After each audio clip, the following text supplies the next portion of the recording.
Hello and welcome everybody to the CivFR Squadrons. We're actually gonna have a team that we've seen before in the last season, but I do believe they actually got to play a lot more games since we did see them.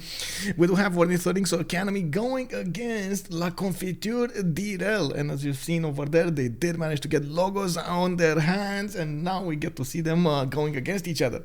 Good evening, Tito's. Hello there, sir, and welcome. First Galaxy Gamer. Hello there, sir. Making a comment here. If La Confiture D'irrel doesn't pick Wilhelmina, game is ruined. Oh, yes, I know, right? They need to pick Dutch. They really need to pick Wilhelmina. Hello there, sir. Alfred GG2000. Good evening. Rafifi, bonsoir, monsieur, et bienvenue. Salty Capybara, good abon, ma'am, and thank you so much for joining us. All Triangle, good evening, sir. Good evening. How are you doing tonight? Also, I did see Brody Butthead being the first one to actually get the promotion and the first one to write in the channel. Thank you so much for being awesome, sir. Welcome. Big shout out to you, Brody Butthead. I do want to take a look at the active ban phase here. It looks like they will go for Highland, so we're actually going to have quite a long game tonight on our hands. The players do want to go for this longer map, a bigger map, so they can manage to get their brains working against each other, and not only their first moves, last moves. I do believe they're gonna try to get as big as they can before they're gonna start trading punches. Adrian, hello there. Ale, le confitures. Let's go. Star Spanky, buonasera, domnule. Wait, did I hear that correctly? Do I have a bug here or something? Oh my god, I think I have a bug. Ornithorynques does mean a platypus indeed. How am I supposed to remember all the animals in English? That is indeed quite a hard one, actually. It took me a little while to actually understand what Ornithorynques means. I would be tempted to ban Wilhelmina against them just because of the logo, Rodri. Yeah, I know, right? Like, look, they just incentivize this Wilhelmina in the game. On the Highlands map, they do want to go for a few bans here. It looks like Spain is going to be taking out Mali, not going to make the gold. We got gold with the production, but not going to be in the game. Looks like Maori, Zulu, and the Cree will be the next ones taken out. And of course, since we will need to see them develop their empires quite fast, or I should say get bigger, they will try to go for Seamers.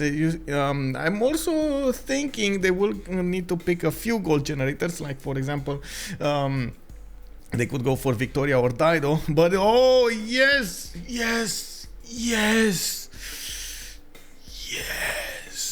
Zeyox, seeing the chink in the armor, the way in for a victory over here. He's gonna pick Menelik the second. Let's go. Oh man. Yeah, I think Canada and Russia might be next. Looks like Russia got picked up, and the Naopil definitely needs to pick another one. Also, Tospa is asking us about the next CWC game. I believe we just got the schedules. We're trying to announce how to say the casters. We didn't make the announcement for the casters, and the first game will be on Friday. Then we're gonna have another game on Sunday, and we don't know if it's gonna be another game on Monday or Tuesday. They need to figure it out. How did Menelik not get banned? It didn't, and it looks like it will need to be taken care of. We need to see how Zeyox is going to deal with this. Of course, Meleagor going for Russia does mean he's also going to get quite a bit of faith generation going. Might try to snatch a few beliefs from Menelik the second, even though honestly I think they have totally different sides to go for anyway. One wants Feed the World, the other one wants choral music, one might actually want Defender of the Faith, the other one might want Lay Ministry, so not really the same thing. Naopil actually not going for Canada. He's going to go for Kublai Khan China. And of course, actually having in the same team Canada and Russia does put quite a bit of pressure on the Tundra. You don't want to get something in between. Going for Kublai Khan China does also give him the gold. Kublai Khan is, like I like to say, a commercial civilization here. Does tend to go for commercial first, and it does have an extra economic policy slot. Very good externals with extra science and the extra culture. So all in all, it's actually quite a very good simmer here. And we've seen it time and time again, so our late game, it can do wonders. Oh! The Zinga, Mbande, oh, Txoumin. Oh my god, guys, we're actually gonna have such a treat. Please do caster teams of 2 or 3 commentators, always better with more viewpoints. Well, I guess it's mostly of the casters, by the way, or the commentators to make teams. So yeah, if you, I guess you've seen how many times actually Justice, Paul did come on the stream on mine. We've seen them go on other streams as well. So kind of depends on their side, on whoever gets the slot to actually get that going. Co-casting, yes, indeed, is a thing. I do have to point out something, though. It does, well, I always when I have somebody on the stream, which of course it's very, very appreciated, but it does also tend to take away from, I would say, my usual schedule, because I do spend more time thinking about every, every move more in detail, and I don't get to actually do my whole other part of the show with the ups and downs, with the feelings, with the hypes, with the so on and so forth. I do try to make a good mix, and this is something that of course I hope you guys like, to try to get a mix between the analysis and of course at the same time the hyping and the feelings and so on that need to be transmitted. Papa with Trinda or toilet, yeah, exactly, yeah, right. So there is this feeling of cooperation, and that is something that I really enjoy, by the way, about the community. Unfortunately, sometimes there are there are cases in which they don't want to cooperate. It is what it is. We do have 2 more bands to go after Mbande did get picked over there. We're actually going to see a new civilization in the game, the new Congo. We will see Babylon taken out. Looks like Mapuche is going to be taken out, Korea, and then Hungary is not going to be a part of the game. Okay, interesting. Definitely, I would think this is not the usual bands we get to see in the games here, and I do believe a lot of very good civilizations were left open. Like, for example, Rome, I was just thinking of that. On the other side, of course, we do have Canada that was left open. The gold is generators like Victoria or Phoenicia, which both actually can do extremely well late game, mid to late game. They are very, very good. I do see Rome actually got picked by Ornithorynques Academy, while Bobnotarobot and Beslag will actually need to pick next. I don't think actually, is he allowed? Is Muhteshem allowed? I think he's not allowed actually. I think he's not allowed. Portugal? Yeah, Portugal also could be a thing. The weakness with Portugal does feel like it's more about the lack of somebody to trade with. If you do manage to get somebody to trade with on the scenes, oh my god, it's amazing. It's Saladin who is... Oh, okay, so Muhteshem is the... it's the other... No, it's not it's the 15% science. Wait, why did they ban... Wow, they banned Saladin? What? Okay, interesting. I see. So this one is actually allowed with the 15% science and culture in the golden age or heroic age, and the +4 strength when not in a gold. Okay, very nice. This was the one I got to play in the Civ game. Ooh, yes. Beslag here coming up with Victoria. He's gonna go for, of course, the gold generation. And Elrohir is gonna finish the draft with Dido. I was thinking when they're gonna start picking these. Honestly, I was thinking they're gonna pick these a lot earlier, but I guess they didn't want to go in for their top picks rather than their next picks. So it is what it is. Yes, no Hojo Tokimu. We don't have Japan. That is quite an interesting story there. Boba crash? Wait, somebody crash? Okay. Oh yeah, somebody did actually crash. Bobnotarobot. Oh man, bro, what are you doing here, man? No, sorry, I can't do this. I saw a bug. I need to crash bug. Give me a second.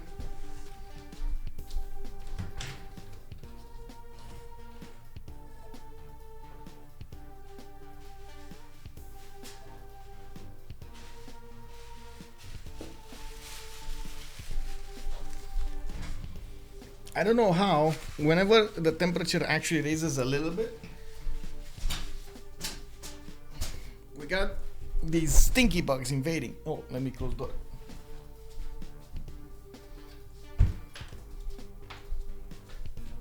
Okay, there we go. No Wilhelmina, no Wilhelmina Tito's. No, they didn't go for it. Yes, unfortunate, but it is what it is, man. Anyway, we do have everybody starting to set up. We're just waiting for Bobnotarobot to actually get in. Really looking forward to see how and who is actually going to play Muhteshem here with quite an impressive, how to say, bonus over here with the 15% science. He is going to need to be careful to actually stay in that golden age, and there is a chance for him to actually go for an attack in the second era with Dark Age if he wants to, especially with the siege units. I'm pretty sure with the extra bonuses that he has from the Ottomans ability, not to mention the extra +4, he's going to benefit from Muhteshem. Against Civilization 9, not in a golden age, he can do such a powerful attack if he synchronizes that. There's so many ifs that needs to activate to have that. On the other side, actually it's on the same side, Nzinga Mbande is gonna benefit from the same bonuses as Kongo, but then you do have the +10% yields and in the home continent, while non-capital city receives -15% on all yields. That is quite a bit of a problem there. I do hope we don't have any 0 MSs. Okay, it's fine. So we get to get in the game. Get in the game. Okay, so I think this is the moment, a good moment to actually set up the map. Let's see what it is. Highlands. We got Highlands. Let's go. No Australia. Yeah, no Australia either. Well, I guess they didn't want to go for the Australians. Australia is actually, I would say, actually not that valued on the Highlands map. Most of the time Australia does tend to be more on 7 seas or continents and islands and something like that. On Australia is a bit of a, because it does get the extra housing and so on. But I guess you can play it on Highlands, especially if you do get these kinds of inland seas here. They do tend to spawn quite a bit.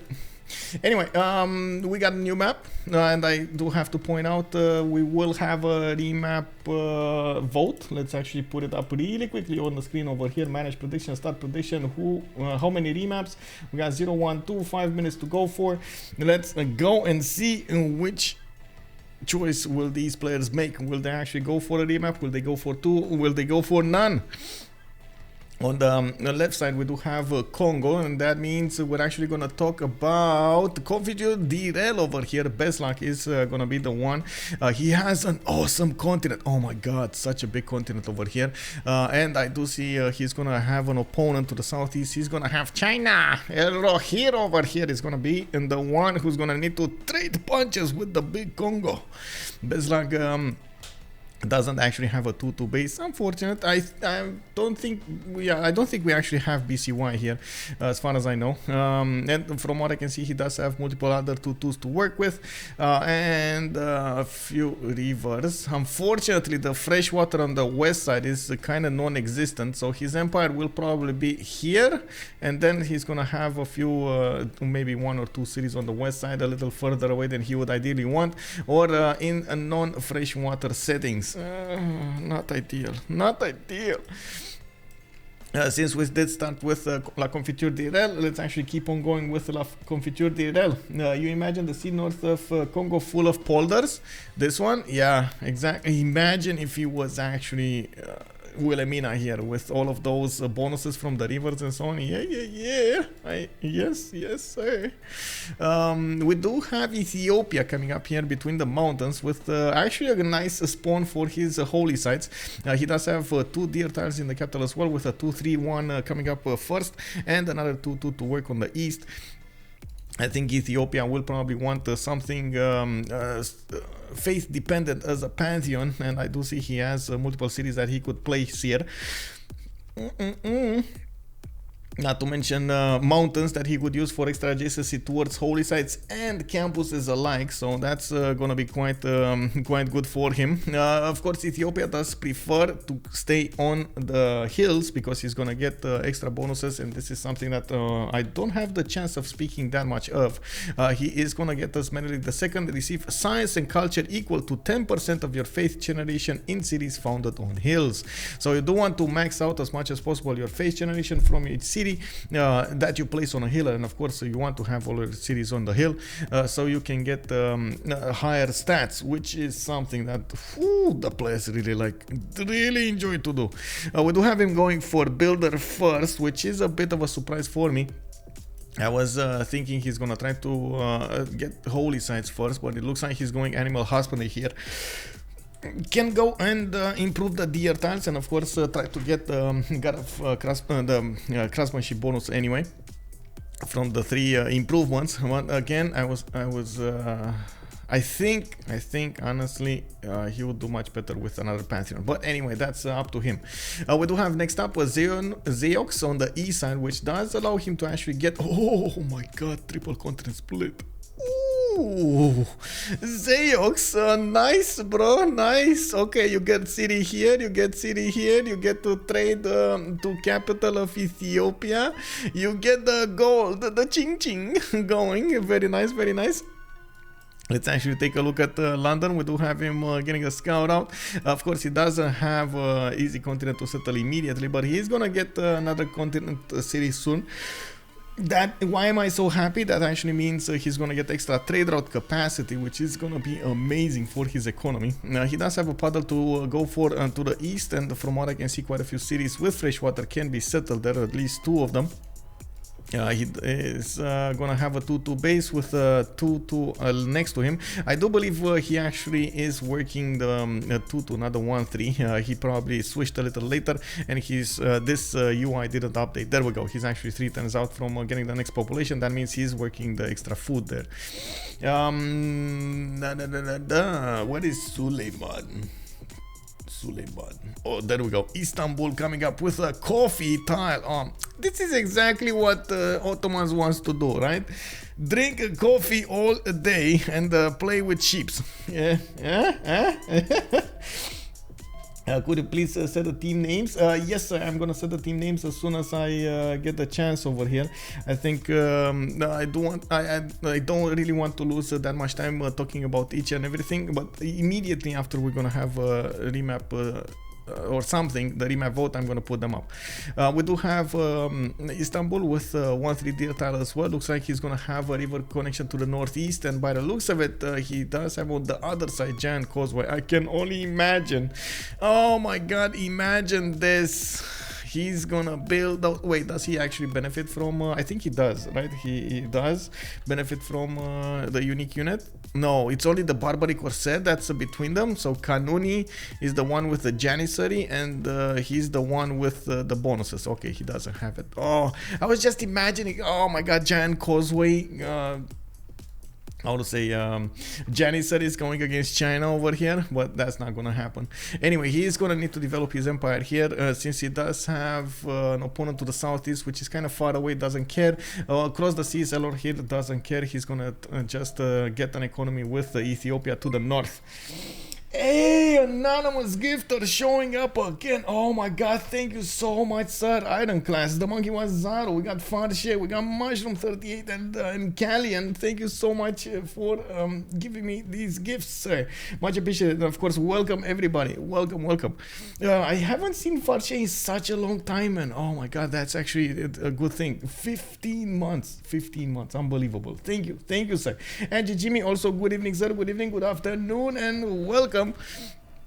We do need to take a quick peek over here on Russia's spawn. Russia does have multiple 2-2 ships. I do see a 1-4 deer tile, and from what I can see, he does have a decent amount of tundra with fresh water, more to the east than to the west here. He does have these 1-tile lakes that will help him actually settle a few cities. Not bad. And of course, the water over here to the northwest can be settled. Oh, I really like, by the way, his name, McBeton.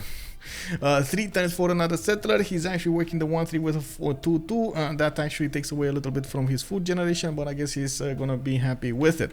Of course, can go for Dance of the Aurora here. Actually, a nice pantheon. We can also try to go for Goddess of the Hunt. He does have a decent amount of deers along these tundra tiles. Looking next, we do need to take a peek over here on the city of Tyre. We do have him getting the diamonds here on the east side, settler coming up in 5, and I do see Reef Fish right next to his captor. He can put away working these, or I should say discovering horses, not going for animal hospital. It would be really important to get the extra adjacency from district next to him. Anyway, has quite a few mountains. I do see he's gonna be quite far away from everybody that he could go coastal against, like London there, but he does have to the northeast somebody to trade with. That's Meleagor with Rome. And looking at Rome here, we do have him 2 turns away from a settler. This is not good, guys. Yes, Rome doesn't usually care about fresh water. He can build granaries, he can get the baths, he can be happy, joy, and so on, and also clean. But just, you know, why would you put production into granaries when you could put into campuses, you know, like, or commercials? And look at this, he has quite a few cities that he could settle, but they're kind of far away. One's in the desert, and the other one is like 6-7 turns out in the south. Not really ideal, right? Not really ideal. Hello, Monkey Wazaro. Good evening, sir. How are you doing? Well, it does look like we're gonna have that remap vote, so that means I'm actually gonna need to put up the team names now. On the left side, we do have what do we have? Ornithorynques Academy. Yeah, Ornithorynques Academy. So OA, that's OA. That's what I'm gonna call them. And on the right side, we do have Confiture D'irrel.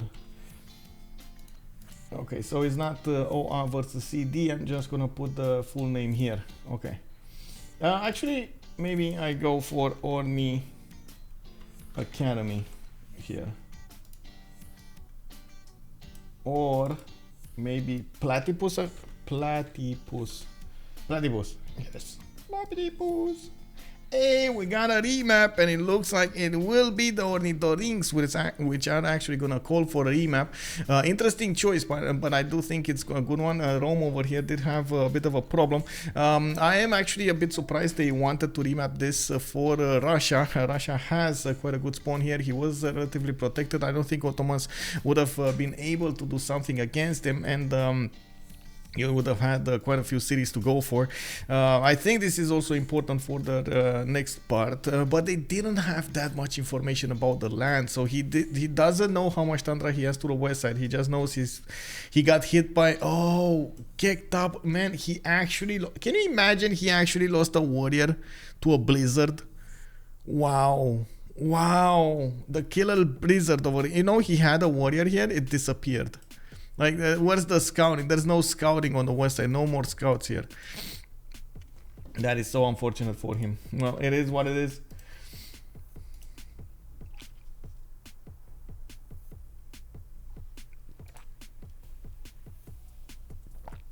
Okay, we're loading into the map. We got our team names going. I think we actually finished the vote, right? You guys went... Wait, you went 99% into the one option? Okay, 99% sure. Who's the one who put 99? Wow, okay. And indeed, the blizzard was a killer, man. A killer blizzard. Anyway, we do have the new map coming around here, and it looks like on the west side we're gonna need to take a look how this is gonna develop here. We do seem to have to talk about the Kongo first, and again he's gonna have a decent amount of land to settle here. Remember, he does get the extra yields when he's on the home continent of his city, so he's not gonna be incentivized to go on the other continent, not that much east or west, but he's gonna go north. He does have a decent one by one they go boom. Boom, says the neighbor. It happened. It was in the middle of the night. We actually got a fire axis crash going, and we didn't know how to fix it. Let me see, maybe it's me. Maybe I lost connection to everybody. That would be bad, but I hope it's gonna be fine. Yeah, I think it was me, actually. Oh no, actually quite a few ones lost connection here to the host. Okay. I think they're gonna call off they're gonna call on it to real over here. Just saying it out loud what everybody thinks, you know.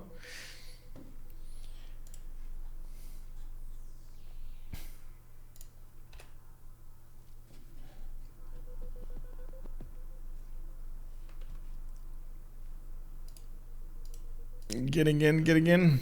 There was an Nvidia update here, but I didn't get the... Oh my god, he actually disconnected. Okay. There was an Nvidia driver update that I didn't do today. No, today. It wasn't last night. It was today. I don't think it actually matters because I didn't get a fire access crash, but I didn't get a disconnect. I don't know why. It's always starting the games that is a bit complicated. It seems like it, right? After you start, it's fine. Like you just keep on going. Choo choo. And yeah, it works. I don't know for what reason, but I guess doesn't really help assuming stuff. Okay.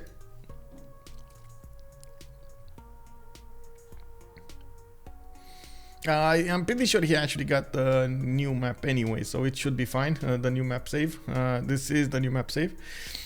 There we go. So we got them going here. It's fine. Thanks to the dang update. Yeah. Well.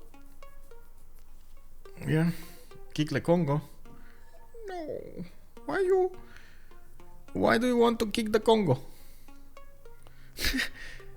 Oh wait, oh it's another Beslag. Oh kick, that's why. Okay.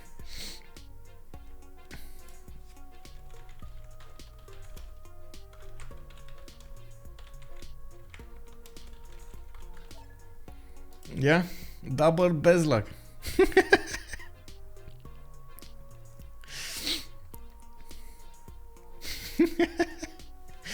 Oh man, what?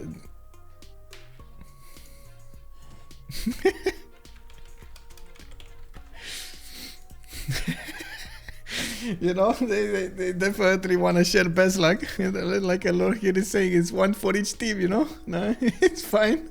Sharing is caring, bro. Sharing is caring.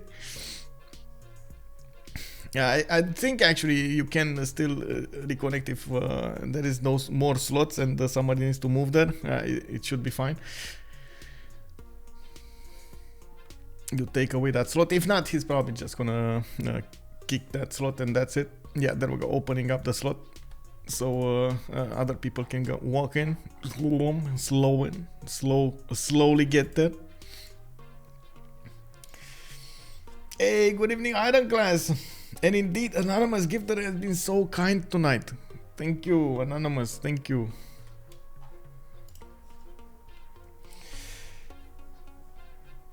Oh, I can't wait, by the way. Tomorrow I have to start the new French lessons going.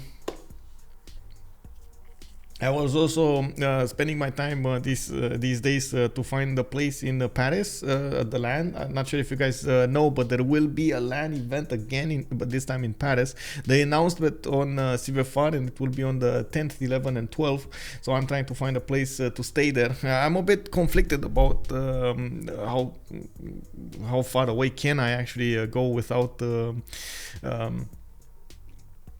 how to say, without feeling that much of a time pressure, or I should say. But I'm fine actually walking quite a bit of a distance. That's usually what I do here around my house anyway, so I do want to try to get some workout done. Where is it exactly in Paris? Good evening, by the way, Histrion. It's a spot or something. I think. Give me a second. Let me take a look because there was an announcement. I don't remember exactly but it is like 3 minutes away from Louvre, from the Louvre Museum. What is it? What is it? Les Spot. Yeah, Les Spot. A Spot. That's what it is.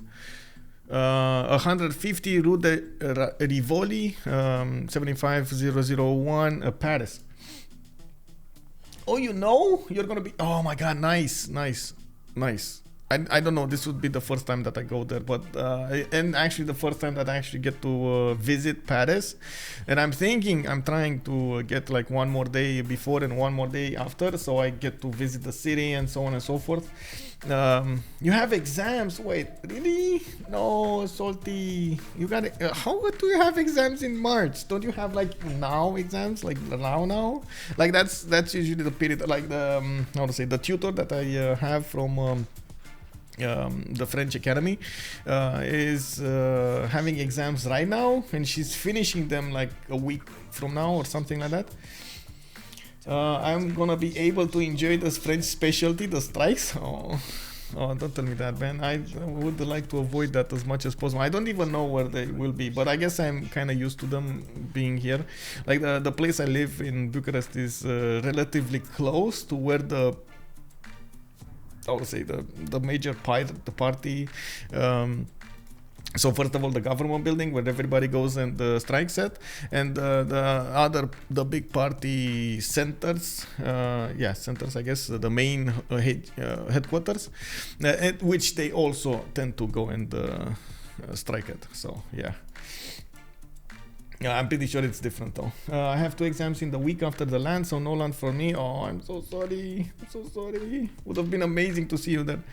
Also, we're coming back to the game here. We do have Platypus Academy on the left side, of course, La Confiture D'irrel on the right side.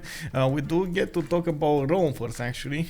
He's going to be on the west side of the map, and Rome is from Platypus Academy. He's going to have a coastal. It looks like he can get extra food if he wants to move one tile to the north there. A lot more fresh water settles than he had the last time, which is kind of good. Definitely an improvement versus the last spawn. And I do see quite a few mountains for his adjacency. He has continent split and a wonder Zangidanxia. Not too bad at all. Now let's take a look at the northeast. We got England, but that's from another team very far away. Congo is also over here, but again other team, so I'm not gonna talk about it. We need to find where Russia lives. There we go. St. Petersburg this time is gonna have 2 1-4 deer tiles and horse in the 3rd ring. This time he's gonna have a lot of fresh water on the east side, from what I can see. Has 1 tile X to develop his land in. A lot more hills, which does mean he's not gonna be that that bad over there.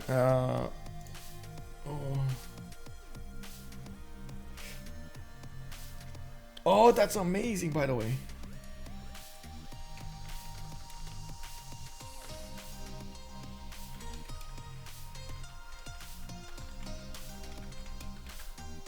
Thank you so much, Histron. Thank you. Also, Txoumin was there was a LAN event for across the pond. Oh, I wish also. Oh my god, I definitely wish also we will have one in maybe like Canada or America on the East Coast, because West Coast for me is just a big no-no. Like West Coast for me would be just $1,200 put into the aircraft. Like that's it. The aircraft tickets, $1,200. What? That's so expensive, man. I ain't got that amount of cash on me. Anyway, I would need to loan. No, my god. And then Sasu, good evening, sir. Hello there and welcome. Also, Pillage Paris IRL upcoming. Oh, I hope not. I mean, I hope not. I know the feeling that what it would cause me to go to Europe. Yeah, I know, right? Yeah. I mean, East Coast, maybe it's, I mean, I'm pretty sure it's fine. It's much better, like somewhere like New York or something like that. It would be much better. I know the city is expensive, but maybe around the city I can find something to stay in. Canada also, good idea.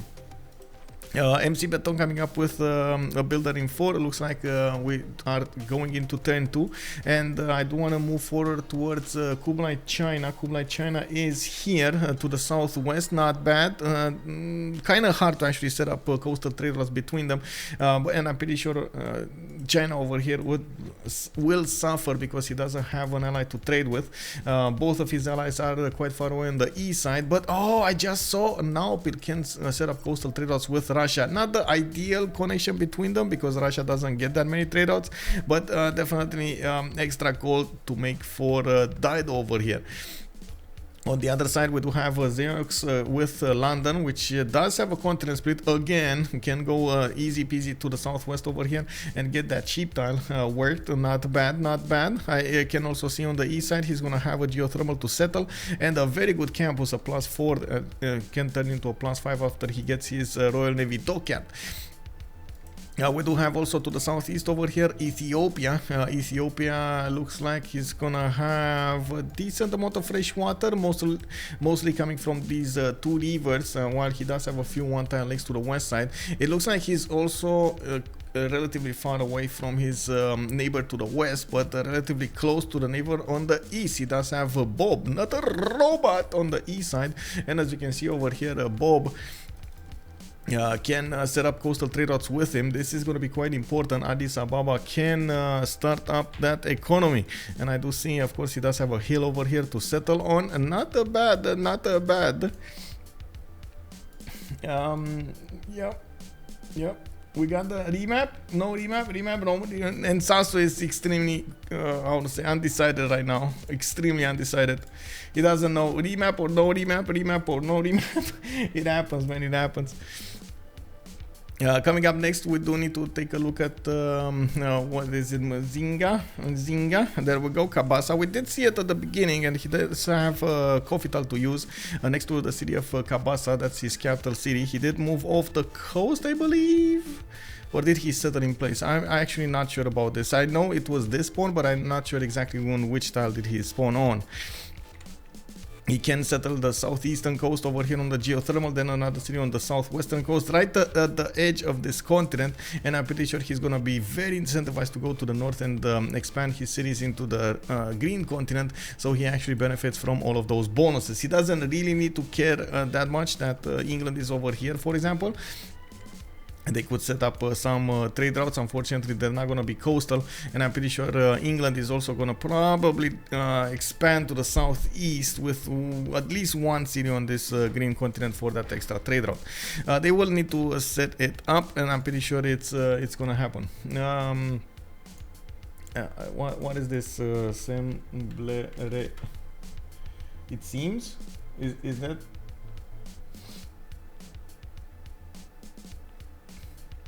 Let me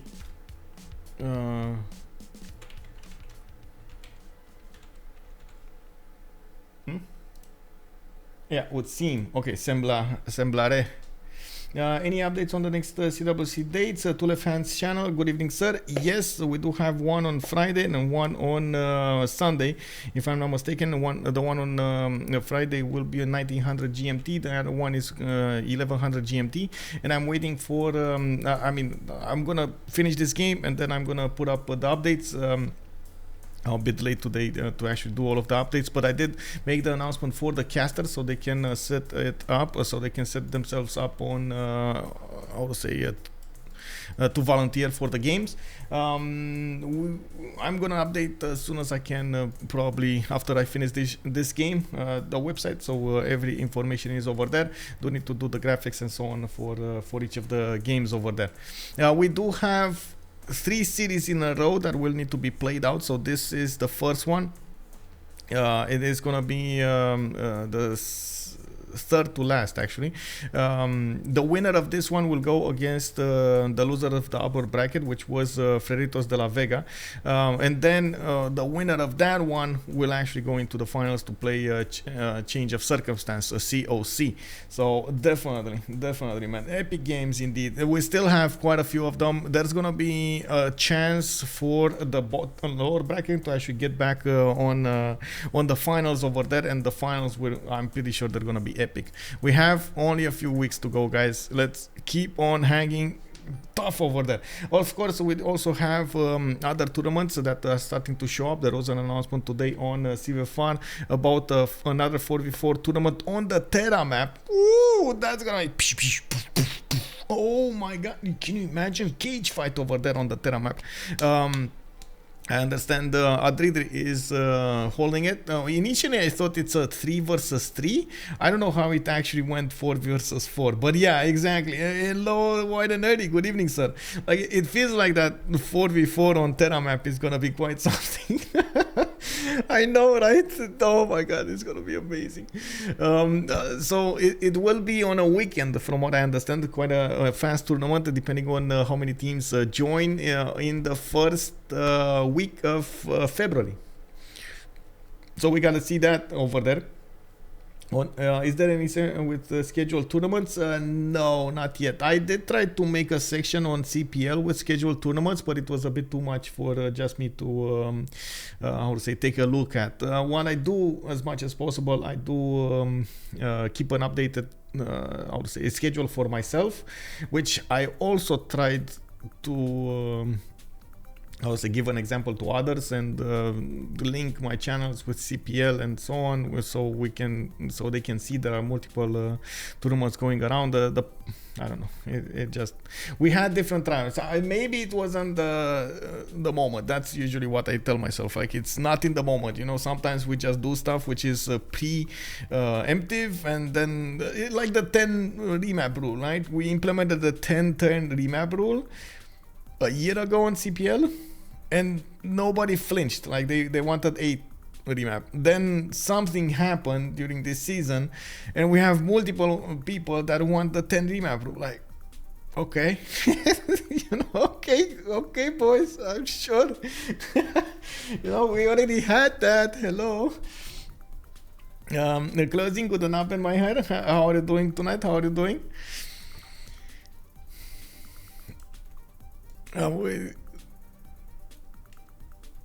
But it is amazing, I gotta say. Overall, I really like the fact that we got multiple tournaments going around, and of course each with its own beauty and value.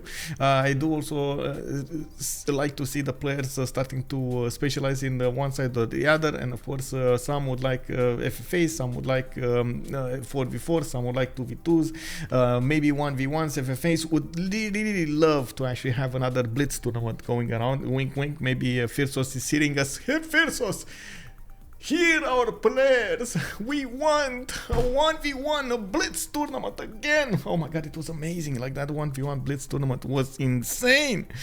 Amazing. So definitely would love to see that one coming. We did have quite a few players last time showing up, and it was unbelievably. Did he finish pedaling? That's what he's saying, right? Did he finish pedaling? Yeah. Oh man, I'm learning more. So he's not making. He's not doing a bicycle. Okay. Bad. Are you the one pedaling? Do you pass second? Okay. Firsos is telling you have to yell louder for him to hear you. Oh, right. Easy. Okay. Yeah. Well, hopefully. Let me actually take a look here. Okay, so we got the boys coming in, turn 4. We do have 4 more turns until they're gonna think if they want to keep this map or remap, and we do need to just bounce around the map to see how this is gonna go. Kongo over here, I'm pretty sure is gonna have a good time with multiple cities with 2 bases, with nice actually resources to use. You see the 211, for example, on the east side. The geothermal fishery is gonna allow him to use the first for extra food in the city. With multiple production tiles to use that, and from what I can see, he's gonna have some reef fish as well. Not bad. I'm quite curious what Kongo is gonna choose here. I'm pretty sure he's gonna want to go for something like commercials, and at the same time, I do have to point out the Kongo still benefits from the Kongo bonuses. Kongo does benefit from that extra 50% more towards great writers, artists, and musicians, not to mention merchant points. This would be the perfect one, by the way, the musician points. It is amazing to actually go for commercials at the beginning. If you do manage to get something like Oracle with Pingala double, you get a hold of most of the merchants during the game. Very important. My only religion victory is 1v1 against Mubenza and Zinga. Oh, okay. Yeah, it's Okay, so we do have Ethiopia coming up here with a builder first. Again, he actually went builder. No, he sorry. This he went scouting to builder. Interesting choice, by the way, to delay his second settle. Not sure if that is a good idea to delay the second settler. I guess he wants to improve his resources. That's another bonus that I didn't touch upon, right? Ethiopia, whenever he improves the resource, he's going to get +1 faith per turn. So that's an easy peasy pantheon over there. Doesn't need to work the card, which does allow him to get more production in each of his city centers. But you actually need to have city centers to make that work properly. So that's why I'm a bit conflicted. Maybe it was a better idea to buy him a scout rather than let him... Oh, wait, they did buy him a scout. They did buy him. No, that's 7 turns. No, they didn't. Sorry, that's 7 turns. Okay. You see, he would have. So the builder took 4 turns and the scout took 3 turns, right? So I'm pretty sure that didn't happen. Anyway, no, he's gonna be late with the second set. Wait, oh, 2 scouts. Okay. 2 scouts. He's not gonna be late. Oh my god, he's later than Phoenicia though. Okay. Others actually are late as well. What happened here? Why does Ottomans have only 4 turns to go for Istanbul? What happened? Oh, okay, 2 scouts. He went 2 scouts. Do we have 2 scouts here? No, that's 1 scout. So that's why he's ahead. The problem with religion is AI doesn't like when you convert it. Yeah, but you know, who cares what the AI wants, right? Afifi, come on. Like there was a post actually by Potato MC Whiskey on Twitter. He was asking, "Oh, what is your favorite leader in like AI leader in the game?" And I was like, "Bro, I treat everybody the same. I just close the dialogue boxes immediately. I don't spend time on that. Like, why would you spend time on that? Right? It takes seconds from your life instead of focusing on the game. You know, just close it down. It doesn't matter anyway. Like, honestly, it doesn't matter what they want. Like, no trades, no nothing. Just take them out, bro. Yeah, bomb democracy. Beslag calling out his computer there. The best AI leader is obviously Gilga, bro. I think you're a little bit biased over there. Is it because of the muscles? As the favorite leader is a way to cause World War III. Wow. No. Non. Momiko, bonsoir monsieur, bienvenue. It's Zinga allowed in CWC now or only in CivFR? Only in CivFR actually, and I don't believe we allowed her in the CPL league either. I'm not sure about that. Okay.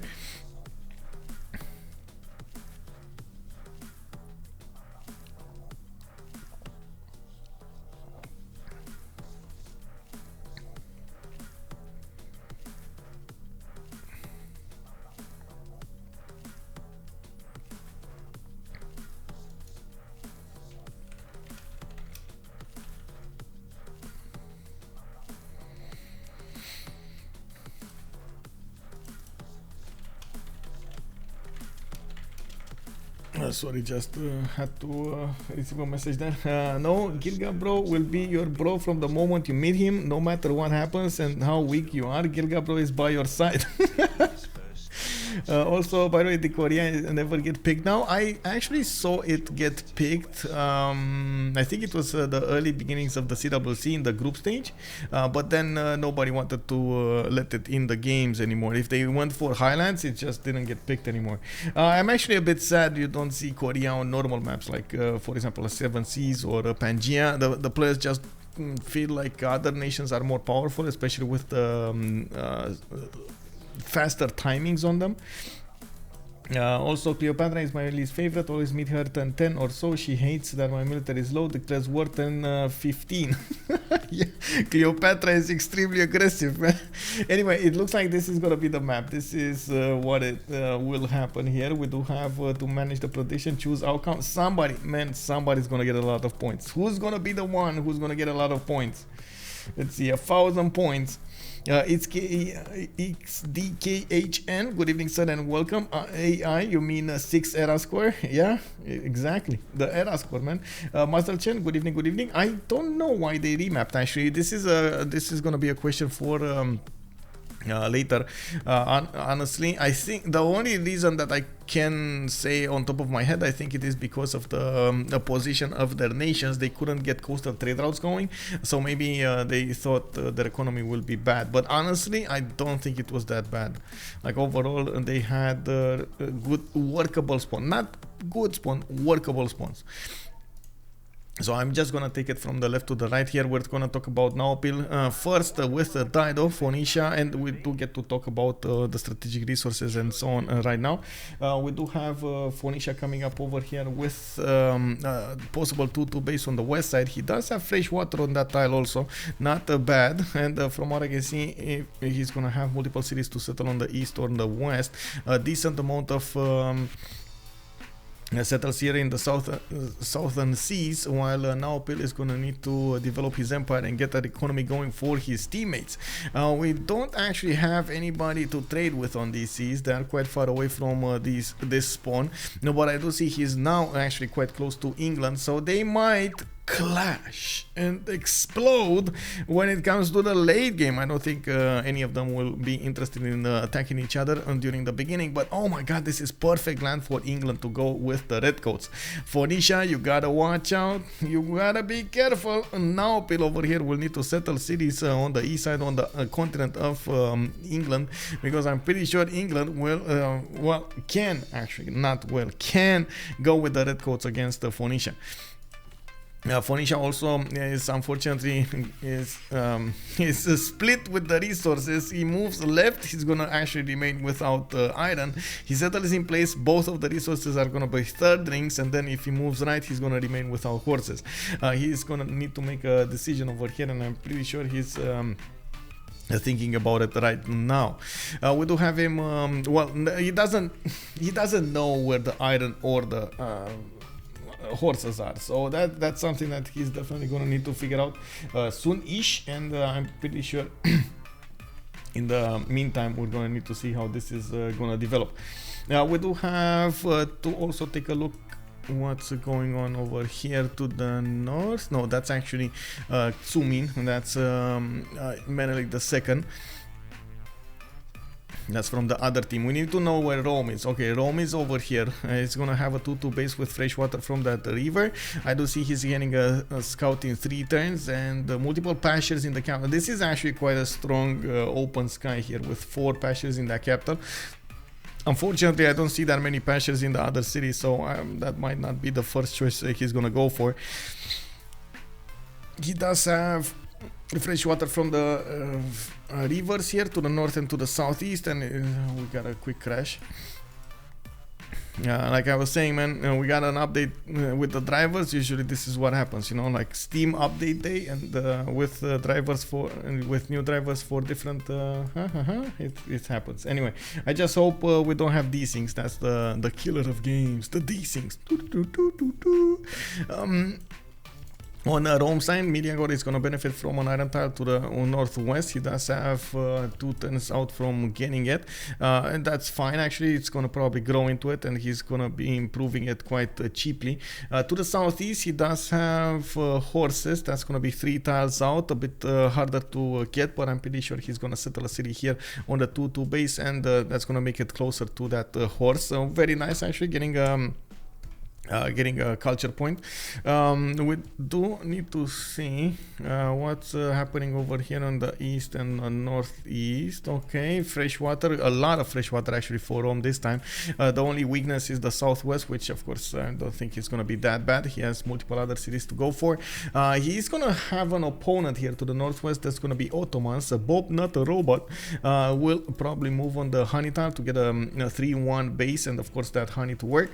He could move on the 2-2 if he really wants to. and be closer to a mountain, maybe, but I still think actually settling turn 1 on a honey is more valuable.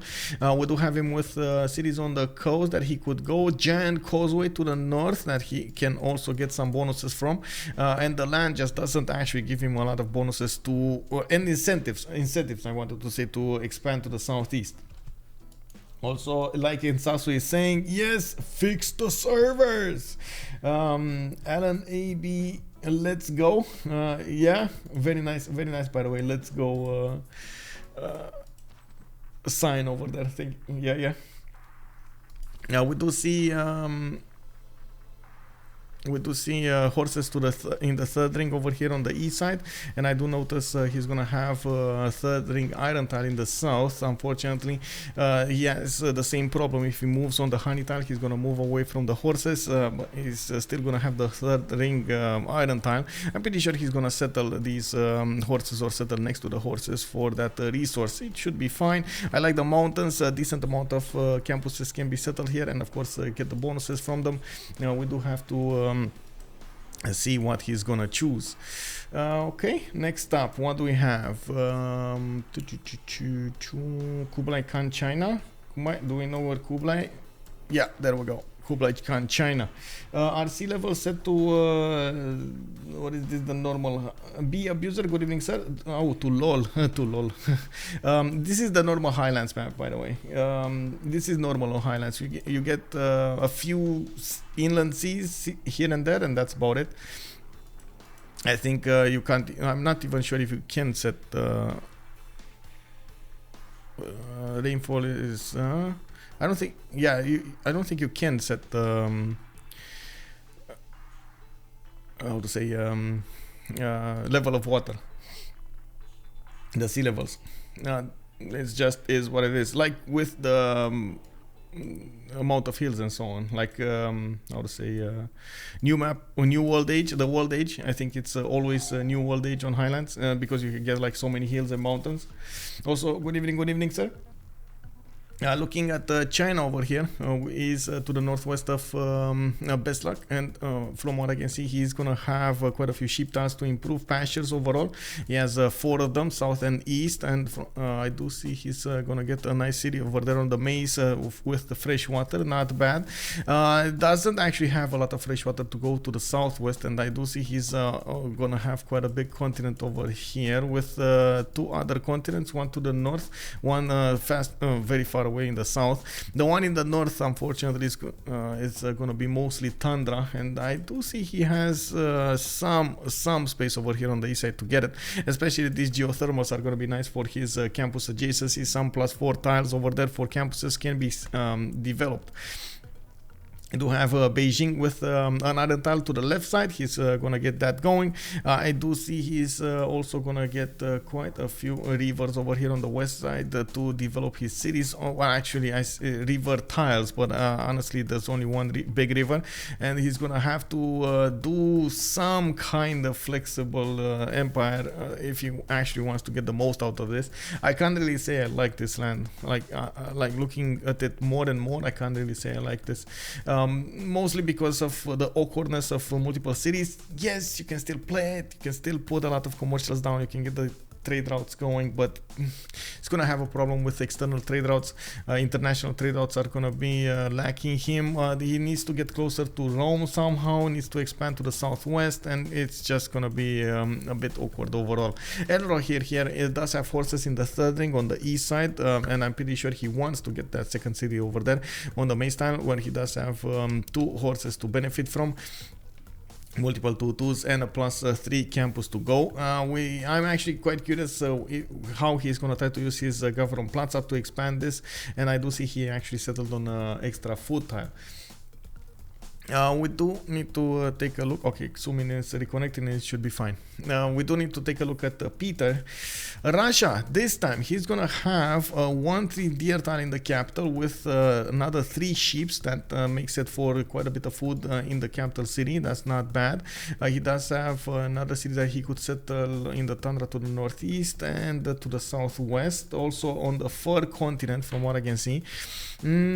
I gotta point out this is not a lot of tundra for what Russia can do. He can go around here to the east side, the southeast of Preslav. And I guess that's going to allow him to expand a little bit more. Right in the face of Rome, he can get some trade routes with him, and I'm pretty sure that they're going to be incentivized to get a coastal set up here. You can see St. Petersburg can settle on the uranium.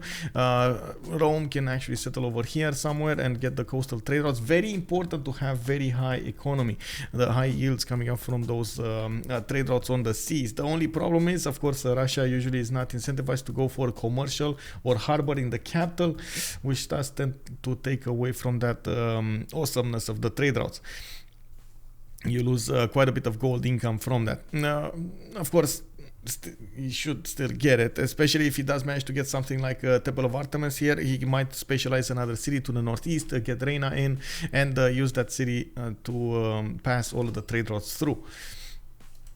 Next up, we do need to talk about the iron. He does have iron in the southeast, from what I can see over here of St. Petersburg. That's going to be 3 tiles out, quite expensive, and I'm pretty sure he's going to be much better off settling around it. He doesn't have horses at all, from what I noticed, not in the northwest, not in the northeast. He's probably going to rely on his teammates to get him the horses, because otherwise he's going to have a serious lack of them.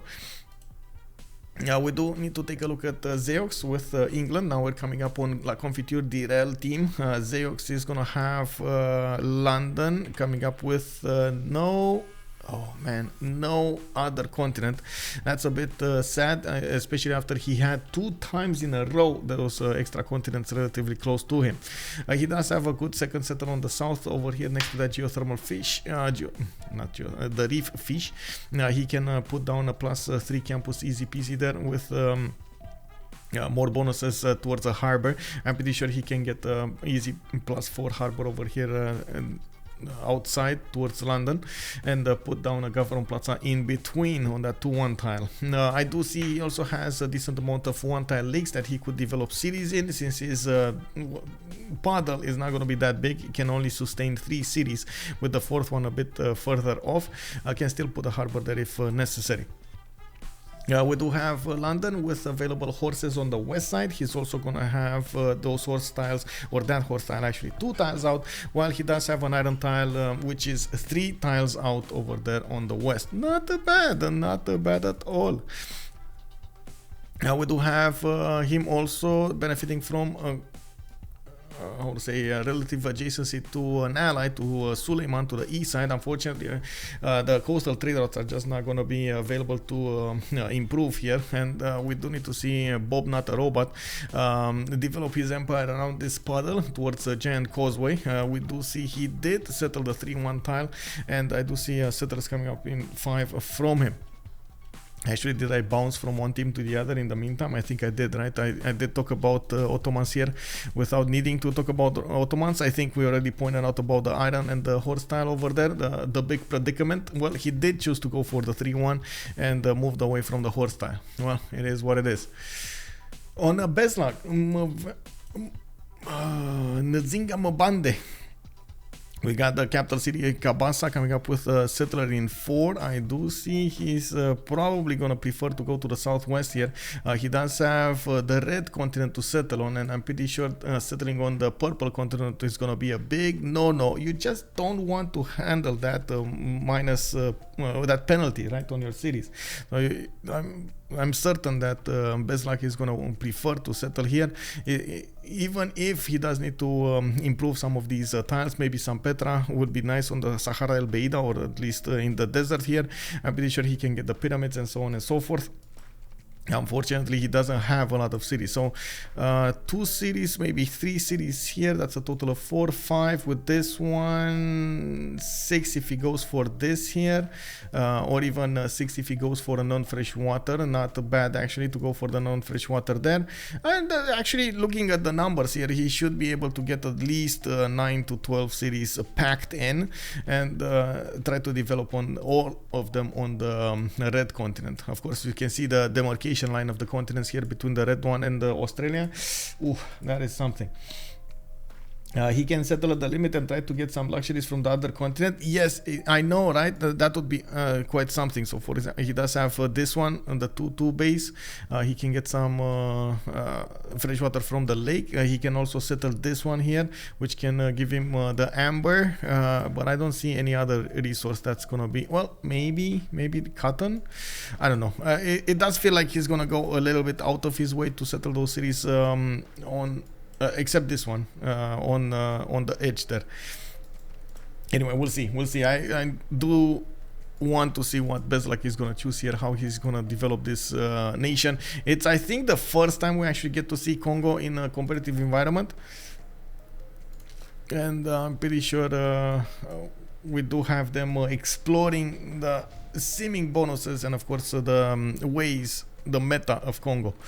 Txoumin with Ethiopia is gonna have already 2 resources improved. He did go again for a builder and a scout, which as you can see here, he does have a settle coming up in 1. He's actually gonna be on the same time as everybody else, not bad.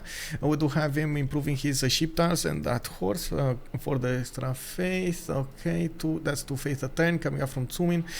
He's actually 4 in the bank. He's gonna get a pantheon really quickly. I don't want to check his earth goddess availability here. I mean, not bad, but not good either. I don't see a good river goddess. Definitely not a good river goddess. I don't see a good sacred path. I guess actually, I think earth goddess would be the best choice here. And we do have him with an iron tile right next to the capital city of Addis Ababa. And of course, I did mention he just improved the horses. I'm a bit surprised he's going to the southwest with his settler, though. He did not see the cattle? Did he not see the cattle? Oh my god, he did not see the cattle. Like, that would have been the best one ever. I guess he's going for the oil somewhere, but I'm pretty sure he would have been so happy to have the extra food from the cattle. And of course, other resources around that he could improve here, relatively easy. Anyway. Needs to be careful. If he actually settles next to that stone tile, he's gonna take away these other settlers on the east. Oh wow. Wow. Okay. That's emergency sub there. It sounds like emergency sub. I don't know what's going on there. It is what it is.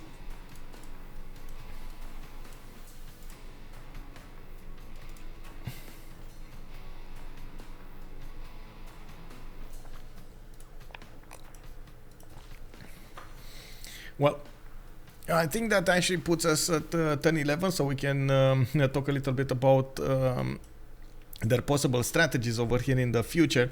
Usually I do tend to wait a little bit for the game to start up, as in you see where the players are going to settle, how they're going to try to develop their empires, which are the districts they're going to put down first, and so on. But we can talk about their choices, their early choices, so we can have a little bit of a flow here. As you can see, Russia did go for Lavras first. He did put next to the mountains the first lava, so he can get some extra adjacency there. I think it's just a +2, and it will probably just 1 turn away from seeing him pick a pantheon, 1 or 2 turns away from seeing him pick a pantheon. He does get 1 extra phase per turn from when he settles the city center, so I'm not sure if he settled the first or the second. I'm a bit confused why he did not settle the copper mine, the copper tile for a 2-2-2. Maybe he initially thought there is a chance to go for religious idols, and of course with multiple copper mines he could have actually had quite a few extra ones. He does also benefit from diamonds, which was also or can actually be improved with religious idols. Oh no. Oh no. Bobnotarobot is saying their 2 subs were on the stream. I'm not sure if on my stream or on Monsieur Sisi's stream. Emergency sub.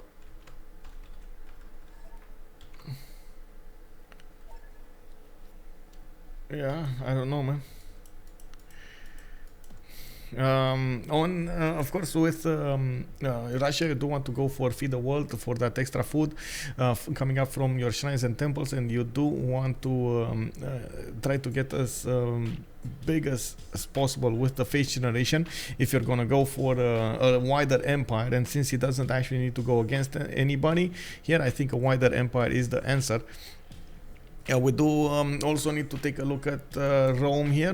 Rome would really like to expand his empire to get all of the benefits. I'm pretty sure he's going to want to go for that 2-2 base, or he should go actually for the 2-2 base to the south.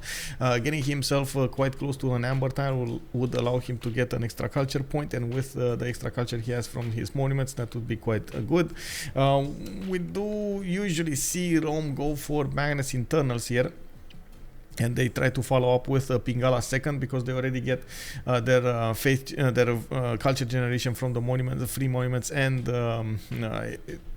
with a pen brush and voice ability, and of course they do try to balance that with a science generation that they're gonna get from Pingala. We do also see him is gonna go for a third settler soon. Also, usually the meta with Rome would be to go for commercials. I think he might actually go for an early campus, especially since Rome is going to be having on the west side over there a +3 campus spot that would incentivize him to go for a campus quite early on. He has another one over here, a +2, that he needs to put some gold in next to that reef tile. And from what I can see, of course, he has another one here if he goes a little bit further next to the mountains. I do want to see how much okay, he doesn't have the vision over this one and this one, so he doesn't know anything other than this +3 in the capital here. Okay, usually even in these scenarios, the Roman leaders or the leaders that do play Rome do tend to rush for commercials anyway. I do think he's going to make quite a bit of a competition with Elrohir, and they're going to need to compete against Beslag and Bobnotarobot. On both sides, we're probably going to see them try to get those merchant points, which are quite important, especially when you're talking about the merchants that give you those extra trade routes. We've seen it quite time and time again, how the economy of a player or its ability to get a lot of production and food can make or break the game. Of course, we've actually seen the opposite as well, but well, I guess it was production versus gold generation on one side, and strategies versus long term. We do also take a look at London. London usually has a relatively easy opening. He wants to go for Vido cards. With those, he's gonna get the admiral points, the gold, and usually tends to go for pen brush and voice to get the culture out of those districts as well. From what I can see, he has a decent amount of spacing for his campuses. Next to London, he has a possible +3. Next to his second city, his possible second city to the south, he also has a +3, and quite a bit of fresh water here. Also, Kongo is in the game, +50% bonus. Yes, Kongo is amazing, by the way, when it comes to generating merchant points or even writer points. It is amazing. Would go as far as to say that I think it is quite underused in the games, Kongo as a nation. And I would like to see more of him. He's extremely strong. Like those unique units, for example, are the best counter for immortals. They just don't care about immortals, and archers overall, not to mention they do manage to he does manage to sim quite a bit. If he is in a relatively free sim position, he will get a lot of bonuses. Also, the upside of Kongo, if you do manage to get relics from the beginning, oh my god, so he gets relics, and I'm talking about Kongo, not really well, Kabasa as well, right? I think Kabasa as well. Oh no, does he? I'm not sure if Mbande gets the bonus, but I think it does, right? It's juicy with relic, yeah. Access, yes, access. Also, good evening, sir. He does have a continent split, unfortunately. It's he's gonna need to stay in the south here, but he has how to say, he has some cities that he could put one freshwater here, one non-freshwater here. Tempuet, good evening. How are you? Bonsoir, monsieur. Bienvenue. It's definitely doable. Yes, access. I do think it's definitely doable. The first city, he's probably gonna put it here on the 1-2. That's the one I would go for also. And I think one of the second cities would either need to be here to the northeast to get the banana working, and of course multiple tutus with chops, or east side over here somewhere. I would not prefer this one though. I'm not sure. What is this? Are they talking about his computer just firing up or something? It's too hot. Reminds me of my game a couple of days ago with the 5 relics 1023 on Kongo. Oh my god, that's amazing. I know, right? That is insane. Like, if you have such a good start at the beginning, Kongo just goes wild. He can like turn 20, he can start one turning settlers or something with like 4 or 5 relics. It's so good. It's so good. Especially if you have Candy. Is Candy in the game? No, Candy is not in the game. Easy relics, easy free relics from Candy. I had one of those games in Timor, and we had Nader Shah, we had a new Persian leader, and I was Congo, and we had somebody on our team that was saying, oh, Nader Shah is just so bad, and Congo, no, Congo just doesn't work. And I was like, come on, bro, like, Congo is great, just trust, just believe. You know. And I managed to get 4 relics that I turned 25. And I was like, 1 turning, 2 turning commercial, 2 turning settlers. I was doing everything I could over there, and the gold, which was amazing. And from what I noticed, we did have on the other side somebody trying to attack into Nader Shah, into Persia with archers, and Nader Shah just made 20 or 30, I don't know, a lot of them. Like, they were everywhere. They were like literally on every tile. I just pumped gold. I started with commercials and I started to pump gold into Nader Shah, and he just got an immortal on every tile. No archers, just an immortal on every tile. He was, man, he destroyed his neighbor. It's amazing. Man, those immortals just eat archers for lunch. They're amazing. Hey, Big Rusty Big, good evening, sir. Is Yongle available to ban pick in these games? And if so, has he been? He seems not to me so strong. It is so strong. Let me actually take a look at the rules here. In the CWC, in the Civilization World Cup, we don't allow him yet, not for the remaining of the season, because the players do tend to need a little bit more time to get into the meta. But in the CPL Premier League and in the Squadron, it might be a little bit different.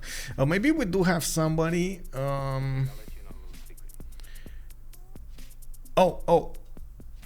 the only one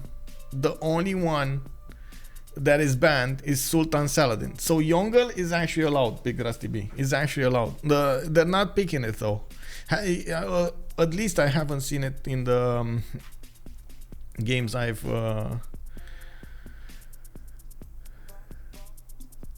Wait, whoa. Wait, one second. There's a thing over here.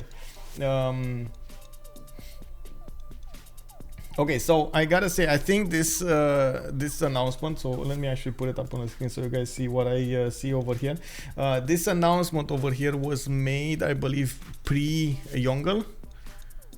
This was on the 7th of January, so this is pre-Yongle. When they said one single save will be auto-banned this season, Sultan Saladin, Babylon is available, and also all of the other new civs. They're talking about the previous civs that were released, and of course we're talking about the new Kongo or the new Ottomans and so on. When they do come available, they will the others will be banned by default. They will always be banned by default until otherwise communicated. Right? This is what it's saying. So I'm thinking, since Yongle didn't get communicated exactly by the Squadron admins, it is still banned.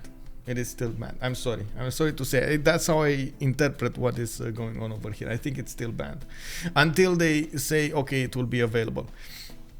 I don't think BBG team had a little bit of time to take a look at it, but we do have the new Kongo in the game, and we do have Suleiman Muhtesham as well in the game, going against the other meta, the old meta over here. As you can see, Naopil with Phoenicia, we got Rome, we got Kublai Khan, we got Peter.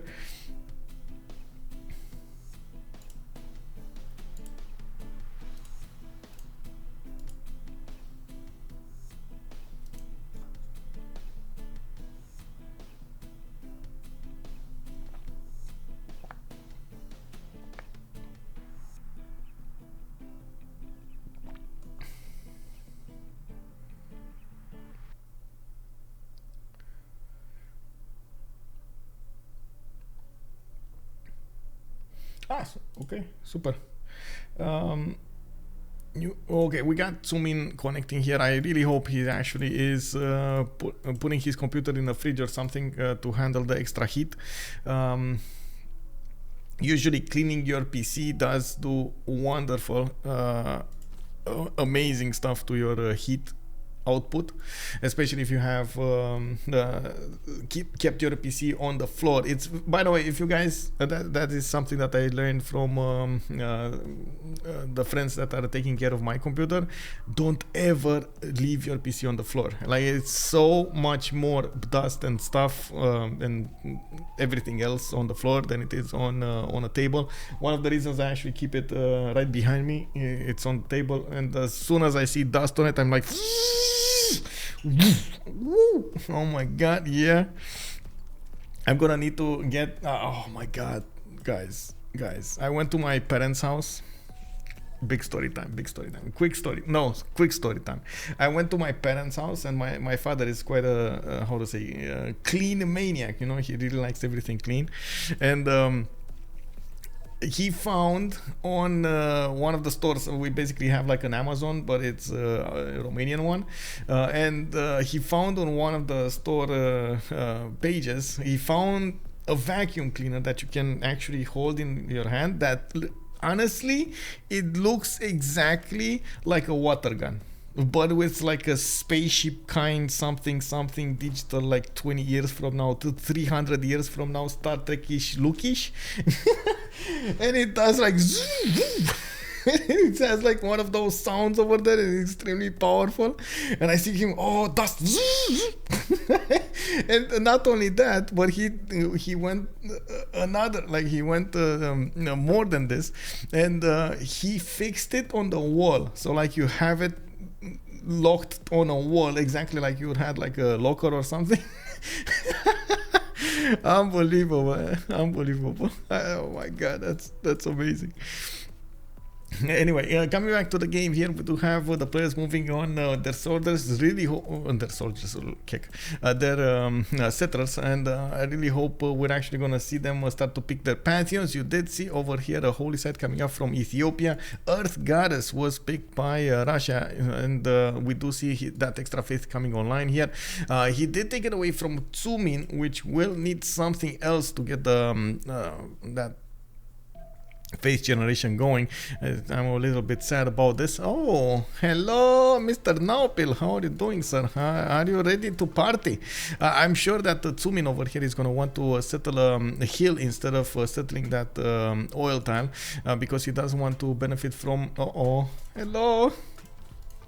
He does want to benefit from the bonuses, the extra science and culture coming up from settling hills over here from his faith generation. And as you can see, he was made aware Phoenicia did get a scout. Of course, it wouldn't actually have been in takeover next. I don't know what Wonder Boy is wanting to give us over here, but I'm hesitant to click on those dots. Because that's what it means actually in Sasu. Platypus is actually Ornithorynques. Ornithorynque is a platypus.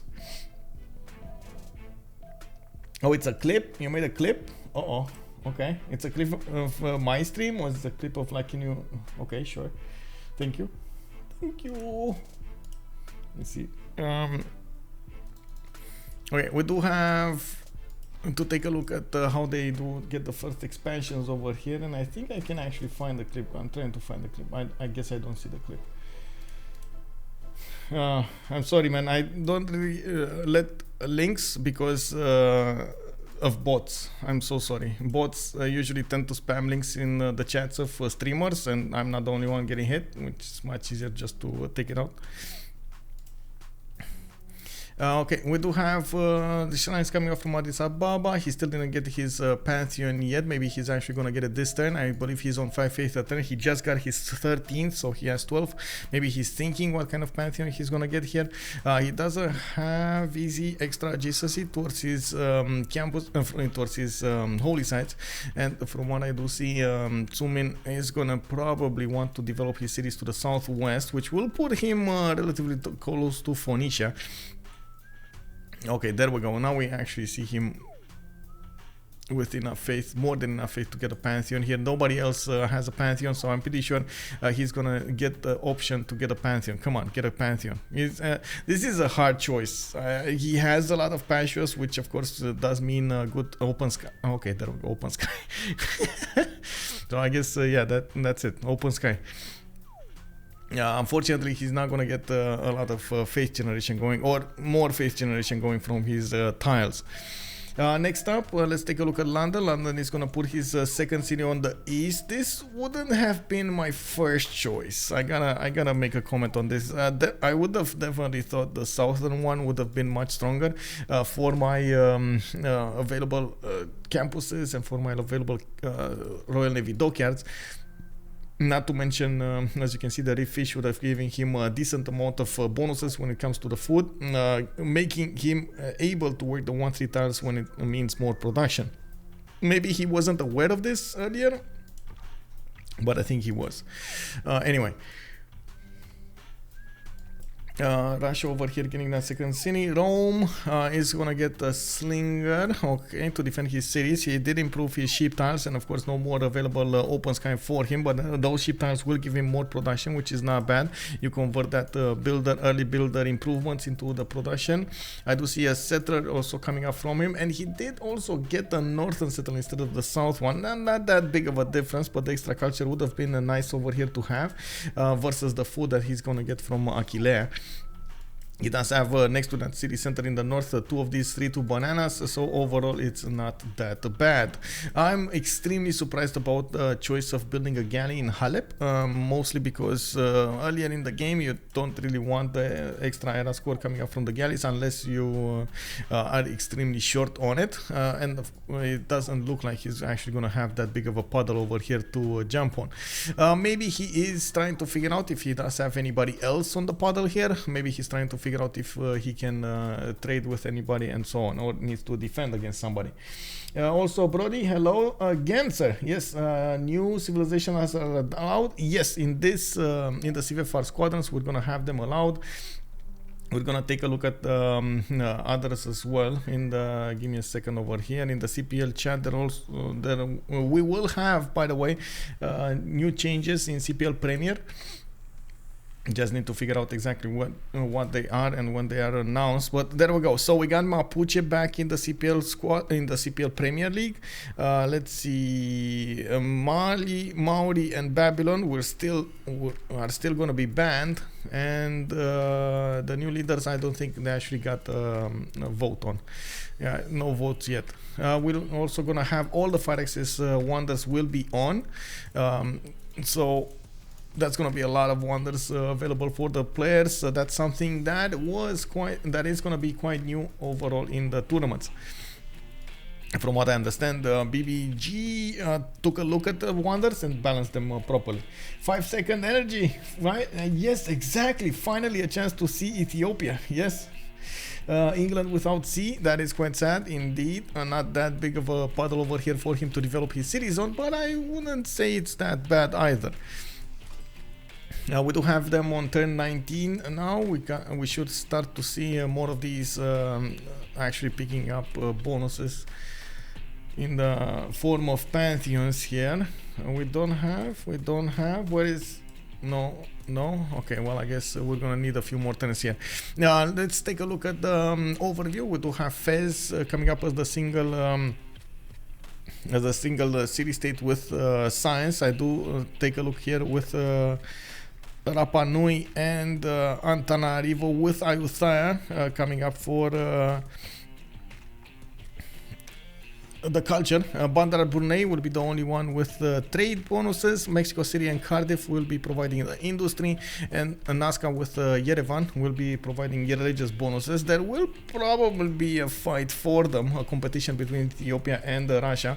Both of them will want a decent amount of faith generation during the mid to late game, so I'm thinking they will probably try to snatch these, get control over these. Now we do have, did I say the military ones? And Gazargamo with Granada and Preslav will be the ones for military bonuses. So we do have a decent array of them with good unique bonuses coming up. Not a lot of the trade ones. Well, only Bandar Brunei in the game will mean, of course, they won't get that many bonuses for those markets, but oh well, it is what it is.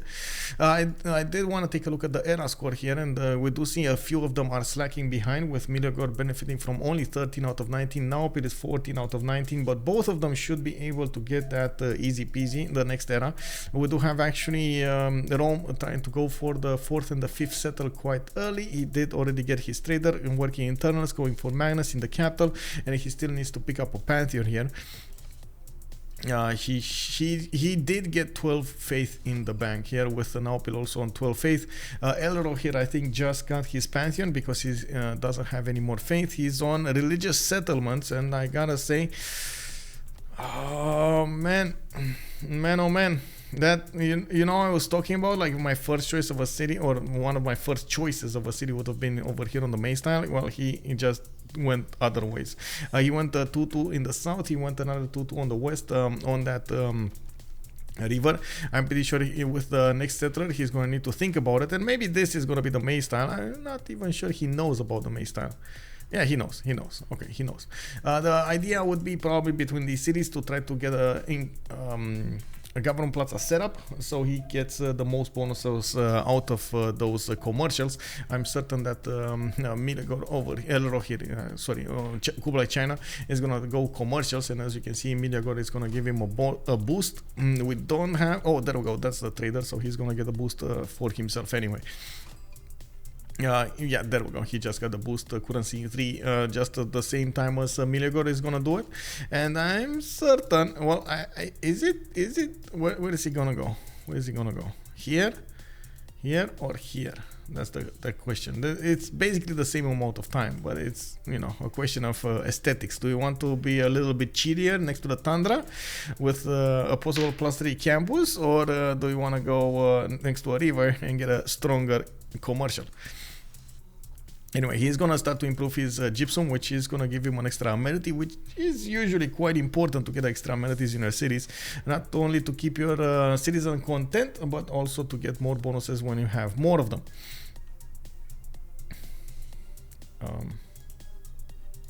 Okay.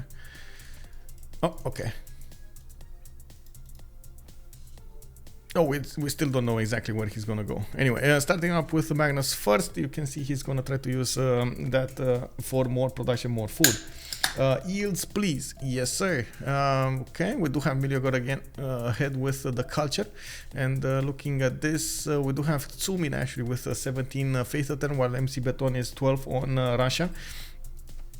Most of the players in the game are starting to get their third cities going, and from what I do see, Phoenicia did try to pillage a few tiles here. It's being pushed back by the archer of Ethiopia, and that's one thing that also Ethiopia does benefit from, that culture from open sky. Not bad. He did get the Zoroastrianism. Oh, that's why he probably got the face generation with a project or something.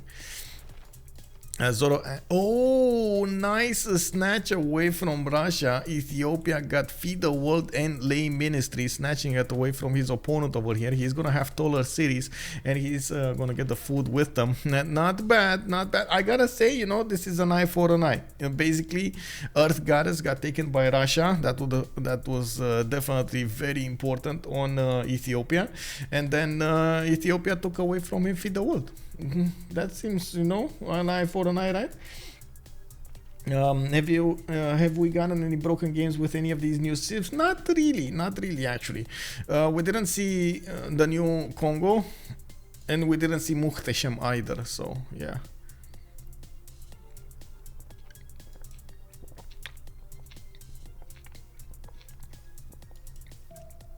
By the way, do we have anyone that knows Turkish?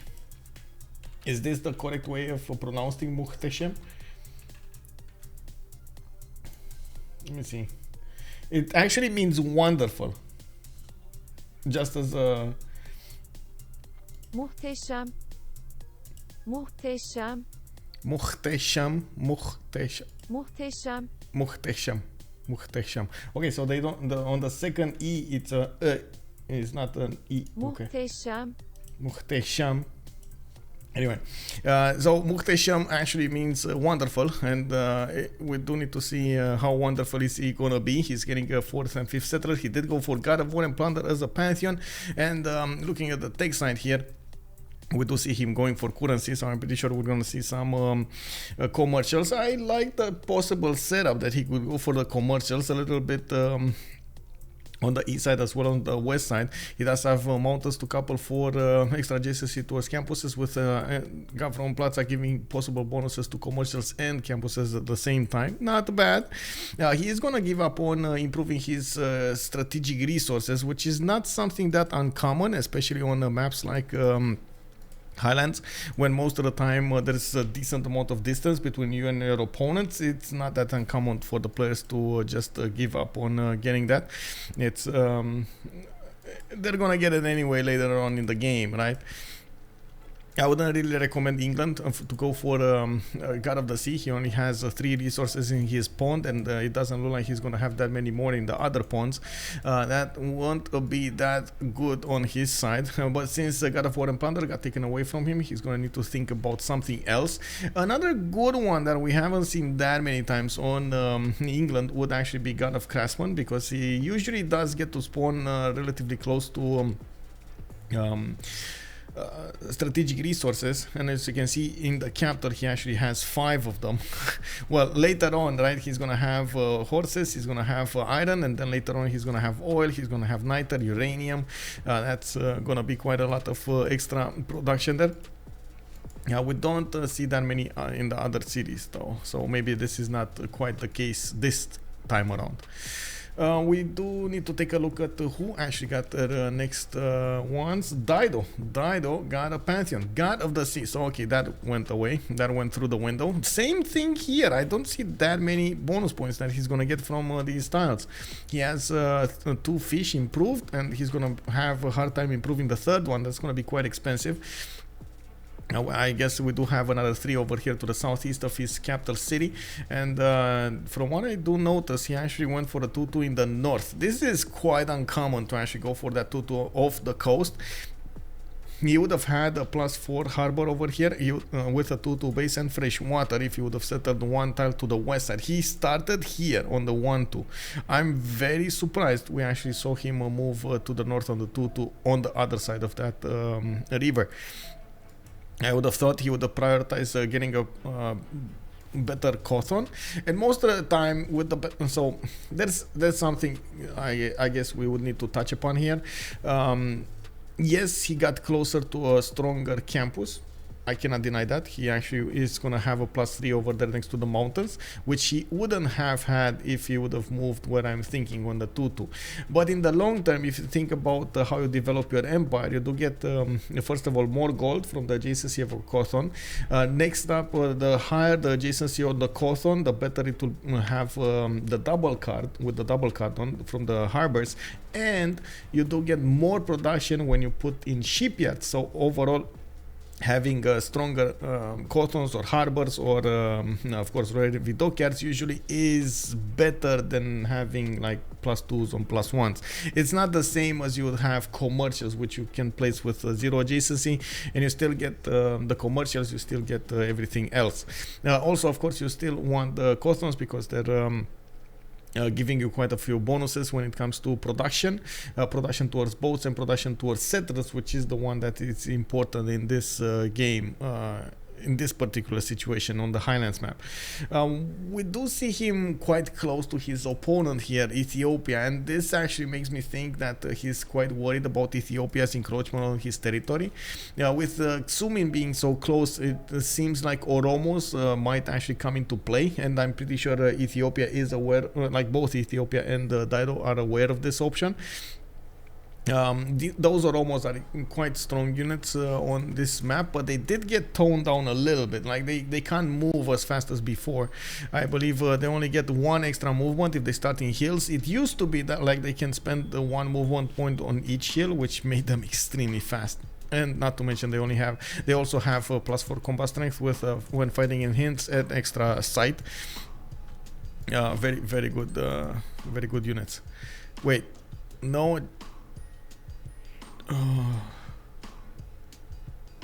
Oh man, this feels so weird. Right after I went through all of that talk over there for the tech talk, I see 0 JCC Cothon being placed down. Kinky Dreads, good evening, sir. How are you doing? Hello. Well, we do have more Cothons coming around here. I am actually very curious why he did move. This is like, I think, the most important question I'm gonna see about in the next one. Well, we do have McBeton getting a goodie hut, and he did get a free relics. McBeton. Oh, it's on the other team. Man, it's on the other team. I feel so sorry, Beslag. The first relic went to your opponent. Haha. Man, you're gonna have to wait a little bit more. Does he even get actually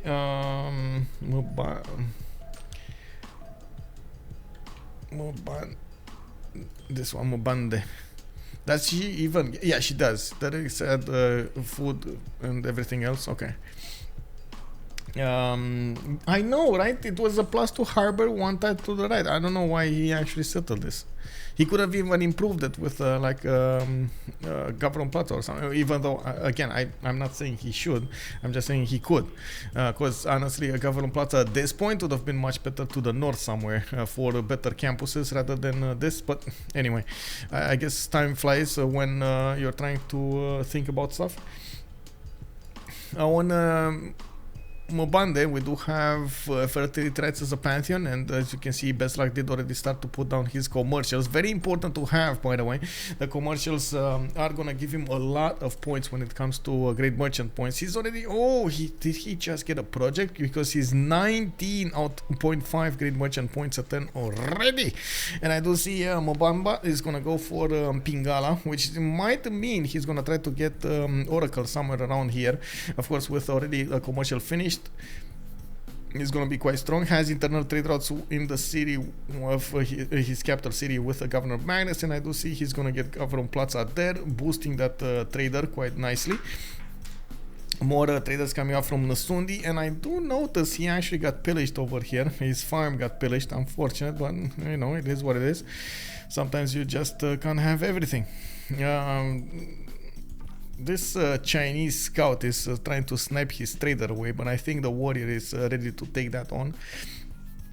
And we do have, we're turn 29, 2 turns away from seeing the era turn over, and I'm pretty sure everybody got their pantheons now. Lady of the Reeds and Marshes will be the option for Zeyox tonight, and you do see he's gonna get extra production from the northwest. Okay.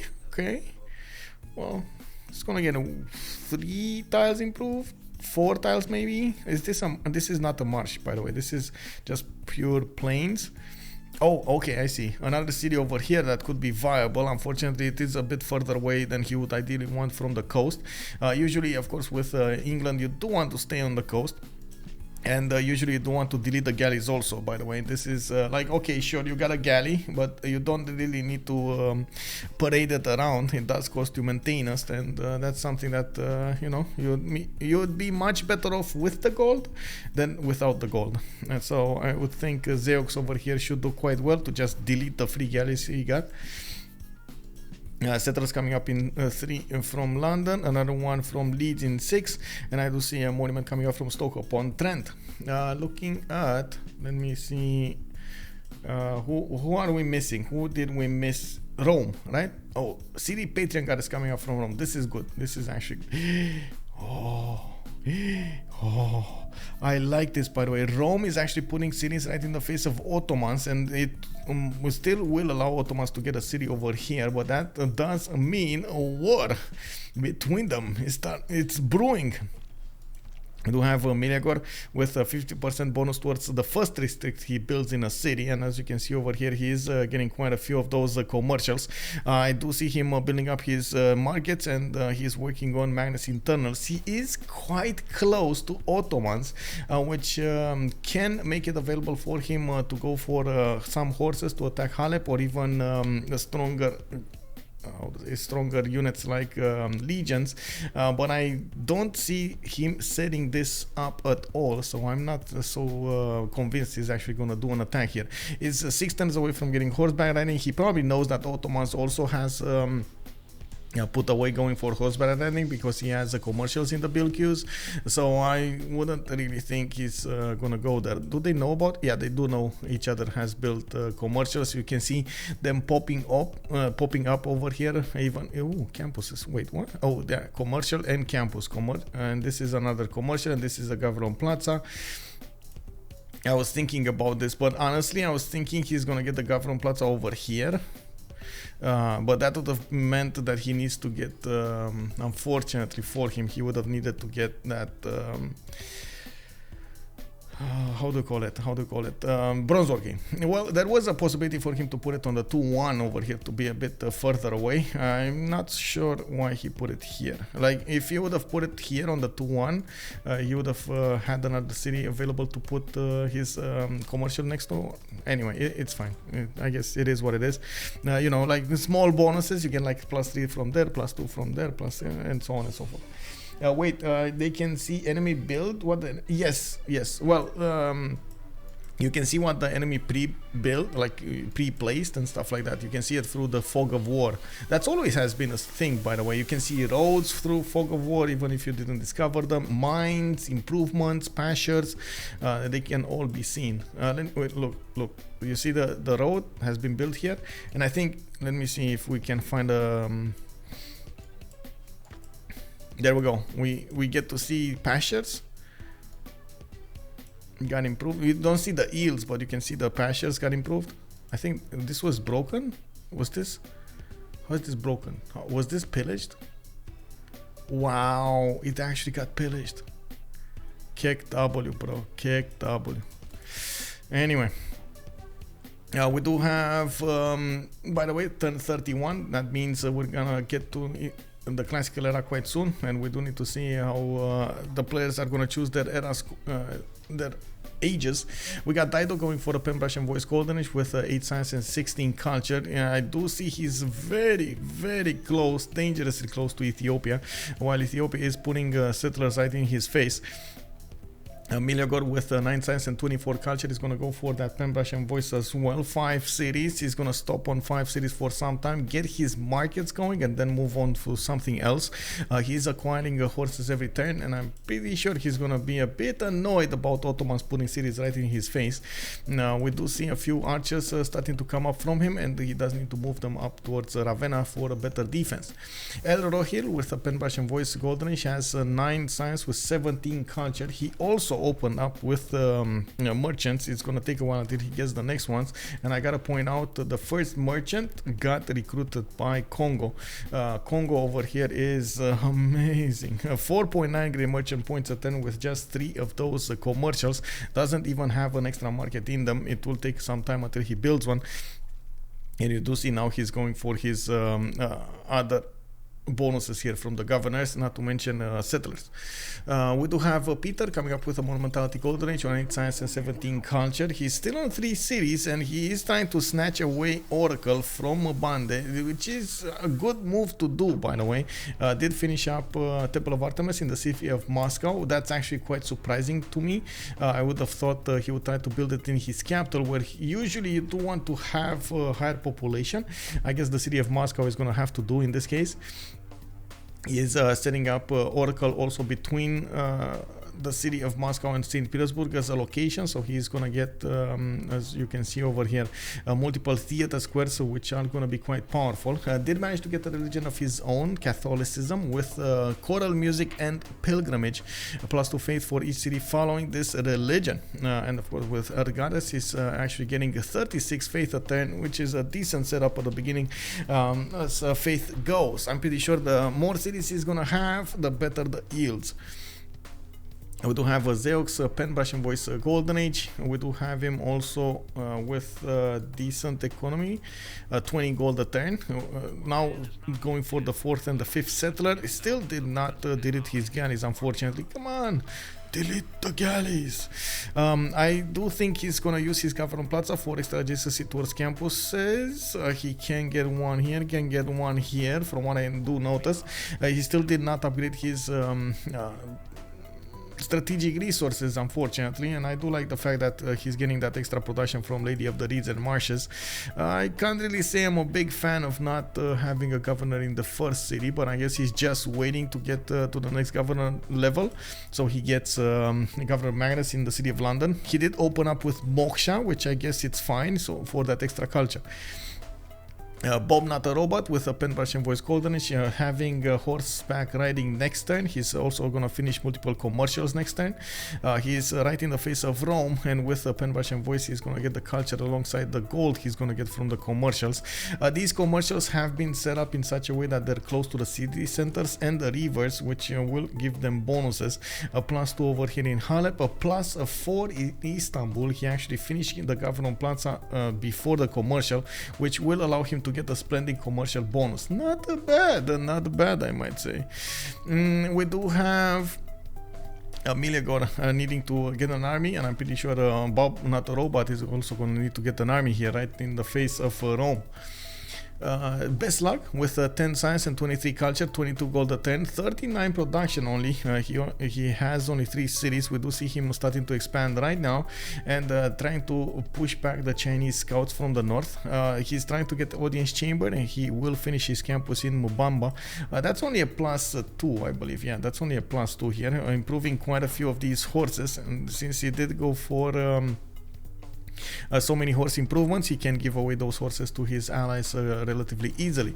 I do have to point out, of course, Governor Pingala is going to give him the extra bonuses, and even if he doesn't actually benefit from the double of or from the 2 extra points from Oracle, Pingala double will mean quite a bit when it comes to his acquirement of points in the Great Merchant screen. Having an extra trade route from the beginning will be quite important. You can see both of them are over here, and he doesn't need to get quite fast his markets, but and of course works on his settlers at the moment. We do have Txoumin also next up with a Monumentality Golden Age. He is going to benefit from 41 faith a turn, starting to catch up to to Peter. We do have him getting a Stonehenge in Addis Ababa and a Stonehenge. I don't know why for some time now I actually stopped saying Stonehenge with the N and I started saying Stonehenge. I have no idea, man. I have no idea. Angusoslav, good evening, sir. Also, bom dia, Feli. Bom dia. Did Russia get Aurora? He did not. He actually went for Earth Goddess. And to answer Angusoslav, also good evening, good evening. Continent status of Congo, it's like this. Australia is 4 tiles away, 3 tiles away to the north. He can settle a city on that warrior, though. I'm actually quite surprised he didn't settle a city on that warrior. And of course, you can see he's using his settlers over there to go and expand to the east side. Talking about Txoumin, we do already have him on 30 science a 10 with 27 culture. It's gonna overwhelm for a little time Naopil here when it comes to those yields, and especially since Naopil is just now starting up his trade routes. He didn't want to get his lighthouses before anything else. It will take a little bit of time to actually grow to the next city population. He's gonna need a lot of food from the fishes. He might actually want to chop these rainforest tiles, which will mean he does need to go for bronze. We do see already him working on iron, so yeah, that's bronze discovered already. He is aware that he's touching borders with his opponent over here, and you do see the city of Desi from Txoumin got placed right in the face of Biruta, where Governor Victor is assigned to that city, so he can try to put some more defense. Fish is always the biggest.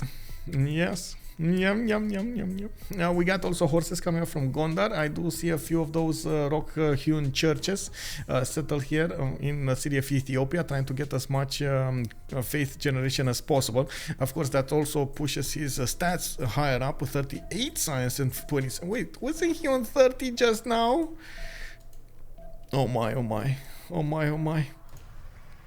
The biggest problem that he's going to have is going to be with the gold generation, which he doesn't really have an ally to go and work with, trade with, but he does have allies to rely on when it comes to the gold, especially Beslag and Zeyox. Both of them are focusing their economy here, and from what I can see, they do have a decent amount of income. A bit more on England. There's going to be a bit more on England. England, I think, is the safest one for some time now, until he's probably going to trade punches with Russia in the south. McBeton does have a good opportunity to go to the north, take over the state of Preslav, and then move forward towards the cities of England. He could try to do some kind of shenanigans when it comes to Cossack timing, but that's kind of far away, right? We're gonna have in the middle of the game, we're gonna have those Oromos try to do something here against Phoenicia. Oh, encampment coming up. Okay, I mean, this means war, right? This means war. Arsenius, hello there. And what do you mean usually is the big... Oh my god. You guys are remembering that one game, and that one game when Fish got bullied out of it. Like, come on, man. Fish is always the biggest. Anyway.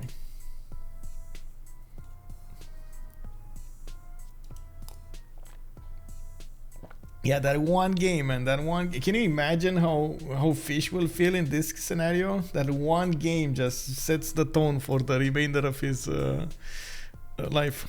Oh no. Oh, one sec.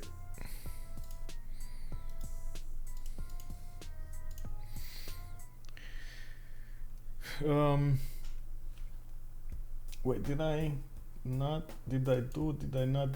Give me a second. I was looking at something and then I lost count over here. Okay, I think we got to talk about each of their opening moves here, and I do see Byrim's coming off from his... oh, right, I know what I wanted to do. It's the manage prediction, start prediction, who will win. And on one side we do have the Ornithorynques Academy, and then we do have Confiture D'irrel. On the other side, submission period 30 minutes. I'm pretty sure on the Highlands map it is going to take quite a bit of time until we actually find out who will win. We do have encampments coming up from both Ethiopia and Phoenicia, and I do see multiple horses are starting to pop up. With Ethiopia's faith generation ability, he will also get the ability when he's going to get his second government, like for example monarchy, to get the Grandmaster Chapel, which will allow him to buy out quite a few horses. We do have him with right now 44 science and 30 culture. Man, this guy is just getting bigger and bigger. I see in the city of Desi, he didn't actually put down holy side, which is a bit surprising. Usually you do see Ethiopia try to spam those out as soon as possible. I guess he's just waiting to get one of these builders there or something to try to chop the lands and get a better placement. We do have also horses coming up from Ottomans. I do see Rome versus Ottomans will start up soon enough. Both of them have horses. A great merchant did get acquired there while he discovered the next one. The next great merchant will be Marco Polo, giving China and Ottomans a way in. Rome is also making 9.2 great points a turn. He does have, wait a second, does have so many points, by the way. And the Congo is a little bit late on this. It's only 6.6 Congo. What is going on, Kongo? You are kind of far behind on this. I think Mbande would really need to get his moves on now, or somebody will need to snatch that. I'm pretty sure they noticed that's going on there. We do have Rome actually trying to get to that encampment tile of his opponent. He does have 2 horses in Ravenna, and from what I do see, he's trying to buy out with Coleo some of the tiles to the west of Mediolanum. Still going for more settlers with the Gavron Plaza in such a... Oh, I really like this Gavron Plaza placement. No, he went for a campus here. No, meow meow. Why did you not put it here in the south? Oh my god. Anyway, Mediolanum can put a +4 campus. Rome can put a +3. Then Achillea could have put a +4, turning both of them in the +4s. I don't know why he didn't actually do that, but it would have been amazing. So much science, so he just needed to pre-place a few districts over here. I guess I hope after he's gonna see this, he's gonna go for it. Access asking us if Ethiopia is rushing a UU. Also, yes sir, I think so. Encampment training project coming up. So he gets it at castles, right? He's 5 turns out. Hello Spoon, good evening sir. I'm sorry, I need to make the face. You know the face? This is what's gonna happen here. Naopil. Ooh, what is the Congo continent like? This is the Congo continent like. Big continent in the south, not that big in the north, but he can still go for it. Yeah, that is just wow. Getting stomped, bro. Oh man, Oromos are gonna come out to play. Naopil over here did go quite wide with his cities. He's trying to get some spearmen from his other cities, and of course I gotta buy him in the city of Biruta to help him out with the strength. 42 garrison defense strength is gonna be nice, but yeah, could be better, you can imagine. Still doesn't have classical units to play with, and I do see Naopil going for iron working in 2.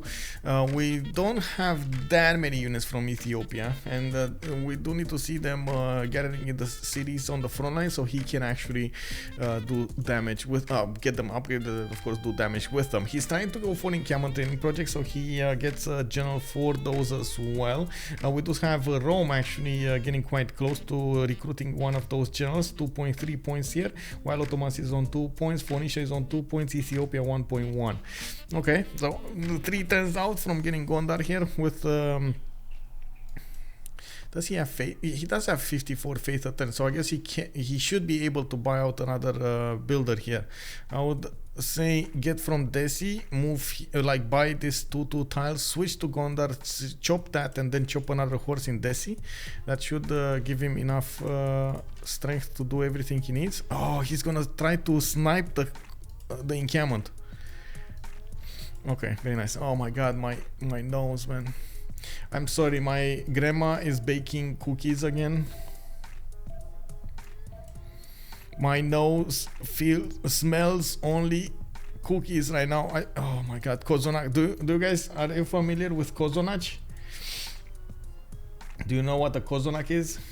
Oh my god, it's basically like how to say, bread looking cookie. Oh my god, let me actually, I don't know why she's doing it, but oh my god, it's insane, man.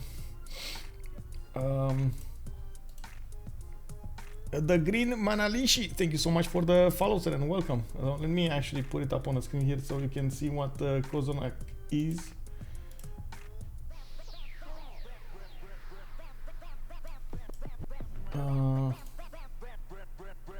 This is Kozonach. This is Kozonach. This. Sorry. This. Oh my god, man. This is like, don't get me wrong, I don't really like to eat it otherwise if it's not in how to say, if it's not immediately made, like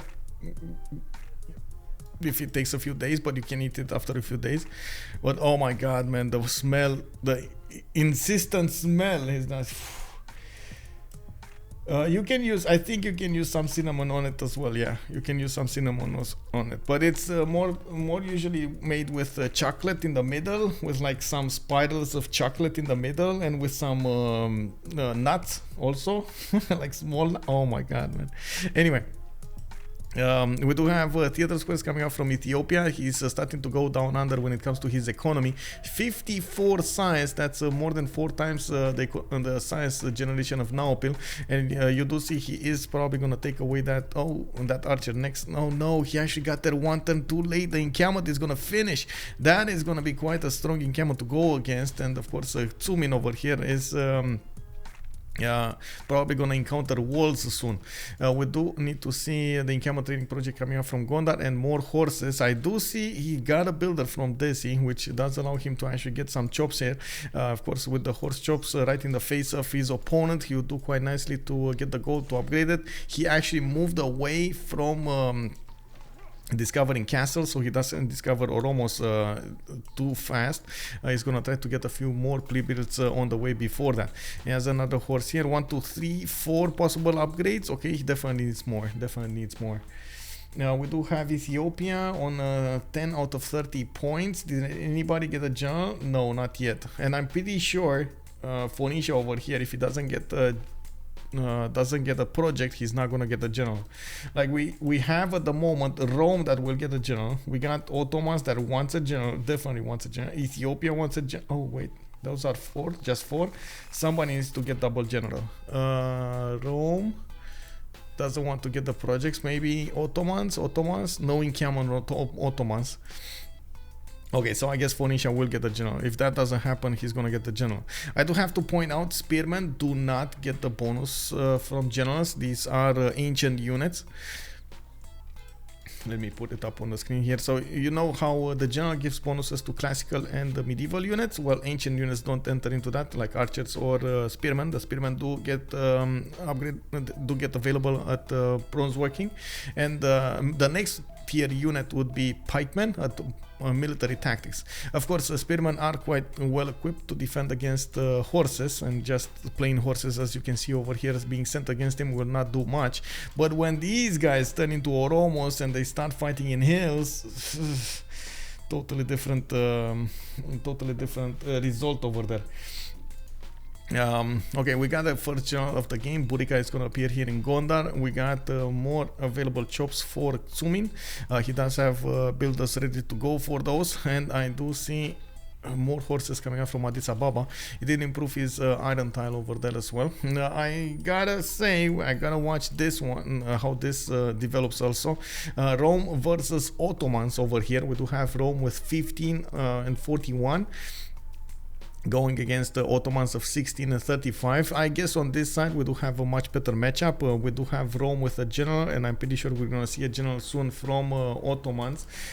He's gonna be 5 turns out from getting a general because he didn't go for an encampment. He's just straight up doing it with the Carden.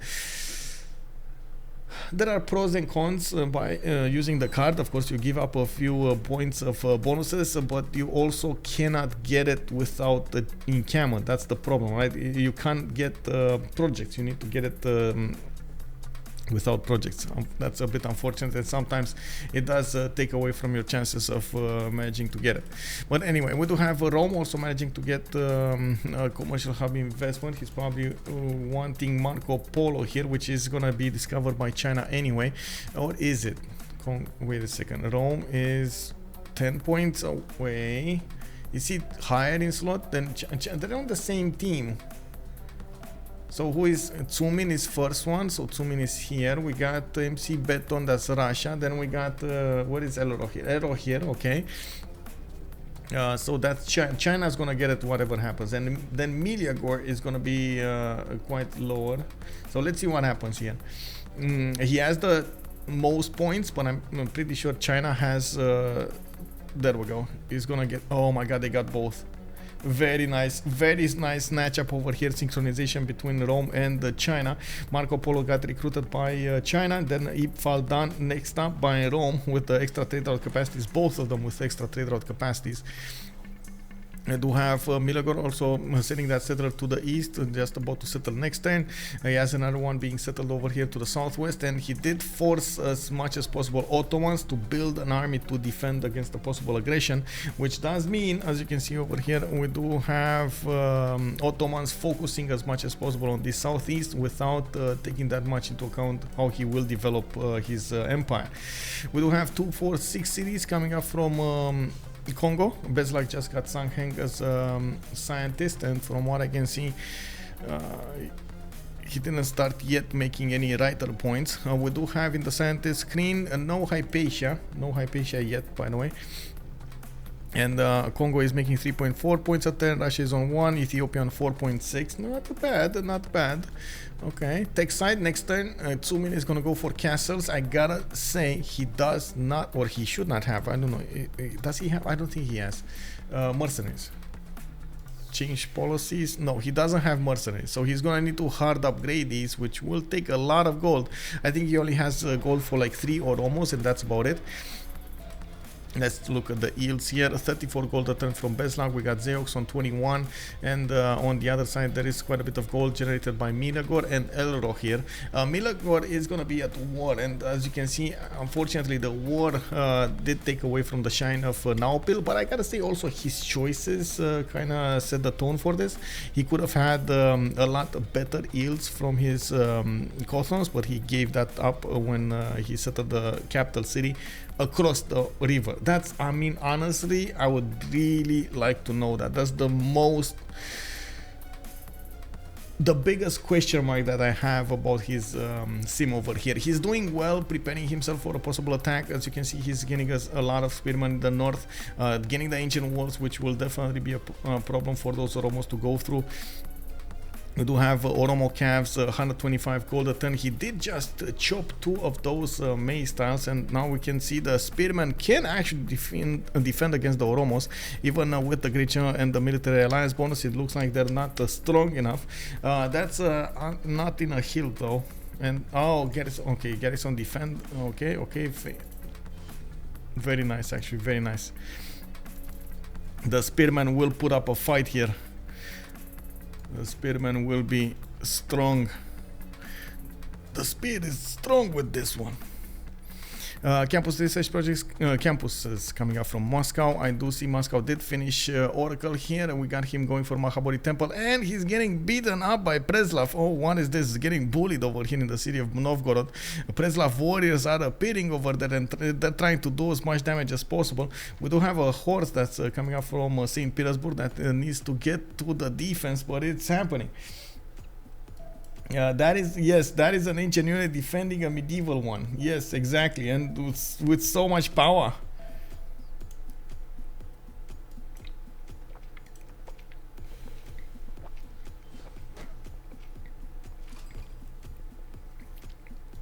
I'm pretty sure the bully of Preslav will not go that long.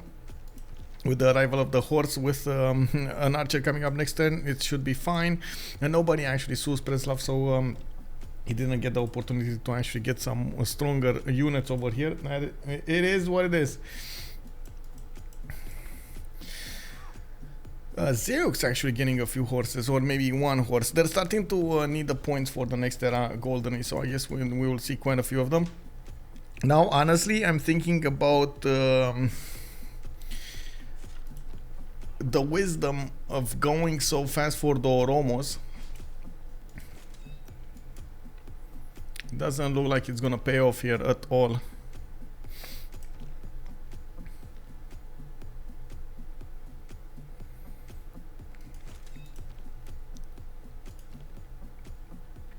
Oh well, he can still triple hit spearmen and stuff.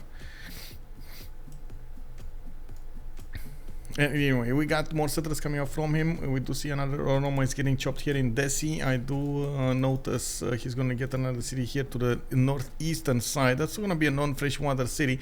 It doesn't really need that much housing because of his ability to get holy sites with Feed the World. Did manage to get the third. Oh. Hello, Crusade. Oh my god, bro. Oh my god. Oh, that's gonna be amazing. Crusade, and Russia is so far away that he cannot actually defend Phoenicia.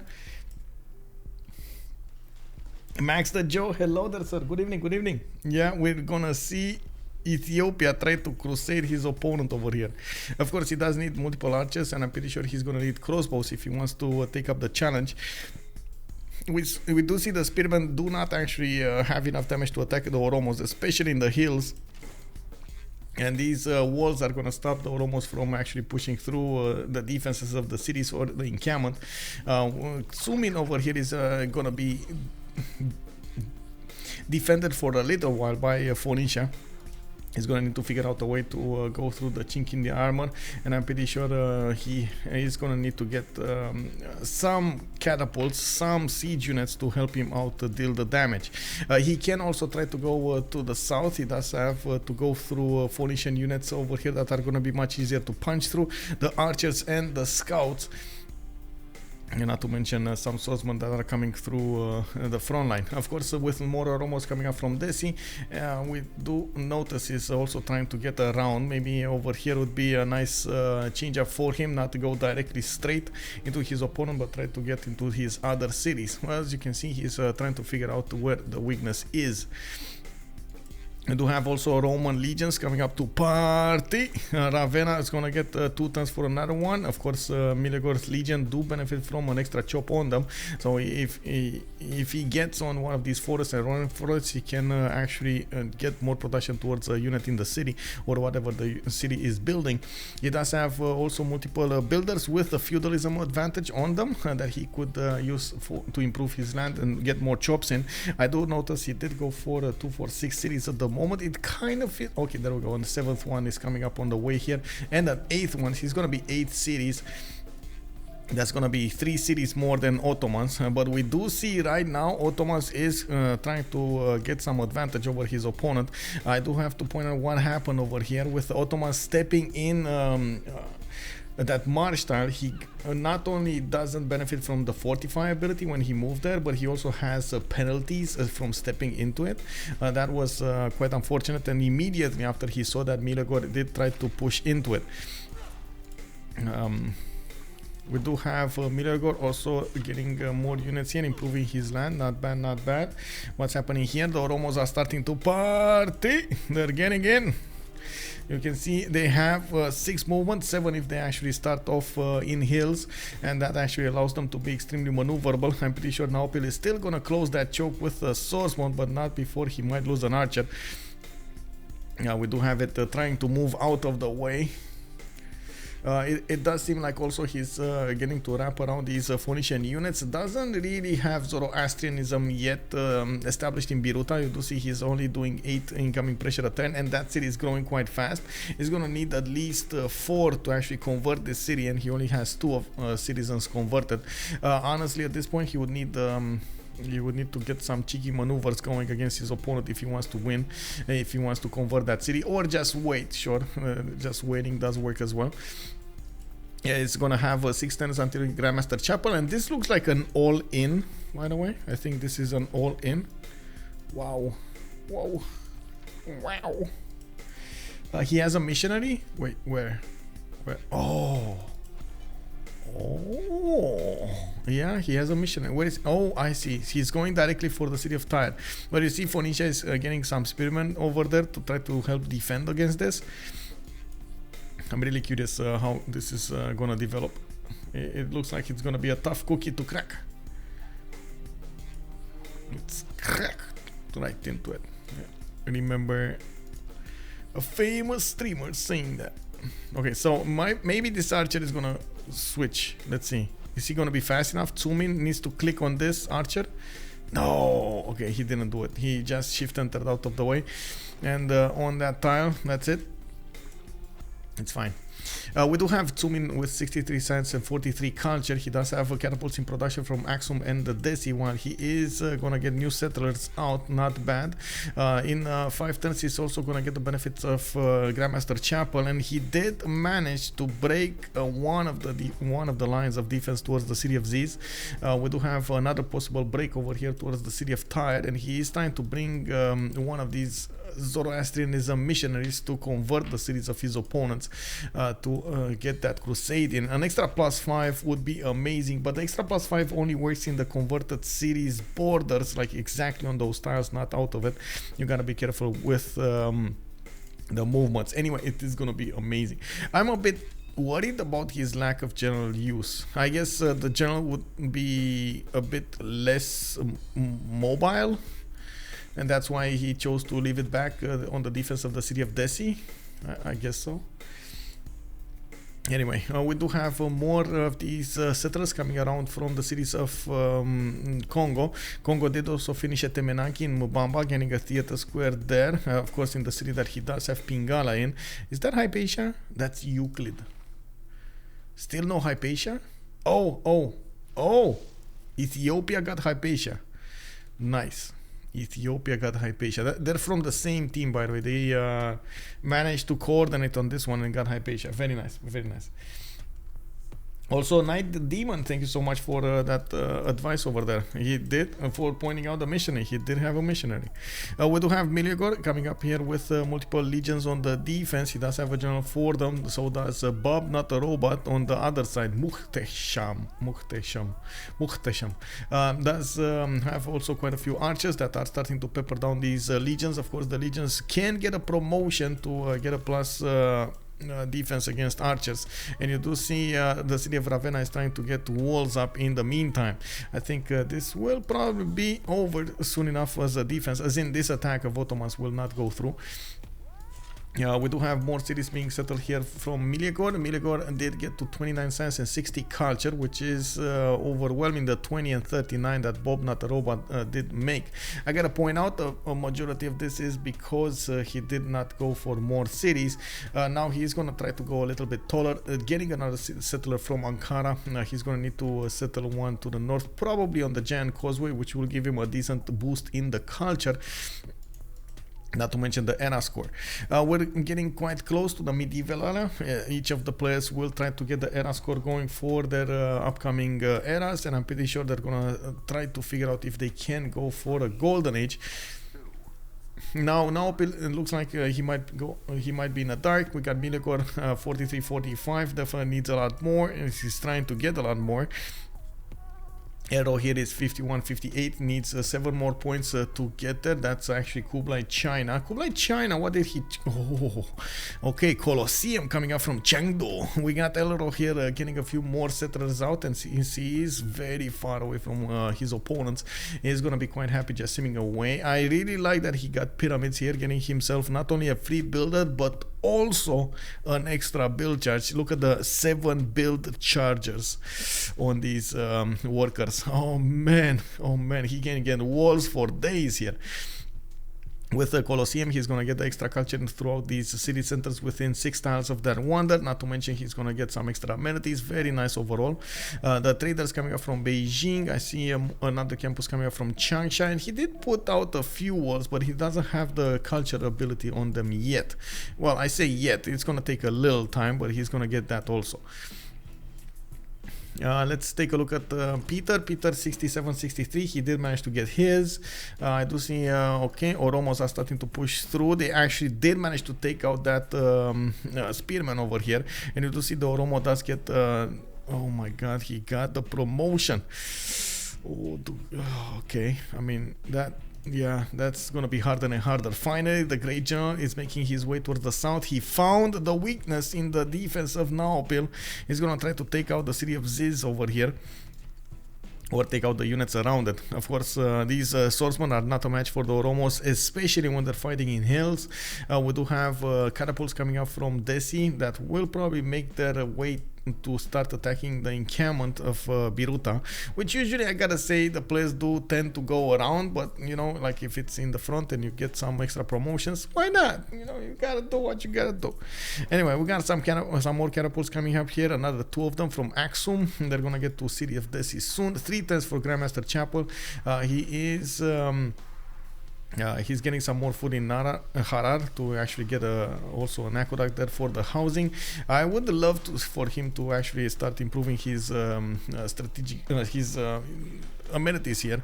Doesn't look like his happiness is that high, and he would definitely benefit from some extra ones, especially to give away to his allies as well. You gotta always remember this. Your allies need your amenities, man. They need your amenities. You gotta be very, very, very how to say, attentive. How to say, pay a lot of attention to your allies' needs. When it comes to those needs, by the way, in the gold generation, we do have Beslag getting 45 gold a tank. Zeyox is 25, but then Txoumin is minus 20. It does seem like they're putting an all-in into Txoumin over here, so he gets the most out of this.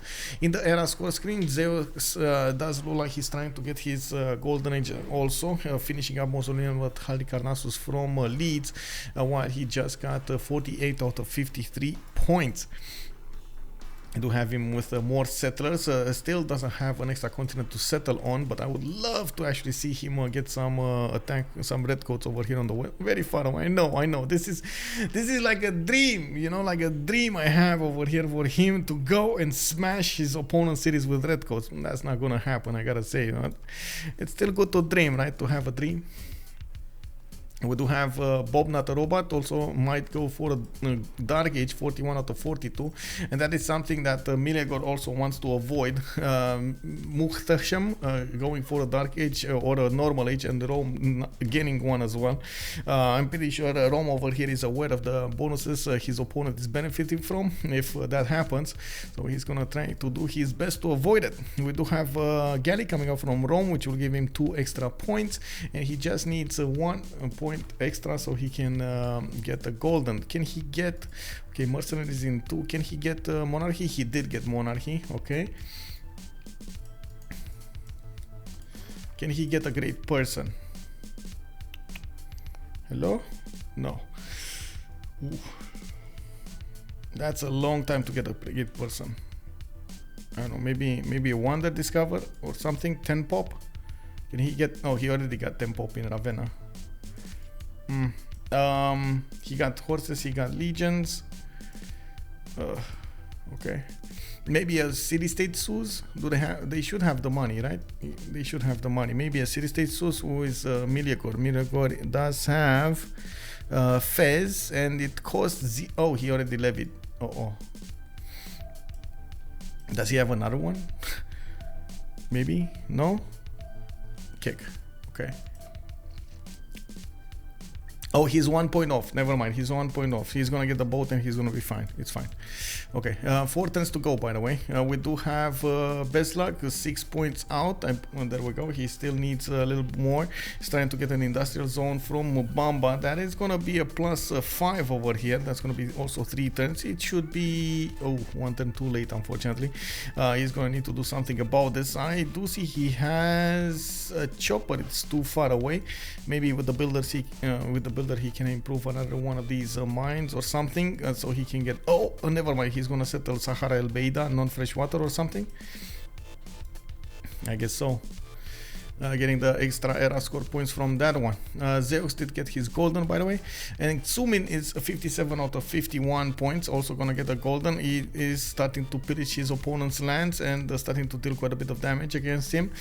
We do have the Oromos getting the promotions, and I do see finally the missionary starts to arrive. That is gonna still put him in a bit of a pickle. He's gonna need to attack into the ancient walls, which are not easy to break. A bath, yeah, that's actually a good idea, but he did, there we go, he's getting a bath. He did already get a bath, by the way. He did get it here. Thank you, by the way, Bex. Hey, bom dia.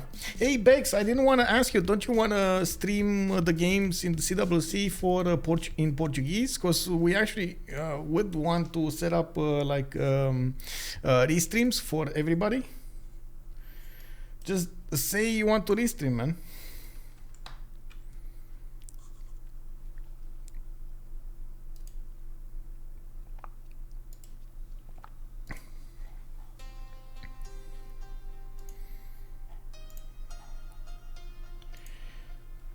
Can you check if Ethiopia is rushing calves as well? Education, mercenaries, not really. He's going trebuchets now. He's gonna have a lot of them, and from what I can see, he can upgrade, use that gold, but he did also get a gold from his opponent here, Phoenicia. Yeah, Phoenicia was also forced to move the general to the south to help the swordsman defend a little better. Oh, you don't know if you can. Okay, I understand. But anyway, if you're interested, just go for it. Just say you want to restream and we can set it up for you. It's all good, man. Would be amazing to have Portuguese, like 4 languages: Portuguese, Russian, English, French in most of the games. We do have McBeton actually improving most of his land here. He did take care of the aggression of Beslag from the north of Novgorod. Now he's getting a few galleys, or at least one galley, to see what's going on here. He needs probably... Oh, wait. Yeah, he needs to break the fog of war between his city and Velitre, so they can start trading. You can see he's also setting up Reina. I did say that this would be a possibility from the beginning, but since they didn't actually get coastal units over here in the form of those... boats, unfortunately he didn't see that coming. We do have a Mahabharati temple coming up in Tver, 2 turns from that era. Well, it's 4 turns to finish, and it's gonna take a while. We do have also swordsman coming up from Moscow. Did he not manage to get a golden? He did, right? Wait, Russia? Yeah, he has 69 to 63. Okay, interesting. It's interesting. Okay, Zoroastrianism coming up soon to convert the city of Ziz over here. That missionary is slowly getting in. I do see Txoumin did manage to get a horse right next to the city of Tyre, while ancient walls are also gonna finish. Sassy gamer lady, hello there, ma'am. How are you doing? Welcome. A big shout out to the sassy gamer lady. I say it again. Thank you so much for the raid over here. Much appreciated, ma'am. Shout out. Let me see. How do I write this? A sassy gamer lady. How have you been doing? How are the streams going lately? We got, oh my god, we got so many games started up over here. Join us. We have cookies on CPL. We're always wanting and giving away cookies everywhere. You get a cookie. You get a cookie. They get a cookie. Everybody gets a cookie. Come on. Thank you so much for the raid, by the way. Big shout out to Sassy Gamer Lady. She is an extremely aggressive player in Civ, guys. I gotta say, she really likes those cav units. She really likes Scythia. Watch out. Enjoying the new rulers of oh, don't tell me. Wait a second. Don't tell me you actually got soft on me. How is this possible? Sassy Gamer Lady, not cav lady anymore?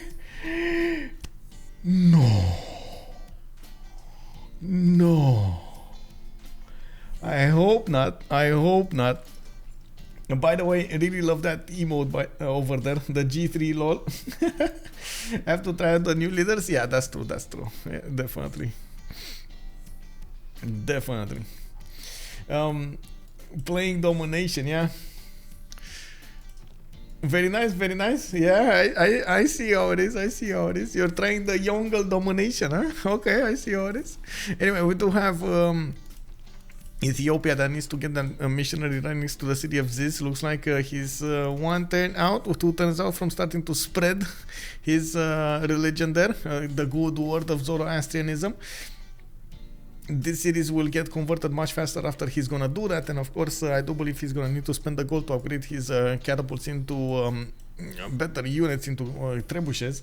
I am also seeing universities coming up from Addis Ababa, Harar getting monuments, and more universities coming up from Aksum. We're just that 1 turn away from getting the medieval era, and one more check here. Naopil not gonna manage the golden. Meleagor getting it. Elrohir getting it. McBeton getting it. Zeyox getting it. Bobnotarobot getting it as well. He does have it 53-53. Beslag is 1 point over, and I do see Txoumin is gonna be 60-51. So unfortunately, Naopil here is not only gonna get extremely bullied by his opponent Ethiopia, is also not gonna manage to get the next golden, which is gonna hurt him quite a bit when it comes to his culture and the science. The gold per turn is not there at all for him. Going to walk the dogs dinner. Have a good one, by the way. Bon appetit. And of course, I do hope you're gonna get a good walk as well. Enjoy the sightseeing. Bye bye, and thank you so much for the raid. Much appreciated. Also, I did see somebody. Give me a second. I did see somebody. Darren Clift 2. Thank you so much for the follow, sir, and welcome. I hope you're gonna enjoy your time with us tonight in the CivFR Squadrons. We do have a 4 versus 4 going on between La Confiture D'irrel and Ornithorynques Roses. A spearman defense being put by Phoenicia over here against these Ethiopian Oromos. Ethiopia is trying to sneak in his missionaries, so he gets crusade on those cities, and you can see it's happening slowly, but it's happening. He just needs to get to the 4. Yeah, it's happening. Next turn, bam, bam, bam, bam. The horse died though. Wasn't there a horse here? I think the horse died. That's unfortunate. We do have also Rome managing to get more cities on 2, 4, 6, 8 cities now. He did get his golden age of pen, brush and voice, a second one, and I do like how he's setting up his industrial zones. He's actually going to benefit from the first 200 production of the game with 70 science and 75 culture, right next to Bobnotarobot 49 and 55. You can see Meleagor did manage to get double the amount of production that his opponent is benefiting from, and I'm pretty sure Rome over here might try to go as fast as possible towards those tanks to take out his opponent much easier. Squishy units. Elrohir is going to go for pen, brush and voice golden age, 49 science with 65 culture, 157 production. China here has just been gaining higher stats, well, I should say more cities than usual. I would have hoped he's going to be higher in stats. I don't know what happened here, but I guess he's going to fly off from now on. 2, 4, 6, 8. Oh, he went for an economy. That's why he wanted to have economy and production. McBeton is Monumentality Golden Age, 2, 4, 6, 7 series. I do see him also getting the 8th one soon. He's gonna finish Mahabori Temple here and still fighting off the units of Beslag from the north of Novgorod. We do have harbors coming up in 6. He is exploring the seas, so he discovers the cities of Rome, his ally. Let me connect over here with Monsieur CC. Bonsoir, Monsieur. Yeah, let's see. Monsieur CC, and we do have here Catholicism, and I go B. You Catholicism. You. Cool. If you don't think about it, this push of Ethiopia is just to get crusade for a later push with +5. Yeah, it seems so. Yeah, it seems so. That's gonna be quite something. The trebuchets are gonna start getting some points as well. He, if he wants to, he should be able to move 3 of them last seconds of the turn and then start shooting right afterwards. For example, like move this one here on the chocolate, and this one he keeps it here, right? And then boom, last second of the turn you move this here. So this one on the chocolate, you move it here. This one that will be on the forest, you move it here, and this one you move it here. And you the first movements of the next turn, you just hit from 3 sides, and you should be able to punch through the fortification health, especially with trebuchets. They do a significant amount of damage against these cities.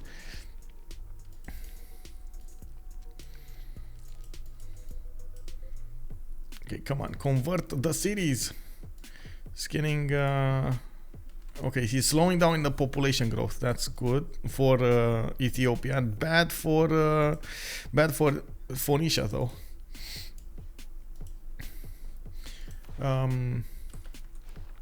Beslag over here is starting to get 41 science and 78 culture. He's also on 150 production. I don't think he got that many of these relics. Actually, no relics. Oof. No relic and no how to say, no work there yet. That's a bit unfortunate. Wait, does he doesn't get the extra I don't believe he has the palace with the 5 slots, right? Does he get the palace with the 5 slots? I thought that's let me take a look. Oh yeah, it does. Okay, never mind, it does. I was thinking, like, you get all of those bonus, but you don't get the palace with the 5 slots.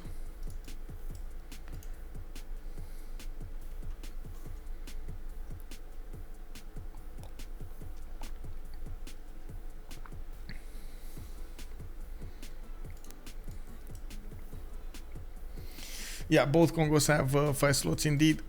Just want to double check this, and finally the city of Ziz did get converted. That means all of these other cities will get a faster pressure on them, like faster conversion because of the extra pressure.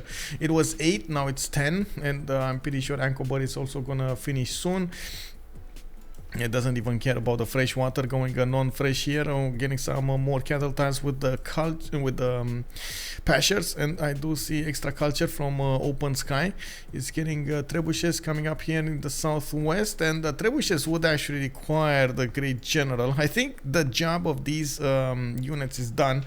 It's probably just keeping them over here so he can put more pressure and force his opponent to try to get a defense there. I do have to point out Naopil is one turn away from getting military tactics. Military tactics for the pikemen, which will allow him to upgrade all of these spearmen into pikemen. This is a good moment, by the way, to switch to crossbows. Those will eat the pikemen alive. You do have to just get a lot of them. Txoumin does have 216 faith in the bank with 89 per turn. He did switch to a pen brush and voice golden age, and that actually helps him out to have a better economy. Does have 97 production as well, alongside that faith generation. We do have a significant advantage for Meleagor to go against Ottomans here. I gotta say, Meleagor is in a good position to go for the next part of the game with very, very strong bonuses. Ottoman still needs a lot more cities. He's trying to get some, even putting them right close to his ally over here, Zeyox. We do have him trying to get a Bursa with giant causeway bonuses, getting those traders going between his cities, and a few crossbows to defend against a possible aggression here from Rome. Beslag did go for a pen brush and voice golden age with Mbande. Foreign ministry is going to come off from his capital city, from his government plaza, and finally he's actually going to get a settler in the north. I would have thought he's going to get another one over here somewhere to actually get the amber tile, but I guess that's not a priority at the moment. A bit unfortunate that he didn't get those going, by the way. Really unfortunate that he didn't get his relics or the works, how do you call them, the sculpture works. I think the sculpture also is quite powerful, right? On Kongo you do get artifacts and sculptures. Yeah, grant additional bing bing bing bing. Yeah, thanks, let's do it. Yeah, let's do it. I'm a bit worried about also Naopil. Txoumin here with 80 science still has a lot of advantage over Naopil. You can see the 1500 science acquired versus Naopil's 500. 3 times more science was acquired during the game until turn 57, until right now, by Txoumin over his opponent. The trebuchets are starting to pound on the cities of Phoenicia. First it's gonna take away that encampment, but then he's gonna run into pikemen, which are gonna be quite strong, even attacking into these trebuchets. Gold will still be a problem for Naopil, but he does have Elrohir over here to fund him, and you do see we do have Elrohir with 40 gold a turn. Meleagor is also 40 gold a turn, while the pikemen, okay, they will deal significant damage against these trebuchets.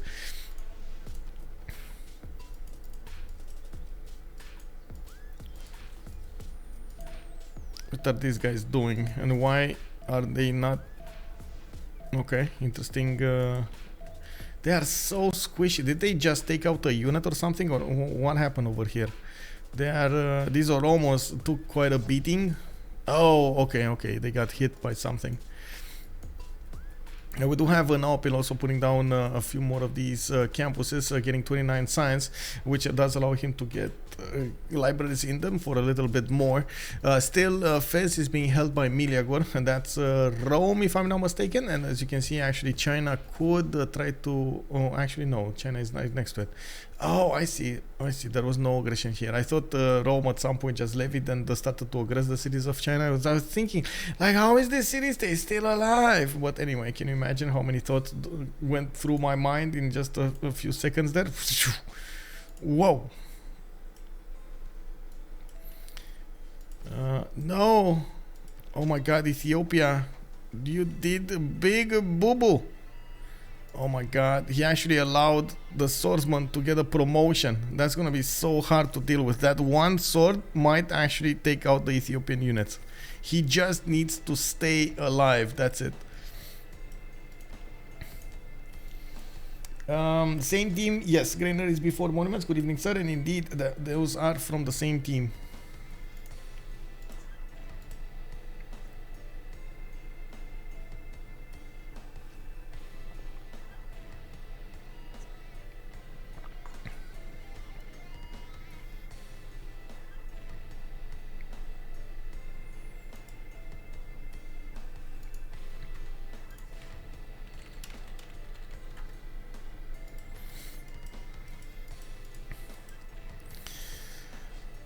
There's still going to be quite a bit of poking between them here. I do like that finally Kublai Khan China is starting to get some science and culture out. Looks like he is going on strong on these industrial zones, getting 179 production also.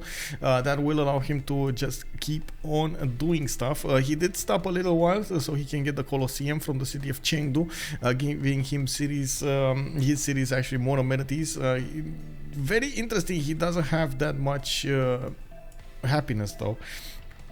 I do see he has 2 continents, so he just needs to improve his amenities. I guess he's on the same continent as Rome, and from what I can see, they know where is Dido and where is Russia. Russia, okay, 3rd continent on Russia, and then Dido. Okay, I guess Dido does have a little bit of a smirk here of the purple continent, but not that big. Needs to be careful. Wait, hello? That Oromo might die. Okay, so there goes the defenses of that encampment. I do see, of course, Oromos are getting in there, so they can start attacking into it. The pikemen do have significant damage to attack into the Oromo, so I'm pretty sure he needs to be careful about this. And you can see that Oromo is taking quite a beating, but he has another one that could just jump in place and try to take down that encampment. It's still gonna be a win. There's no conversion yet. It says the city information says the city will convert in 11 turns. He does have 12 pressure coming up from also the north, and China might get in there to snatch one of the builders here. Txoumin has a 2-charge builder next to the city of Ankober, while China does have one of these scouts over there that just saw the builder. At this point, you got alarms sounding, and the builder needs to get back in the cities. There we go. He's getting it. Okay, Hildegard of Bingen also did get recruited here by Ethiopia. Not bad. He's gonna get a few more extra yields from there. We do have Kongo starting to make great engineer points. Rome is starting to get those. England is 1. China is 1.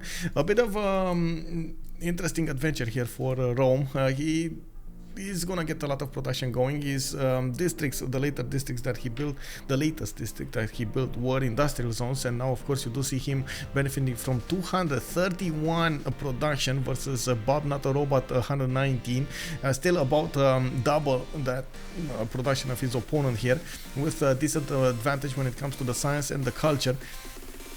We do have Abu also coming up here for him, and I'm pretty sure he's gonna need to get stronger units if he wants to break the defenses of Ottomans. Ottomans doesn't benefit from Janissaries, but I'm pretty sure with the lack of science here, he's probably gonna be overwhelmed at some point. I'm thinking tanks, but it could be as soon as cuirassiers. It kind of depends how fast or how much of an importance Muhtesham puts into his defense. I think a lot, so that's why I'm thinking tanks. Tanks are probably going to be the best way for him to go in.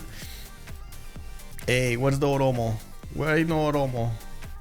Did the Oromo? Oh, why did it move? Oh my god, it actually wants to go from here. Okay, interesting. Oh, he's sending it north, but you could use the other Oromo. Whatever. Anyway, it's fine. I guess these trebuchets are gonna get more promotions, which is always good. You get the extra damage on them, you get the extra heals popping off, and as you can see, those encampments are gonna go down anyway. We do need one to take it over and force it to be repaired here. One Oromo. By the way, when the encampment, that's one of the trickiest things. By the way, when the encampment is so low HP and you walk in, it totally ignores the unit defending it. So you can take out a fully strength unit with just how to say, with just a unit. By taking out that encampment. It's unfortunate, but it happens.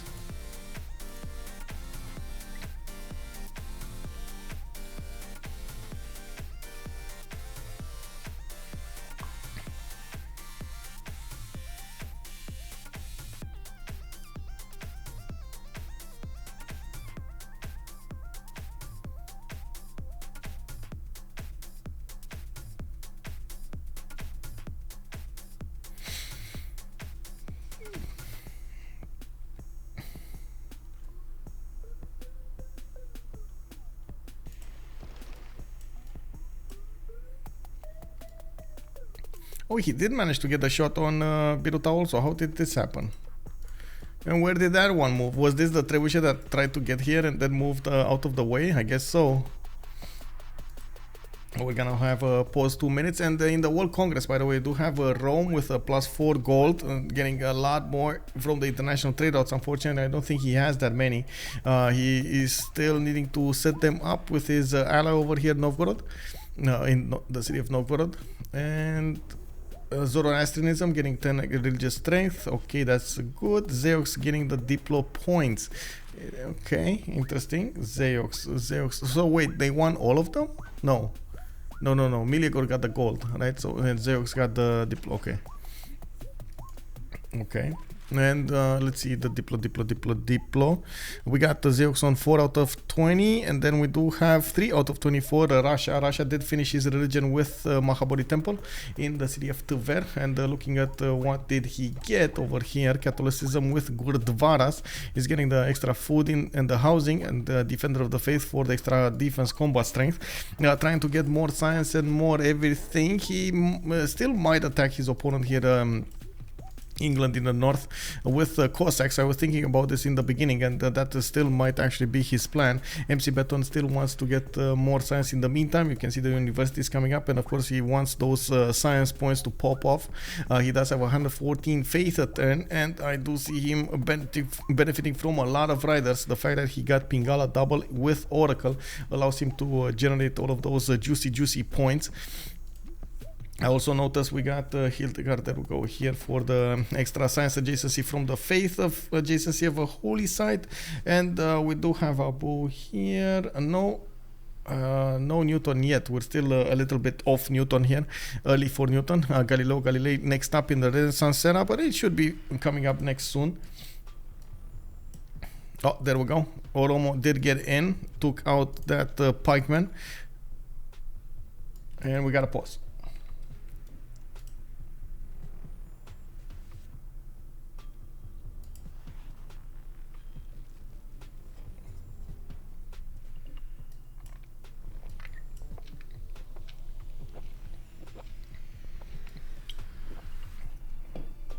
Quick pause over here.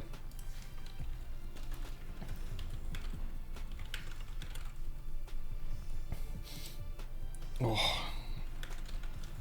the smell of cookies in the evening.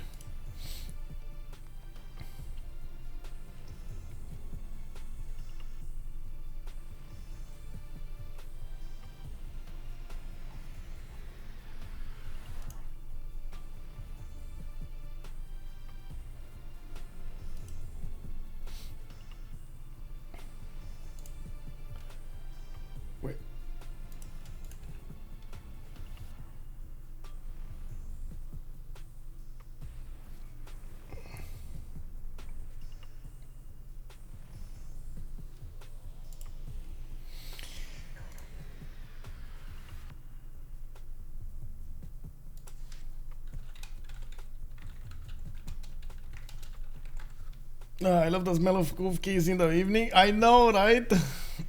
AO Cisco, good evening, sir. Hello there. Oh my god, yes. We do have spies coming up in Addis Ababa. Okay, that's extra damage that he could get against Phoenicia. Every little bit helps here. These pikemen are extremely strong against his Oromos. Even if he did get the Caparison promotion, it's not enough to break through this. Even with the Crusade ability, I think it's going to be extremely tough to push through this.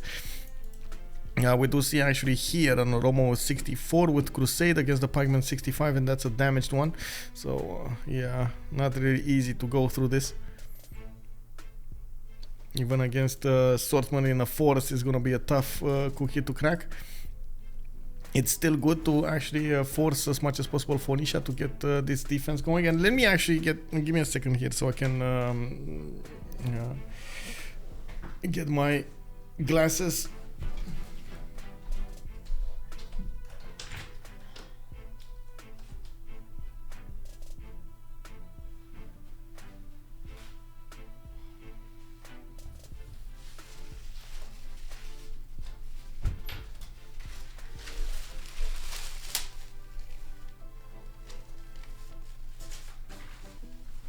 I need to get my glasses not that dirty. Okay. I need to get to a store, to a glass store, so I can optician. How do you call it? Optician, I guess. I had a bit of a problem with the supports for my nose. You know, the supports that you have for your nose do have like a little bit of a thing over there, like a, not a plastic thing, I don't know how to call it actually, a buffer, maybe a buffer.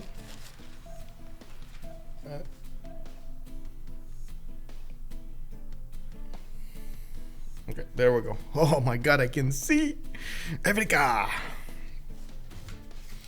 Sorry about that. Sorry about it.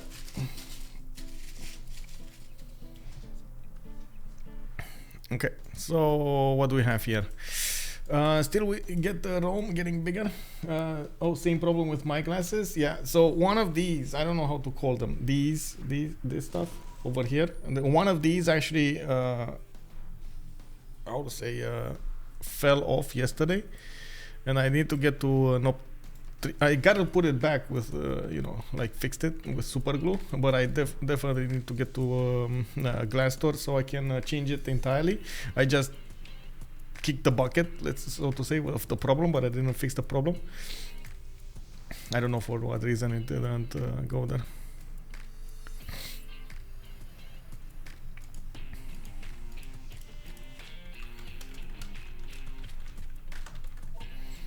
There was an update, by the way, like 1.3 megabyte or something update, and I guess it might cause problems.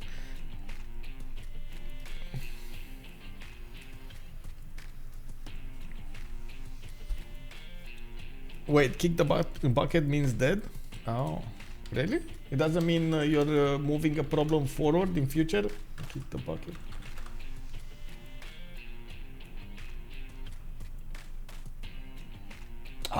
Oh, I see.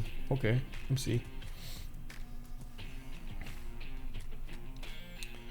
What's a good analogy on this? Is it? Let me see. That's kicking the can. Oh, I see. Thank you. That's kicking the can. Okay.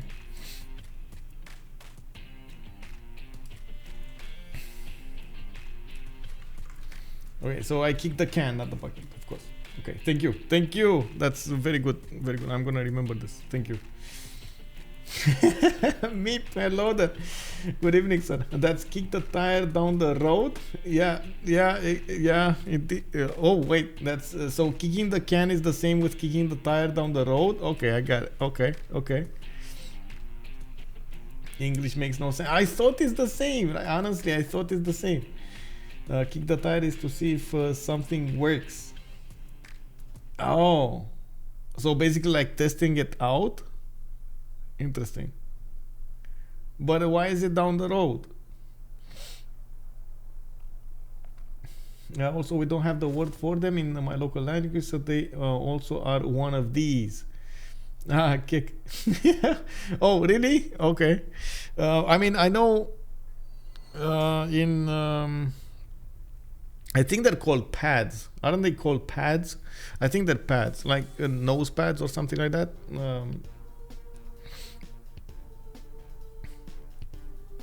Or supports. We use well, I can't really say supports in Roman. Wait, another one bites the dust. Okay. Kick the tire means to give it a try, something like that. Okay. Okay.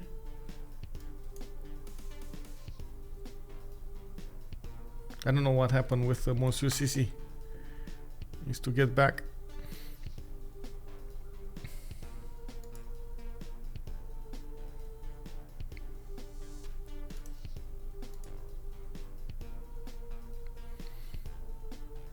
Hey, oh my god, we got another logo, guys.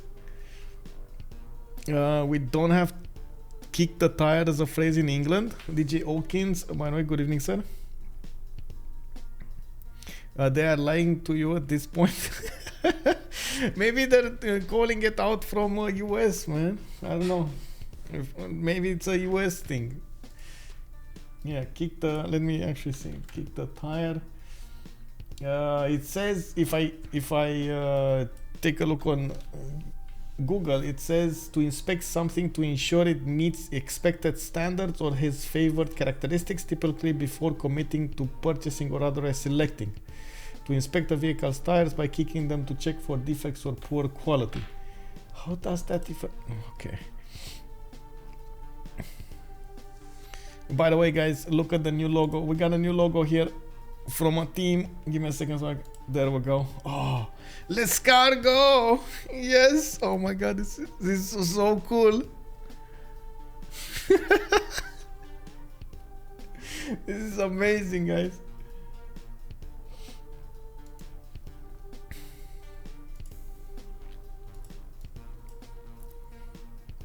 Yeah, that's how you know a car will work. I know, right? Exactly. That's what you need to do.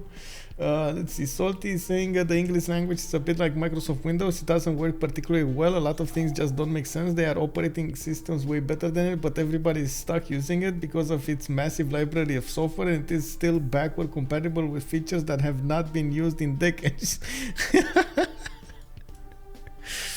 Well, I don't know if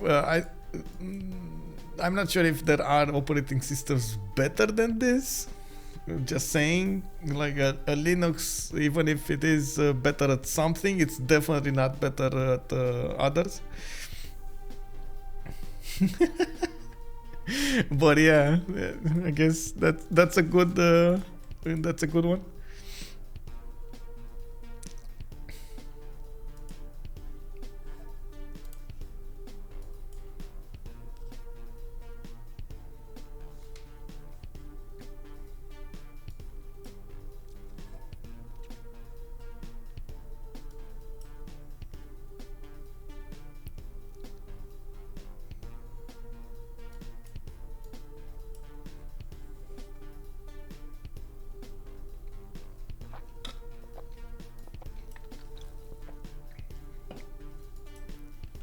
Just waiting for everybody to join up. Well, I gotta say, thank God we don't have that many desyncs going on. That's amazing.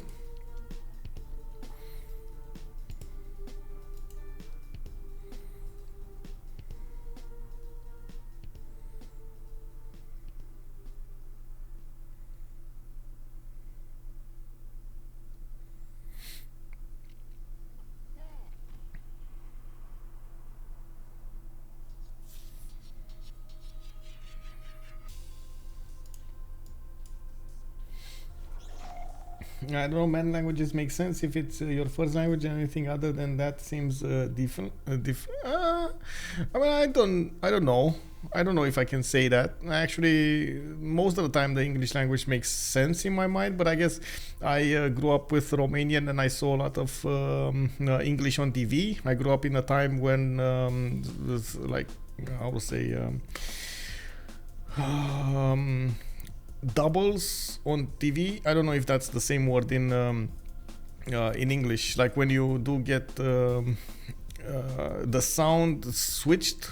Instead of somebody talking in English, you get somebody talking in Romanian on most movies, and the Windows was in English and so on. So dubbed. Yeah, that's it, dubbed. I didn't. So most of my culture acquirement, like was from movies, and they were in English, and they were all subtitled, and I could learn English like that. Not to mention, I was, of course, a big fan of cartoons and so on, which were all in English. I don't think we ever had a Romanian cartoon or something like that. Well, there might have been some, but I didn't catch them or didn't watch them. All of the books I was reading in my childhood were actually English books. I was reading Star Wars. I don't know if you guys got the pleasure of reading some of the Star Wars books, but they're amazing. They actually have a totally different and much more complete universe when compared to the movies. The movies basically just shine a light of one book. Like each movie is a book, and they're, just to put it in perspective, there are like 200 plus books and only maybe 14 movies. Now they're starting to catch up to the books, actually, with when Disney bought Star Wars, I believe. When Disney bought Star Wars, they started seeing in it so much of a library of good stories and so on and so forth. I'm actually, you know what, like, it's fun. It's fun to see that they're working on Han Solo, developing, I would say, his storyline and so on, and also Mandalorian. But oh my God, I would love to see something like the X-Wing series. The X-Wing series was about an X-Wing squadron of elite fighters, elite. How do you call them? Oh my God, elite flyers, I guess I would call them, like pilots. I know, right? Star Wars nerd. I know. Like, instead of learning Romanian stories, I was learning Star Wars stories. And I was in my 8th grade. Yeah, 8th, 9th, and 10th. They got me through a lot of tough times, man. Those books were amazing. My father was just happy I was reading something, so he just, he helped me out with as many books as I could get my hands on. Anyway, we're coming back to the game, so I guess we're gonna put the Star Wars story aside and work on this. A lot of, you work with a lot of Romanians and you know all of the bad words. I mean, man, we got a lot of them. What can I say? And I think we're the only nation talking about dead ones, so many dead people around. But anyway, let's not go into that, because it's something that should not be said out loud in less than 18 stuff. Anyway, I do see Elrohir is actually bringing one of his settlers to the south. Maybe he is trying to get some coastal connections going with Rome. I'm not so sure, and that's not something that we can easily see, how they managed to get their how do you call it, get their alliances between them. Maybe Rome would have actually gave Russia a military alliance, which would have been definitely a mistake. I think China should have done it, but anyway, it might have happened. So they either need to wait until they need to go for another alliance, or and they can get another alliance, or try to adapt around it.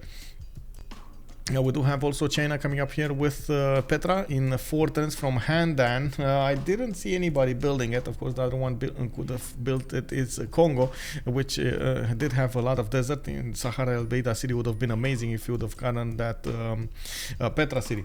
We do have also Mbanzas coming out from Kabasa, from the cities of Kongo. I do see harbors coming out from Kewila. Interesting choice to go for harbors now after he spammed out so many of those commercials. I would have thought he's gonna just keep with it. Even if you go for a no bonus commercial, it's still a commercial. You still get extra bonus points in the merchant screen, which does allow you to get more. Looking at also our museums, this is a big no-no. Like with Congo, you don't go for art museums, you go for archaeological museums. Even if you don't know how many of those archaeological sites you have, you still want to go for the archaeological museums for the bonuses you get. Big no. I really hope he realizes this might have been just one of those, I just click on stuff by mistake. How do you call it? Muscle memory kind of things. He probably didn't realize he's clicking on art museums. He definitely needs to switch. We do have also Ethiopia getting closer to the city of Biruta. Still, that city center did not get converted. Would be quite nice if he's gonna manage to do it now. Oh no! Txoumin, come back, Txoumin.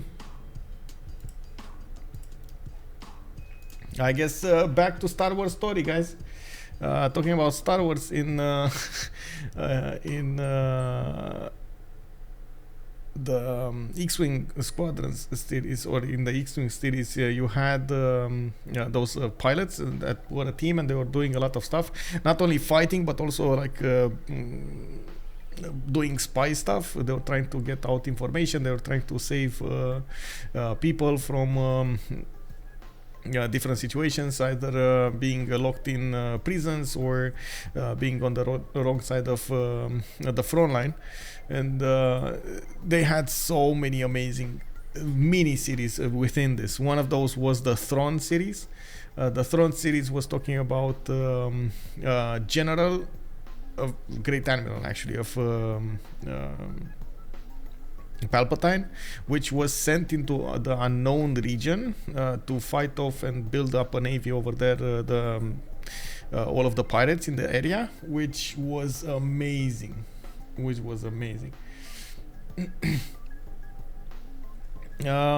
thought the new Star Wars series and Star Wars movies were terrible except Rogue One, but they have seemed to get the series right. I really liked Andor. Definitely liked Andor. I don't like. I mean, I liked Han Solo as well. I can't say I disliked it. I don't like the Mandalorian that much. Actually at all. Sorry, I liked the first season and then I stopped liking it. I don't know. I was excited at the beginning, but comparing it to The Expanse, for example, what I don't like actually is they didn't keep the same universe. They didn't keep the same universe. This is the thing that gets me mad.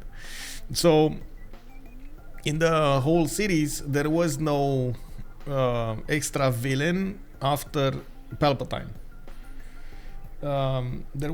Mando was the best one. Okay, sure. Still, I don't think so. Andor at the moment I'm rating it higher than Mando. They lost focus at some point. So it feels bad, man. Oh man. Okay.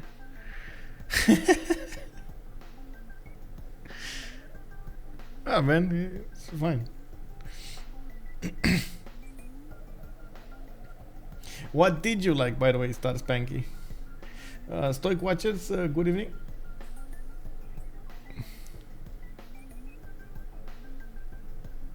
Oh, he's a Star Trek fan over there. I mean, I like Star Trek as well. Are you going to start the Transformers lore next? I don't know that much about Transformers. I would, but I don't know that much about Transformers.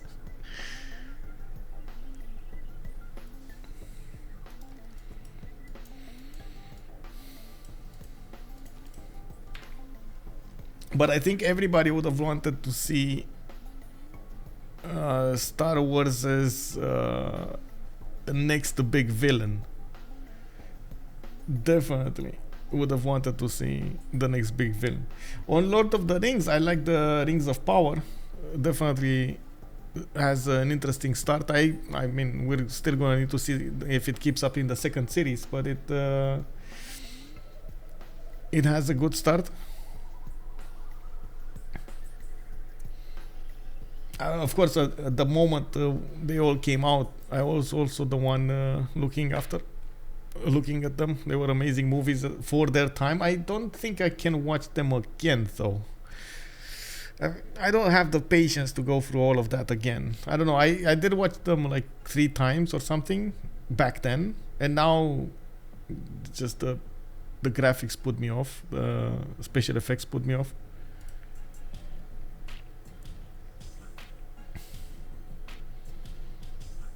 They're still just as good, probably. Yeah, probably.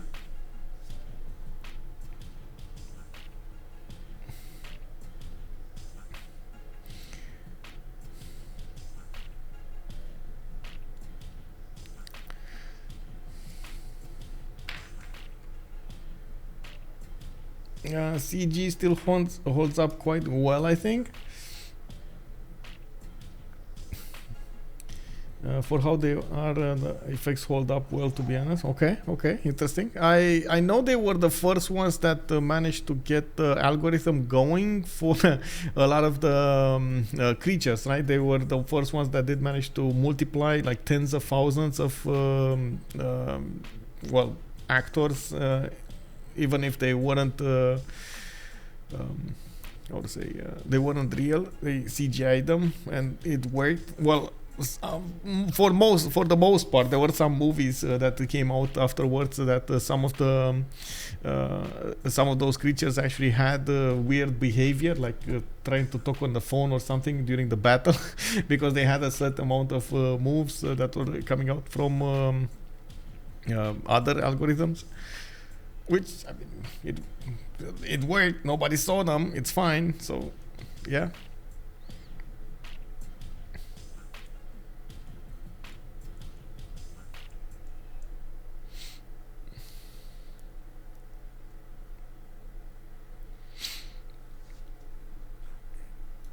On this side, I guess I'm a bit weird. I don't like, for example, Minecraft either. Like that boxy stuff, big pixelated graphics.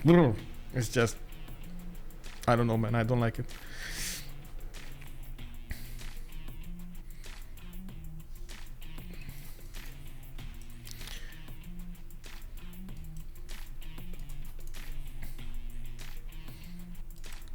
Okay, so finally Txoumin is coming in.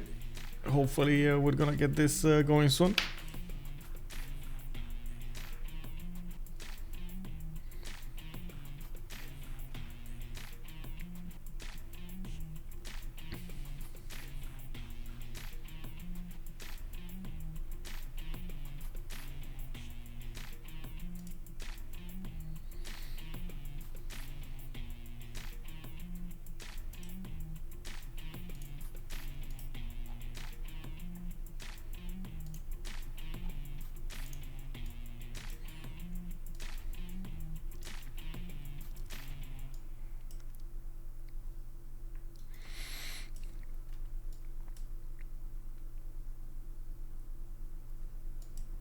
Okay, I think he reconnected, right? So we're gonna see the team pluses coming in, and let's go.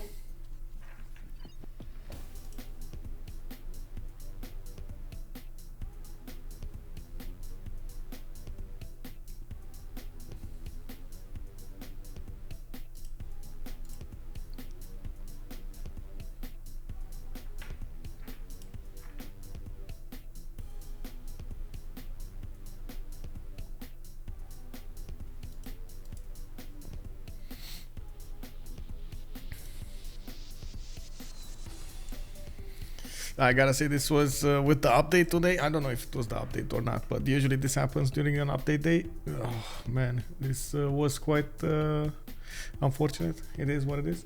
Okay.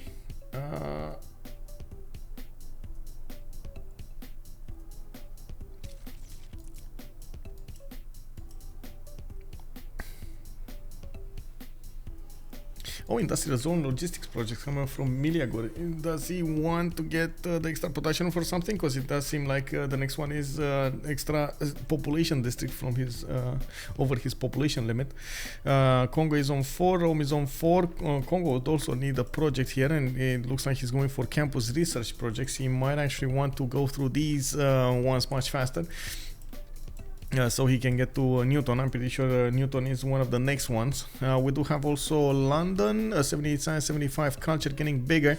Confiture D'irrel is benefiting from 3 members that are actually quite strong, while on the other side, Ornithorynques Academy only has Rome and possibly China. I think Peter is actually or is going to try to be quite strong here. If he does manage to couple his economy with Rome, he's going to do well, and I'm certain that he's going to try to do some shenanigans here against England. I'm hoping for a Cossack timing.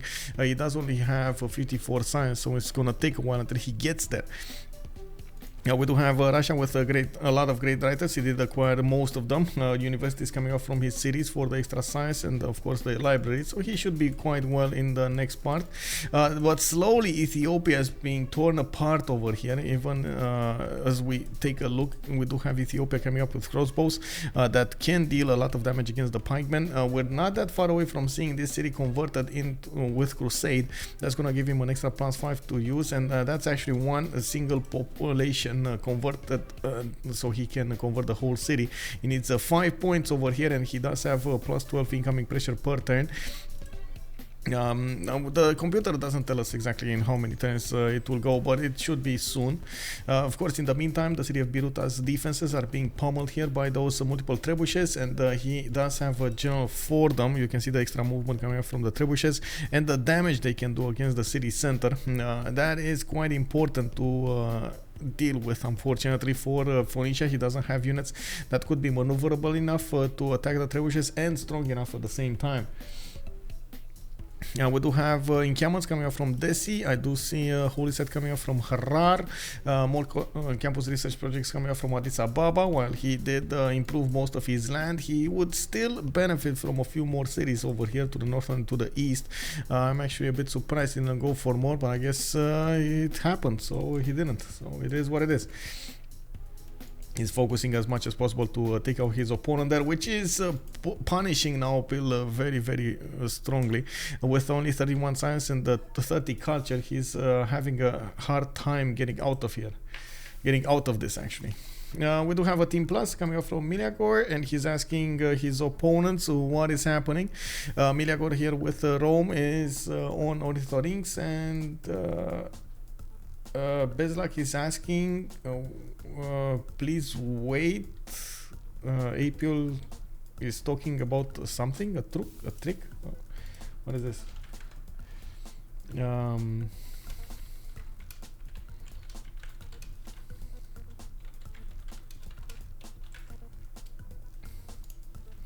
We are just waiting for Apil, who is looking at something. Oh, I see. Okay. Truk is something. Okay. Interesting. Oh, regarding Txoumin's problem. Okay, so maybe Txoumin might be forced to get subbed out or something. I don't know, but I guess at this point, if they don't have somebody to sub in, that's going to be a problem. I don't think. Anyway, it's on the referees. I don't know. We'll see.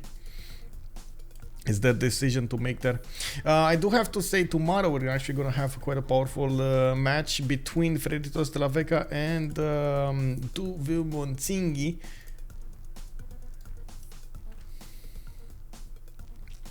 They only said it's jeudi soir, so basically evening on Thursday, and I'm thinking after I did ask them, it was going to be between 1900 and 1930 GMT, so between those hours. I will try to update my Discord as soon as I get some more information, and of course I'm gonna share it there. Yeah, yes, and Sasu, yeah.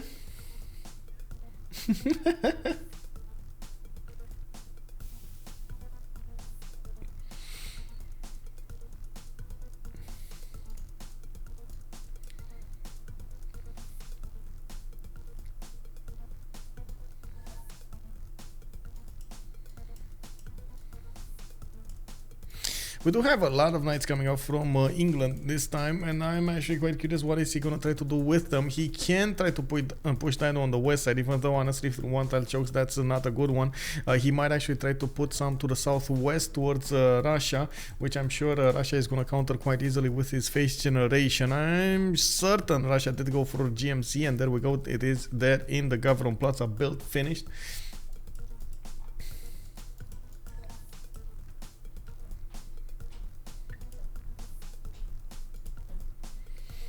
Freitos versus Tsingy, T-Tube. Yes, I know, right? Yeah. Wait, is it T-Tube in Tsingy? Did he switch to... I don't think he switched to Tsingy. Or did he? Let me see. Oh, it's Hazagi in Tsingy. Oh, I didn't know that. Okay. So Hazagi, Gabzu, Iceluk, Tidhab, Tamlin, Petit Pascal, Apology, and Bamaki. Oh, Tuvum on Tsingy. Oh, yeah. It looks like it's happening. Yeah, it's happening.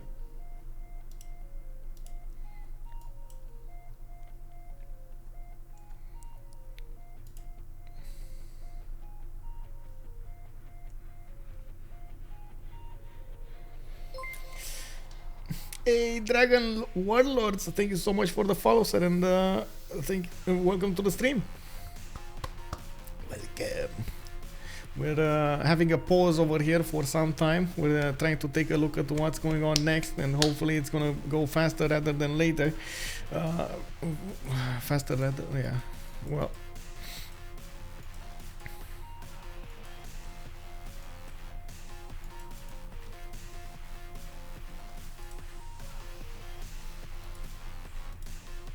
Go and bully him.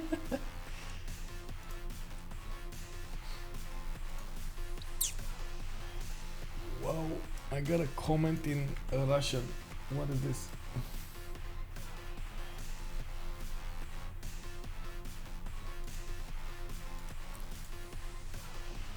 Oh, somebody's really annoyed that I put premieres up on YouTube. Well, I'm sorry, sir. I'm trying to do the best I can, putting the content out there, exposing it to the public.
It looks like we got a long waiting time because referee is trying to find a solution for one of the players just keeping on disconnecting here. I don't know what solution he's gonna get to find, or what, if there is a solution, if all of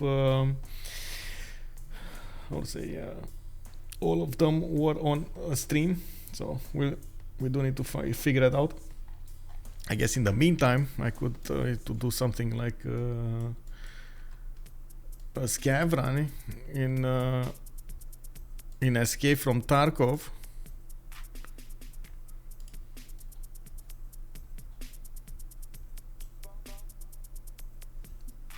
At least we're doing something, right? actually need to put both headphones. What is it? Hello? Oh, I see.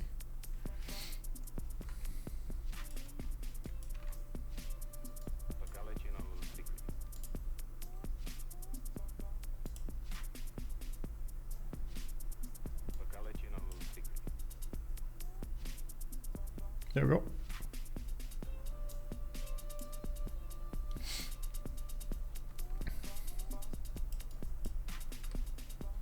You guys know Escape from Tarkov?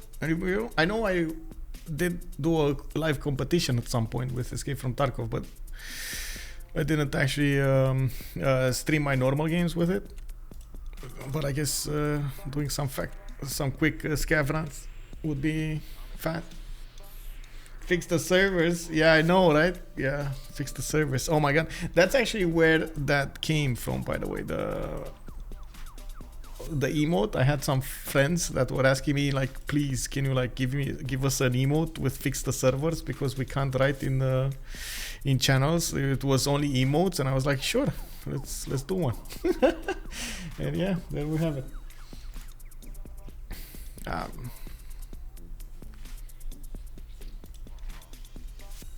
By the way, there are two things that you need to know about Escape from Tarkov. On scavs, you just you don't really care about dying or living, but when you leave, you get your equipment out, you get to sell it. If you don't, you just lose time, and that's about it. There's not much I wouldn't say there's much else to lose other than time over there. You only get one per like 10-20 minutes. Sometimes it's a little bit faster, but it depends a lot because of the levels you have. And the other one, which is the PMC, is your main character, which gets leveled up with as much things that you're doing and so on. The only thing is, and that's maybe something I should consider here, to take I will say overall volume, maybe take it down. Unfortunately, yeah, there we go. I don't really care about the sound in the game. Unfortunately, they do curse a lot in this, so it's not really plus something. Hello. There we go. Alright. Scavenging basically just lets you move through oh, look. Lets you move through some of the maps, and you get to search through the maps to find out stuff that you might need. And if you do find out stuff that you might need, you just put it in your backpacks, and then you get to try to extract. If you get to extract, you get to sell it to vendors or other people, and you do make the money to buy out other stuff like weapons or equipment, like I'll say armors or headgear and so on. I just get as much as usually I can and get out. Don't really try to spend that much. I don't really like to spend that much time to gather everything. There are some juicy loot places in which you can go and try to figure out if you like stuff. I do want M67s though. This is a grenade box, and usually it spawns grenades, of course. There we go. Oh, no M67 though. Nobody's looted this place? Oh my god, don't tell me I'm gonna get a hammer. Anyway, let's see, bolts, wrench, it's fine. One more loot box, and then we go out, and then we get to see if they finished or not. Wow, I'm actually gonna finish this before. Okay, you know what, one more. This is one more box instead of one more turn. Oh, I saw somebody moving there. Don't shoot me. A splint and a bandage. It's fine. All of those are actually quite cheap. Nothing that I found is extremely valuable, but if you add it up, and you still get some money out of it every rate. Wow. Light works. There we go. Just go to the some of the extracts that are on the map, and you get to sit over there a few seconds, and boom. GPU is expensive in the game as well? Not really, actually. The GPUs were extremely expensive in the previous wipes. every few months the game wipes the servers entirely. Now they're not that expensive anymore. Let me show you. Actually, I think I have a few of them. At this wipe, like in the first wipe I played a year and a half ago or 2 years ago, I was also so like, oh my god, yes, just get Bitcoin farm, get everything built, get the Bitcoin working for you and so on, and until I realized that's just so much money being spent into nothing that I could have used to just do raids and have fun. Let me see, where are the GPUs? Here. Yeah, there we go. GPUs. It's 266,000, which is around, well, it is actually quite expensive. Is it? How much is let me see. I think it's $2,000 if I'm not mistaken. Dollars. So yeah, they are quite expensive. Let's see, 2,000. Yeah. So it's 2,300 something ish. Yeah, that's it. I don't like to sell them though. I'm gonna have a mission in which I need to give them, and I need them out of rate, so I don't sell them. I do sell most of everything else.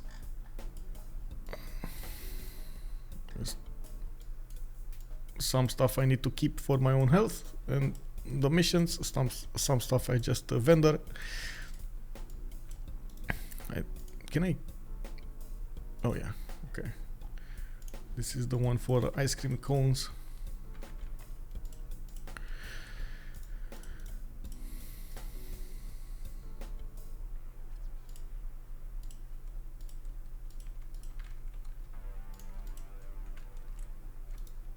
Did they fix it? Still no? Oh my god, still no. Come on, man. My stuff is selling over here.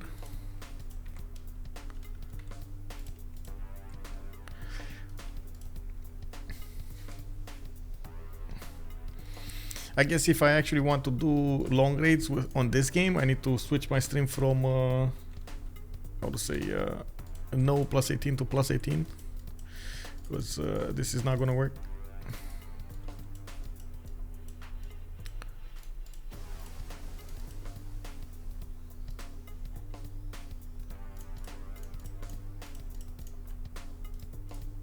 I think this is expensive. Yeah, it's 39. It's 3 times more.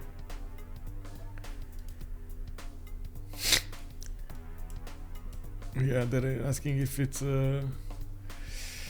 well, Sotic have been asking me what is my favorite sea state in Civ. I'm trying to decide what nation to play in EU4. Please don't name a CS that is located overseas. I don't like playing American native tribes. Zanzibar. Zanzibar is my favorite. Or Zanzibar or yeah, Zanzibar. We're getting it. Okay, we got it. Okay, so I can actually close this off. Okay, very nice. I would say Zanzibar.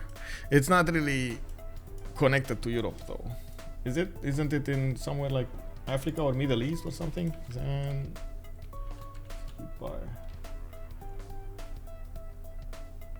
Tanzania. What is this? Yeah, it's in Africa actually. Okay. Yep. Not West Coast, East Coast. East Coast, West Coast. West Coast, East Coast. Yeah. It's all good. Okay, so we do have the game started up, and we were seeing the soon engagement coming up from Rome going against Ottomans here. We might see England try to do something. I'm not sure against whom though. He does have an ally, Menelik II to the northwest. He could try to do something against Phoenicia, but as you can see, it's not like it's gonna be easy for him to do so. Russia is taking refugees coming up from Phoenicia, and there is a settler over here getting on this coast, and he might actually just settle a city there. I'm actually curious if he is, or if he is gonna keep on going towards the south. Try to get one in the tundra, so he's better protected. We do have Kongo coming up from the west as well with a few units going against Phoenicia. There aren't that many units from Ethiopia that could give damage to that city, and from what I can see at the moment, Kongo doesn't really have an army to speak of. He probably levied those so he can get some mana score, and that's about it. Biruta though is getting under attack, and we do have an Oromo ready to take that city over. And that city is also going to convert to Crusade soon enough, and I'm pretty sure he's going to convert afterwards the other cities. Very nice, by the way. He still would need a missionary to make it faster, but I think it's enough anyway. With the 3 trebuchets able to shoot against that city center, or at least 2 of them that are able to shoot against that city center, he should manage to break through the defenses right after they take down the walls. They're going to go through Governor Victor defenses. Alcatraz 1, 2, 3. Thank you so much, by the way, for the follow. Sorry, I never remember what it is. I have a tendency to confuse the words. I meant the right region but used the wrong word. Yeah, I know. I totally get it. It happens to me as well. Sometimes my my mouth just keeps going without me, and I mean something, but something else totally comes out. I know how it is. It's all good. Also, I'm sorry for the delays over here. I guess there were some technical issues that needed to be solved. I'm not sure if they were solved, but I guess we're gonna see soon enough. We do have Zeyox getting a few more settlers, or I think one settler actually, at least to the south, with a lot of builders coming up from his cities with feudalism. He is expanding his improvements here, getting a lot of more stats. Zeyox did manage to get to 100 science with 77 culture. He does have 167 production. And we do see him actually on par with everybody else from his team. I do have to point out that McBeton to the south also has the same production, but has a lot more faith to work with. With 130, he is doing quite well when it comes to that ability. Now, I think McBeton is also wary of what's going on to the north here against England, and I'm pretty sure he's going to figure out whenever he's going to get attacked. He is notably taking care of this with some scouts being put over there between him and the cities of England. While England is making a few armies, Zeyox is giving away his military strength, and I do have Russia needing to build a few more. I'm pretty sure he's putting more importance into these art museums, or I should say the culture, rather than anything else. Really important to see if, oh no, Kongo changed this, but he didn't. He actually went for art museums, which is gonna take away from his shine here. Definitely getting those extra bonuses coming up from the sculptures would have been amazing. That's not gonna happen. Also, Zanzibar is owned by Kilwa in EU4, so I will get to play as my favorite wonder. Oh, nice, nice. Wait, you're actually playing as a wonder? What? Oh my god. By the way, did you try out the other one?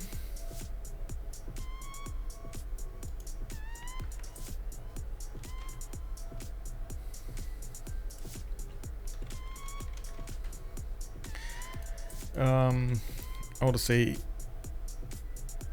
some Hearts of Iron. Did you try Hearts of Iron? I know Liege was playing it for quite some time, and I actually quite enjoy Hearts of Iron as well. Kilvaki Sivani is the best single wonder in Civ 6. Wait, really? You like it more than Temple of Artemis? Wow. Or Forbidden City? Wow. I don't know, man. I don't know what to say. Sis, I think Forbidden is better. You know, fight me on this. I think Forbidden City is much better. We do have Ethiopia coming up here against the Biruta, and we do have those trebuchets ready to pounce. Men-at-arms are coming against them, and you do see they are not able to take down the trebuchets fast enough. We do have a few more builders also from Txoumin that are trying to expand his improvements over here, and looking at Rome on the other side, he's also trying to get the research campus research projects going. They are trying to discover these scientists much faster so they can reveal the next ones. I'm pretty sure Newton is going to be one of the next ones. We did also have Rome managing to get Beslag, and he should be able to get the next one if he manages to get a project in. I don't know if he's going to have a project. No, campus research projects coming up from 3 of them. Doesn't really care about Imhotep, while Congo does have 5. Rome also has 4 great points.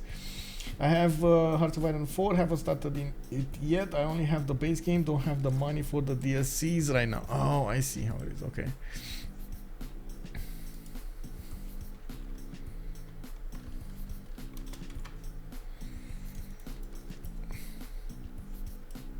Well, we do have multiple turns to wait to see exactly what's going to happen, who's actually going to get Newton here, and at the same time who's going to get the Imhotep. I think if things go the same way, Kongo is going to get it, and from what I can see, he's also trying to get the campus research projects.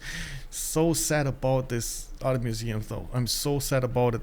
Did he get one? Maybe he gets one like an archaeological museum from Mbande. We don't actually have the vision over those archaeological sites yet, but maybe later in the game he's gonna have a lot of them and he's gonna punch himself because of that. Well, that's, you know, sometimes unfortunately you can't deal with it. We do have also campus research projects coming out from China.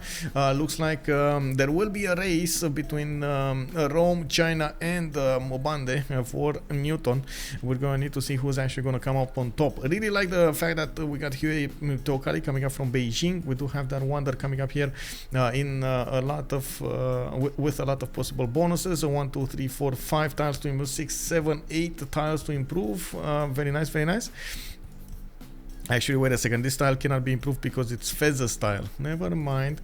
We do have Meleagor, still the best one when it comes to the science. He's had the Fez from the beginning of the game, and since he's working so many campus research projects over here, it is gonna be a problem.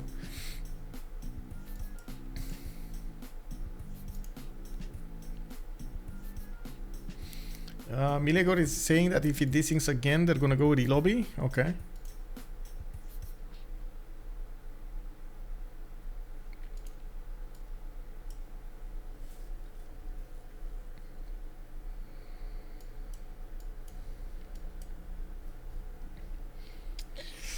Janus, yes, Mbande is allowed in the CivFR squadrons, and the new Muhtesham.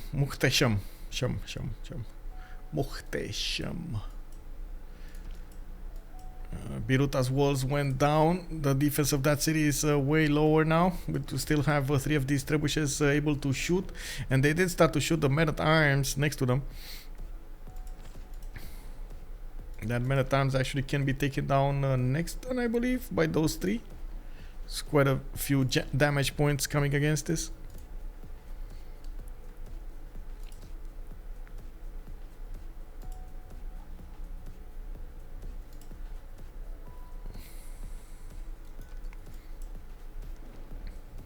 Oh, I think we're gonna have a quick relobby here.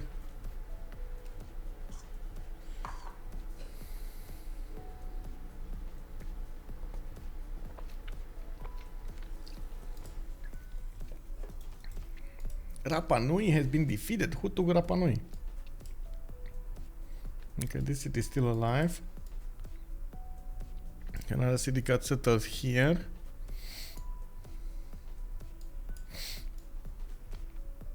No. Am I missing something? Where is Rapa Nui?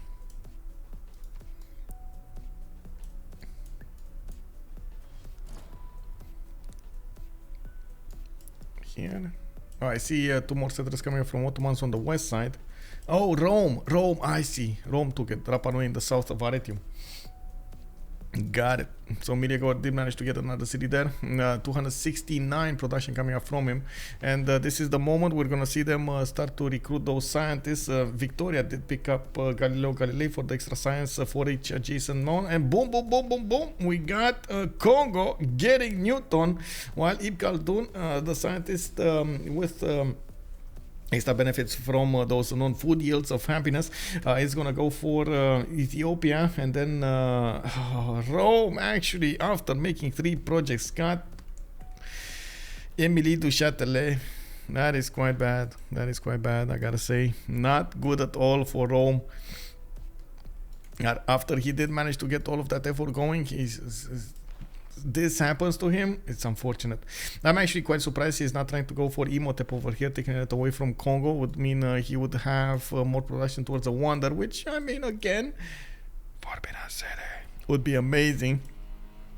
Looks like Jingzhou, China did put a city right next to him, and they could now trade coastally. He's getting Reina settled in that city, and I do think Elrohir would need to put a connection city as well. Another one. Looks like for Ministry coming up in Rome. We do have Banax started up in his encampments, and he does have only 2 encampments here to work with. If he does want to go for any kind of oil unit, or any unit that uses oil, he's going to need to get a lot more of these encampments being put down and improved with military academies. Ooh, Txoumin actually desynced.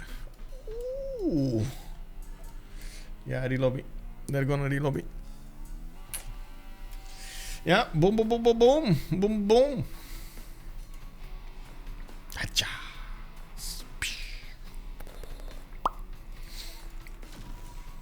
Okay, we got a relobby going on here.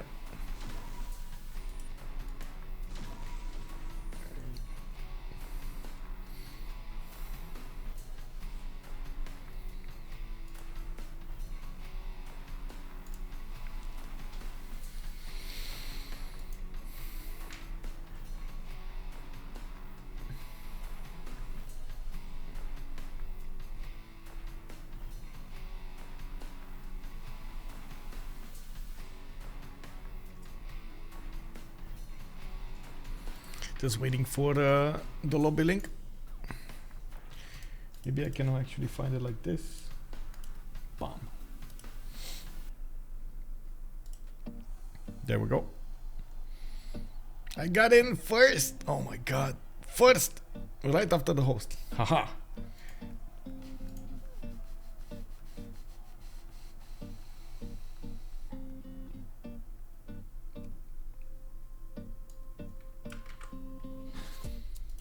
Give me a second. Wanna see something.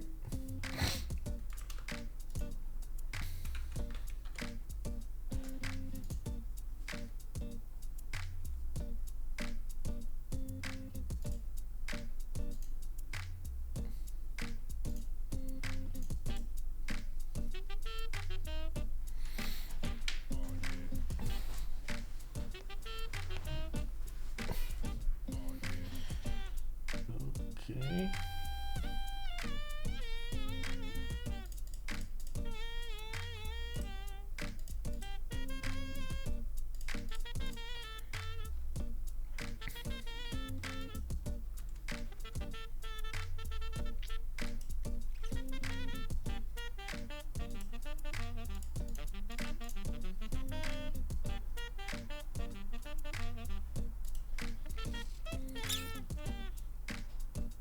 Okay, players are getting in.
Okay, it's fine. I know 0 MS here.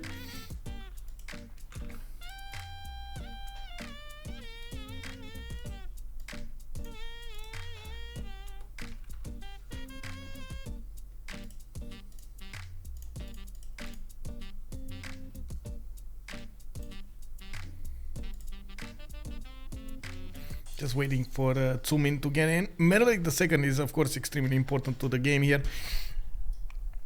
I'm pretty sure everybody wants him to get in. I just hope we're not gonna crash through loading. It's usually quite unfortunate.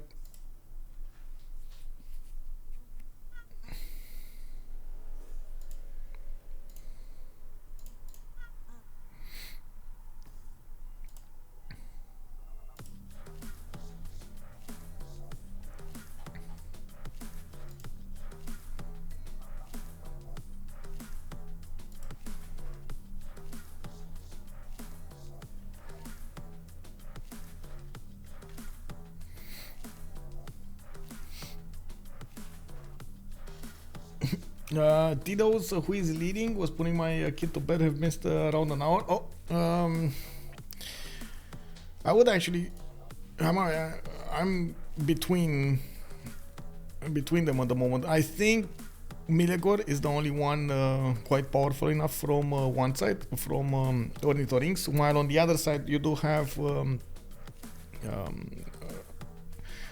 Menelik the second with Kongo and Russia. Actually, wait a second. No, it's no. It's Rome, Russia, and China. No.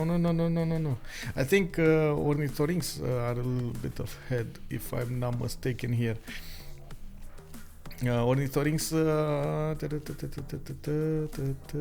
Am I confusing them at the moment? I think I'm confusing them. McBeton is Ornithorynques, right? So I'm not confusing them. So it's Rome, Kublai, China, and Peter, quite strong. While on the other side, La Confiture, Menelik is taking out, doing a lot of damage against Dido. While I don't think McBeton is that strong to defend against Rome late game. Victoria is getting stronger, but it might be a bit too late for its shine, and I'm not sure Mbande is going to have the economy for everything.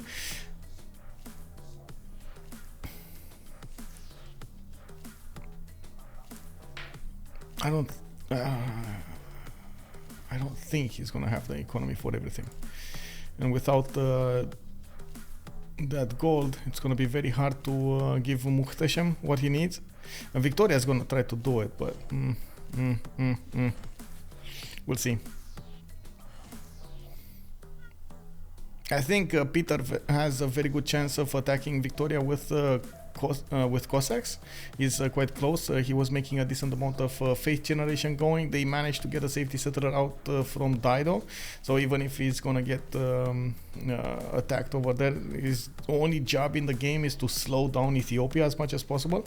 And the fact that Ethiopia kinda irrel himself into Dido does also mean Ethiopia doesn't have a lot of stats. He still has quite a bit, but he doesn't have a lot of them. He spent a lot of production into getting those Oromos, a lot of gold, a lot of economy from his teammates to upkeep his army, and doesn't actually have a city to show yet. Is working on the city, and he just took down the encampment of that northern city. This one, Biruta.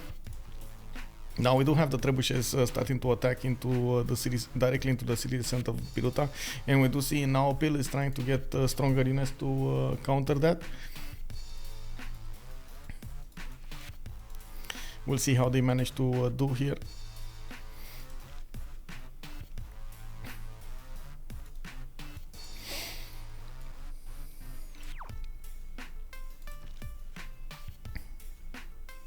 The city is not yet converted. That's an extra +5 that he could get, but I did see +6 intel from opponents' movements, from the Oromos, making them quite strong to attack into, not to mention attack from. The trebuchets are benefiting a lot from this. Remember, the trebuchets do have, the siege units in general have a -17 effectiveness against land units. It's much better to attack the cities with them. That's where the strength lies. I love Congo idea overall. It may shine in some cases, and in the same way it can be a good culture defender. I hope we get to see it more often. Yes, I also hope we get to see it more often, and I do believe there are different strategies that can be applied with it. I think at the moment Beslag did go for few too many things at once. Oh no, and especially this art museum is eating me up, by the way. The art museum choice instead of the archaeological one is eating me up. I guess he can get some sculptures as well from Michelangelo. He has 2 of them.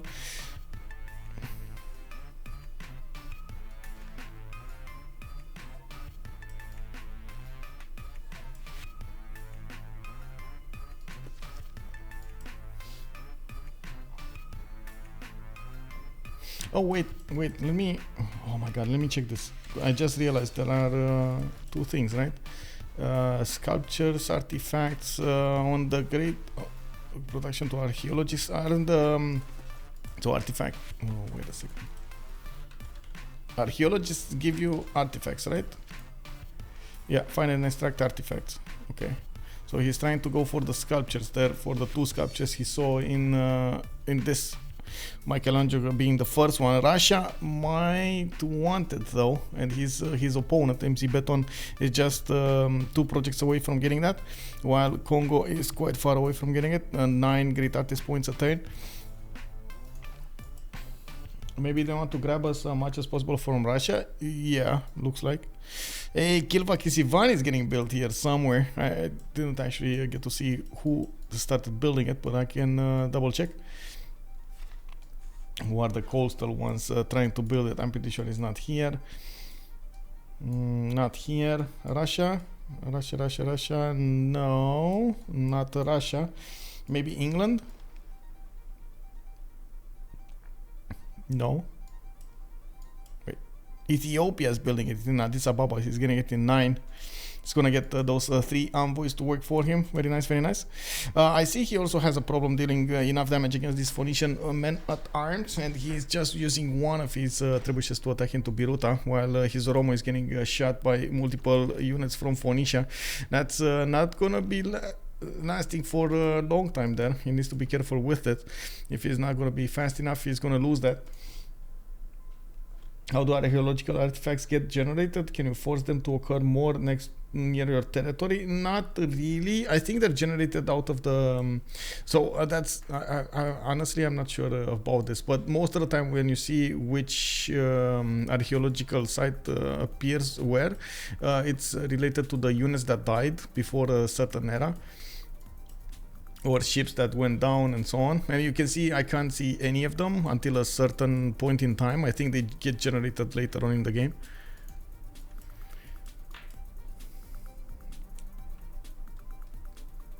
So you don't really know how many of them you have versus others.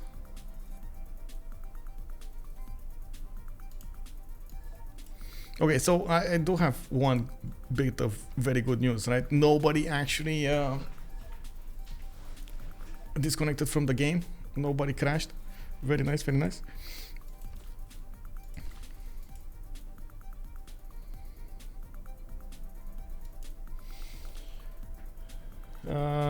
You can kill CS units or something. Yeah, and they get generated. Yeah.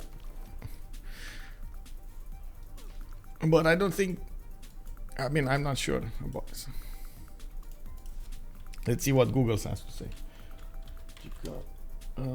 Science Civilization 6. Antiquity sites. An antiquity site is a special resource. It appears in type of passable land tile, even those that generally preclude resources such as floodplains and oases, and are discovered at natural history.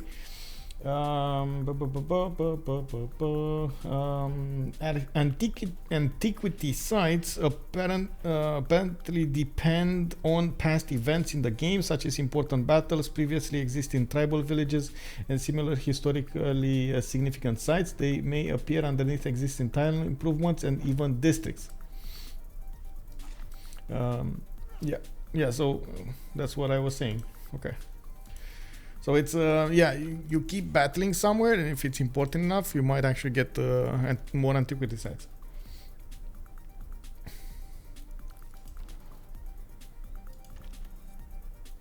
Okay, we do have a bit of a lack of units here for Ethiopia. I think Phoenicia at the moment might actually defend against this. It did lose one of his men-at-arms there. I do see the one next to that Oromo got killed. From what I can see also, Ethiopia's Oromo did get to move away and promote here. And trebuchets can keep on pounding the city of Biruta, slowly but surely taking out that strength. Now, I'm actually curious if he's going to try to move another one here on the southwest, but that's actually going to be in a marsh tile, so it exposes it to double shots from these pikemen. Not really an ideal position. Finally, another Oromo got bought here, and of course with 2 Oromos he can actually triple shot that city. Well, I think he can take the city anyway. Okay, crossbow deals damage. I see the Oromo actually deals significant damage, around 20%. That's good, that's good. Yeah, there we go. That's what I was thinking. And boom goes the city. Biruta goes down. First city taken over from Phoenicia. We still have him needing to expand his religion in there, while his other units will need to move to the south here.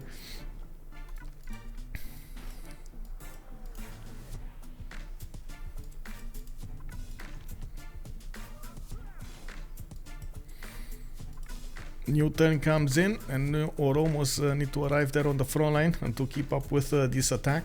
It doesn't look like Phoenicia can take back that city, and he's gonna need to keep on defending on the other tiles. He does have a few choke points that he could try to close, even though nothing is ideal at this point. I do see the city of Tyre is also getting converted slowly. He just needs one more follower and it's going to get converted. The cities on the west side are not actually getting converted anytime soon. Biruta, when Biruta is going to be converted, it's going to be much easier to get everything here. Wait, was this an encampment? Did he actually set an encampment? Oh, wow. Okay, well, I guess he put it down and that's about it. He didn't actually use it to do anything. A second. Ethiopia attack stalling for a second there, but now it's back on track.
Yeah, I don't see this moving anywhere.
Okay, sorry. Quick text over there. We do have Ethiopia coming up here with the new Oromos going against his opponent. It looks like he breached the defenses. It's just a matter of time until those cities start to convert to Crusade, and that's about it. I do see Hull actually got put down on the east side, and it looks like he might actually get in to this economy line. Zeyox with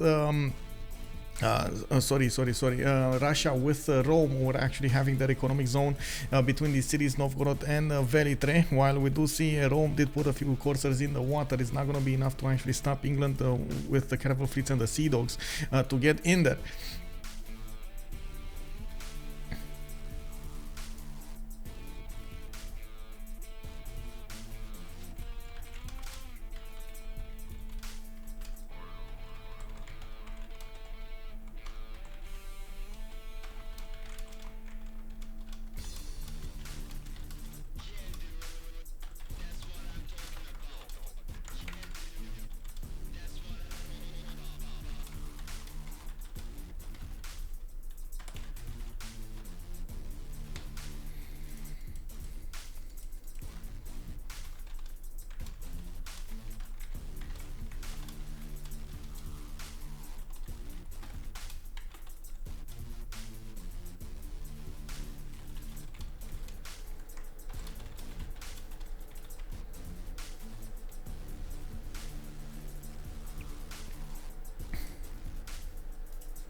Okay, Ottomans actually preparing with a few muskets over here to the south of Trabzon. Uzurum also getting a lot of crossbows. Ottomans in the meantime did manage to get 127 science with 100 culture.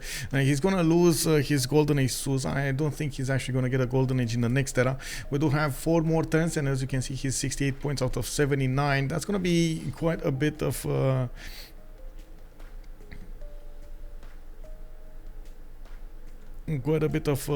something over here.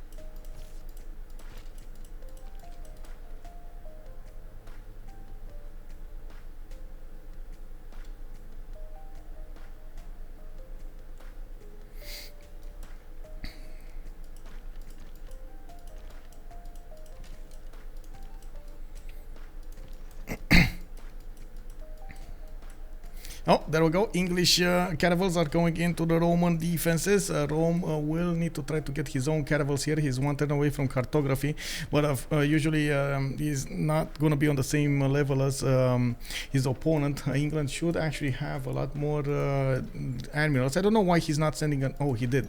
No, he didn't. He sent Artemisia. That's not the correct admiral. He should send Leif Erikson over here on the east side to Hull and help out these caravels to get an extra +5.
Who is the imposter? Gold up turn 70, nobody finished square rigging. Seems very aggressive map. Dang Psycho, Oromos starting to get in with Crusade on Phoenicia. Still didn't manage to convert all of the cities, but this one, and he has been fighting over here Ethiopia for a long time. By the way, good evening, sir.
Okay, so England will actually need to get that admiral on the front line. He got Himerios as well.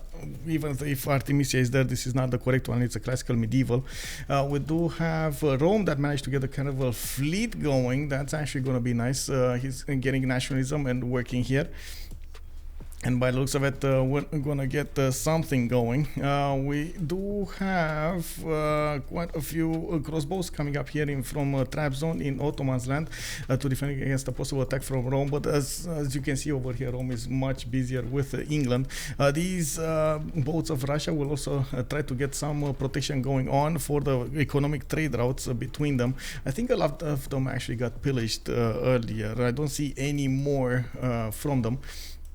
Meleagor is on 224 science and 144 culture versus Zeyox 129 and 102. If he does want to, and I'm pretty sure he didn't go top 3 that much, if he does want to, he can go for ironclads, which was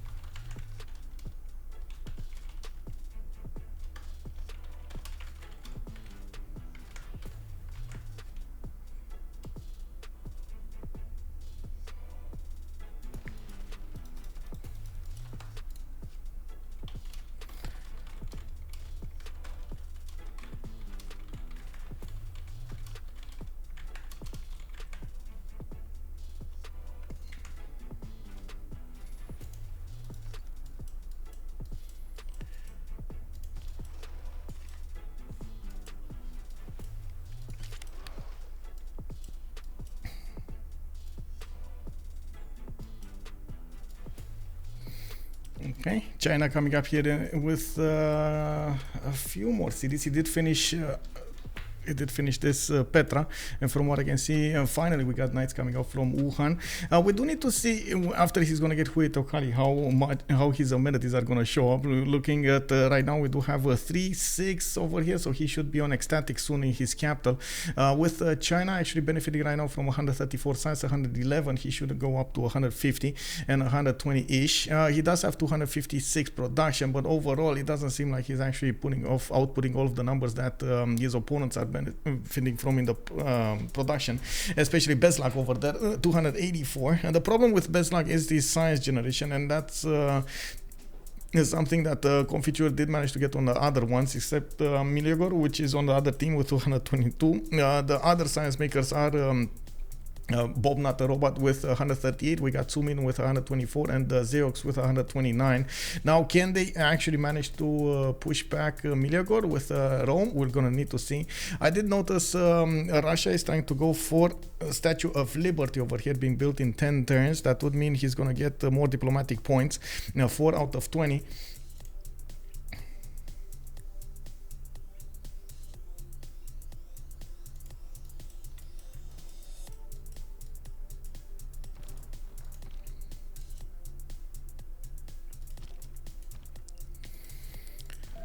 We do have Ethiopia actually managing to go through the next cities. Finally, he did manage to convert the city of Biruta and now moving towards the city of Tyre.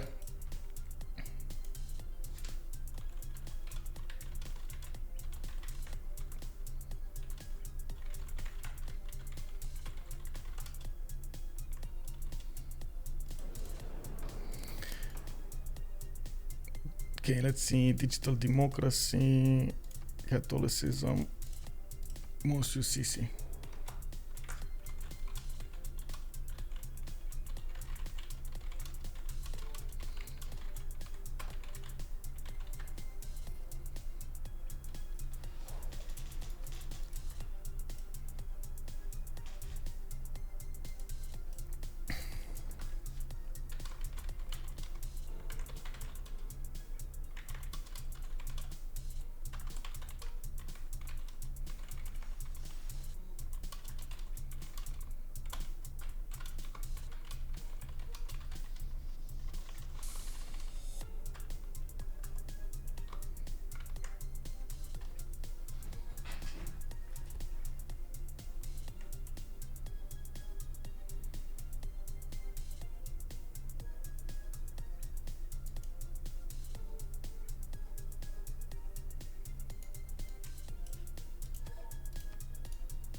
Hey, Gavni.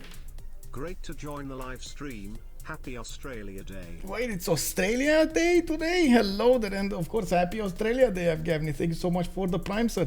Welcome, welcome. Looks like another city will fall here from Ethiopia. It does seem like we're gonna have a new go down. We do have on the east side still China starting to get to connect those traders to his opponent, and yeah, there we go. Rome is gonna get Forbidden City soon enough. He's gonna get to use another one of these work slots, policy slots to use. The wildcard policy slot. Now, I do see England is managing to breach through the Roman defenses, and of course now that Rome is starting to lose his defenses, while England is starting to breach through those defenses. We do have England also getting pushed from the south from a few Russian units, while new frigates are coming out on about. We do have England trying to get some caravels out there faster rather than later. Unfortunately, it looks like one of his frigates is going to go down whatever he does. Not that many units have been built here from Russia. He did have a few of them built, but not a lot of them. We do have Rome coming up here from Velitre. It looks like we do also have Ottomans coming up here with those line of units, but still not interested in pushing anytime soon. Meleagor putting more pressure on him from the land side, especially with field cannons. It's going to be quite tough to breach those defenses. Looking at the stables of Liverpool, we do have industrial zones coming up from London, knights coming up from Stoke-upon-Trent, and so on. And it does seem like over here, finally those cities are or should be converted. Still no? Okay, 4. Oh my god, he's actually gonna need more. Oh man, he's gonna need more. Anyway, Ainuk is gonna go down soon with the trebuchets start attacking it every turn. With 2 trebuchets attacking it every turn, it looks like it's gonna go down. And then we do have Kongo starting to push towards Ugarit from the west side with Corsair Corps. He's going to manage to do the necessary damage to take this slot, this western slot over here, the tile. And I'm actually quite curious, does he have enough damage? Oh, that's also a bombarder. Does he have enough damage? No, he doesn't with the Oromo. And I think this is a hill. If it's not a hill, oh yeah, it is a hill, Grassland. The bombard should have done enough, the remaining damage.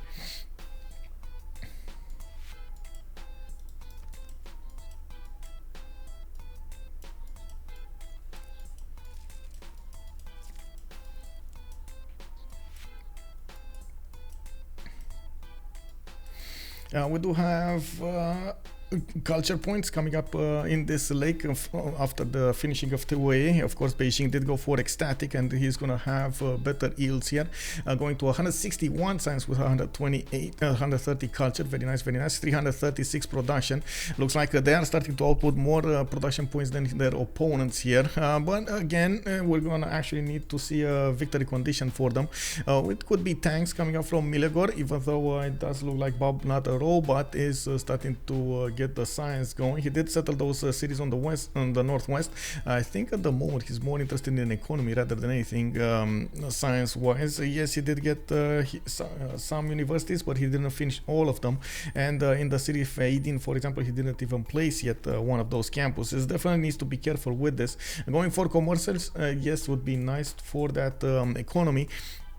But they might lose in the long term if they cannot keep up with the science. We do need to see what's happening in the water here between Rome and England. It looks like slowly England is getting the hold of this, especially with multiple sea dogs available to do the damage. It's going to take out the economic advantage that Rome and Russia was trying to get, and that will help them out long term. We do also see, of course, Ethiopia breaching the defenses of his opponent. Phoenicia did get converted, by the way. His capital finally got converted with 5 followers in that capital on the TED Pop, and that is it.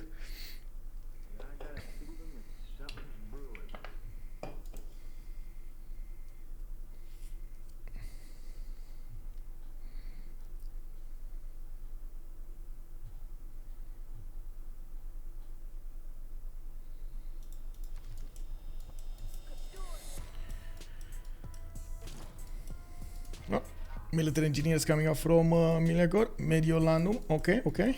We do have Russia with only 1 remaining caravel, and it looks like he's bringing one frigate fleet with 1 frigate. This is not going to help, actually, especially against the Sea Dogs. They might become the English units soon with the help of the Sea Dogs. They do have the privateer ability of snatching units, of converting units to your own. Oh.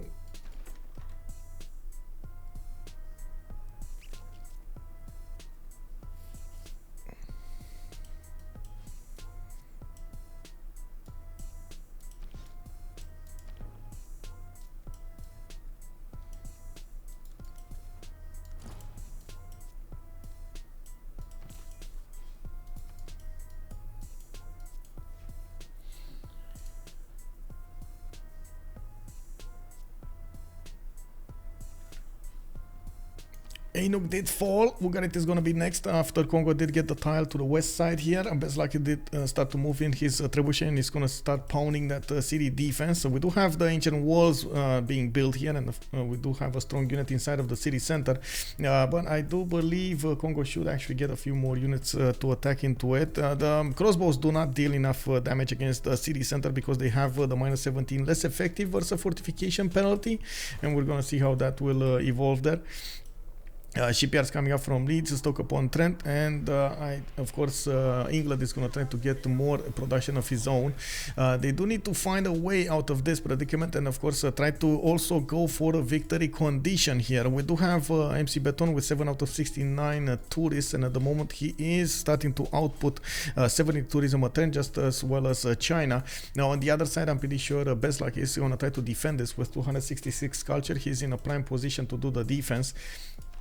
We do have also him managing to get, did he get it? Did he get the sculptures finally? Yes, he did get the sculptures, equestrian statue of Gata Melata and Judith slaying Holofernes.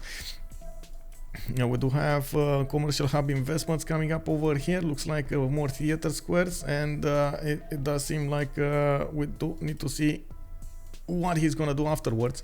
The biggest thing would be to actually get quite a bit of science alongside that culture. McBeton, I think he's also gonna focus a lot more on the Diplo points rather than anything else. And looking at what happened in the World Congress, Monarchy did get a wildcard policy slot, Zoroastrianism going for 10 strength, and actually Victoria did get the points here. Victoria did get the point. Let me actually see Victoria. Where is he? Victoria is 9 out of 20. Still, did he? No, he didn't actually manage to snatch a Statue of Liberty yet, but that would be nice if he does manage to do that. I don't think he will, but that would be nice. After England did manage to deal with the Russian fleet from the south, he can actually focus his efforts into Romans' defenses. He's probably waiting for the last moves here to do some maneuvers.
There we go. Russia actually starting to lose those frigates. He did move them out of position. Didn't have caravels in the front line, and that was it.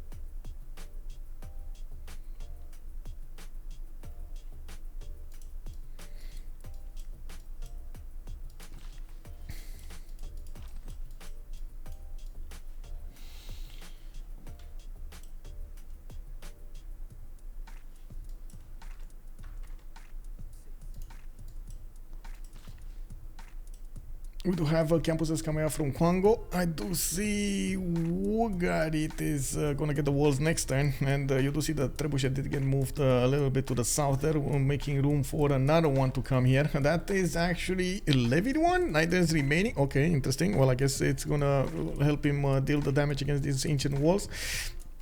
We do have the Ethiopian army starting to move towards Tyre. The city of Ainuk will probably flip another time. It's 7 population, but it's losing strength quite fast. Even if we do have Ethiopian upgrades here into calves, it doesn't look like they're gonna get them. I do see more of them coming up from the north here. Quite a few of them actually are getting bought in Ankober, so he might actually try to go over here against China. I mean, yeah, that could be, but that's quite far away for him.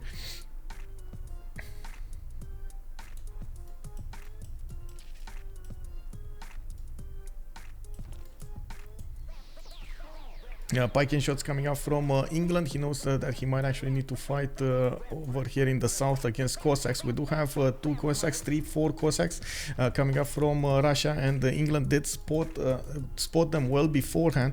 This gives England an advantage over here to get the time needed to build these units, these Pike shots. Unfortunately, he doesn't have a lot of production to work here, and it does look like he's turning a Pike shot. That is not going to be enough. Cossacks are gonna get there quite fast over here. They do have the 5 movement speed, and on the water we do see England winning against the units of Rome, slowly winning, not to mention breaking up the Russian / Roman economic zone. And that's a lot of gold that is taken away.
One sec. There we go.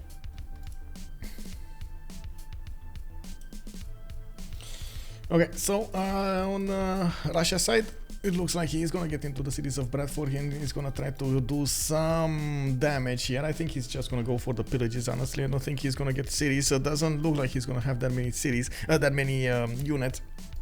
I would have loved to see a lot more of them. I think he just got Cossacks and he didn't prepare with pre-builds. A bit awkward, but I guess he's trying to do the best he can and as fast as he can. That is, I think, the word we're looking for, as fast as he can. He's trying to put the pressure on England, so he doesn't put more pressure on him on this side, even though it does look like he basically lost this naval warfare anyway. We do have frigate fleets that are going to be taken down soon. There's not enough movement from these to go there, but I'm pretty sure with England benefiting from more units and of course strong units with admirals and so on, they should be able to overwhelm these remaining Russian units here. We do see also on the east side England splitting his forces up. Not really ideal in this situation. Whenever you are in this kind of a war, you do not want to do this, to split your units. Now, of course, both England, Rome, are building some more units there, and I do see also Russia getting some of as well. This will actually split the attention into 3 sides. It is going to be hard to actually keep up with everything.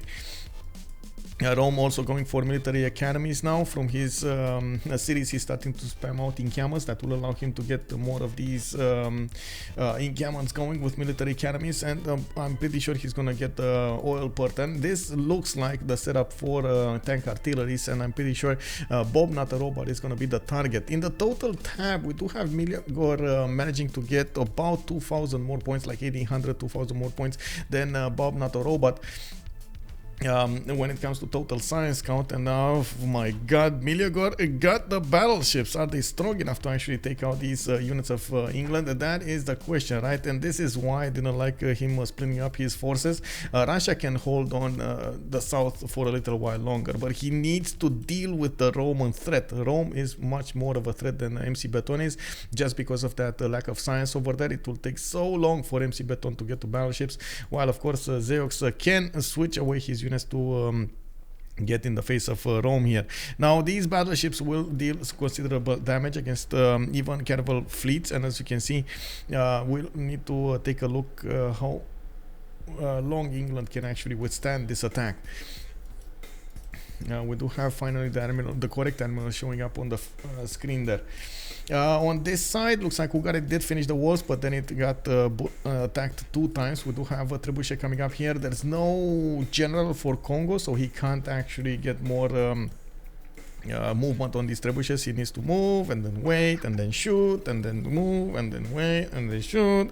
There's like a whole sequence of events that needs to happen. We do have spies getting in Ugari, and it does seem like over here Kongo is putting some more of these levied units from Mbande on the battlefield. The economy has actually started booming on Ottomans. He's on 230 gold a ton, 190 science with 115 culture. We are in the Resistance era, and I do see actually Bobnotarobot did go for a Dark Age, which does give him an extra +4 against his opponent. Not bad actually. Do we see it started up here? It should be on the Musketman core, right? Yeah, there we go. +4 combat strength when not in a golden age against units not in a golden age. So he at least does have some extra bonuses there. Of course, he can go some line infantries, and I'm actually quite surprised we don't see him pushing through Rome, especially since he did notice Rome did go top 3, and there is at the moment enough gold on the both sides to keep upgrading their units. And I do see also Rome is starting to upgrade the coast, and oh no, actually England did go forward towards Russia. This is a trap. This is a trap. No, come back, my boy. I'm pretty sure the sea dogs are gonna start dying, and the battleships are gonna start ravaging his opponents. Why is he not pillaging the... hello? I guess he didn't see the trader or something? I don't know. Because I'm sure Rome is not in... yeah, he's not. Okay, never mind. Anyway, we do have Russia's Cossacks getting in the cities of England, and they're gonna start pillaging. Looks like Cossacks are coming in here, and we do have how to say we do have a few of the tiles that need to be pillaged.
on finally on Ethiopia, actually we do have him still going down under when it comes to his economy. 200 production a turn. We do have him getting more armories, getting arenas, universities, and so on.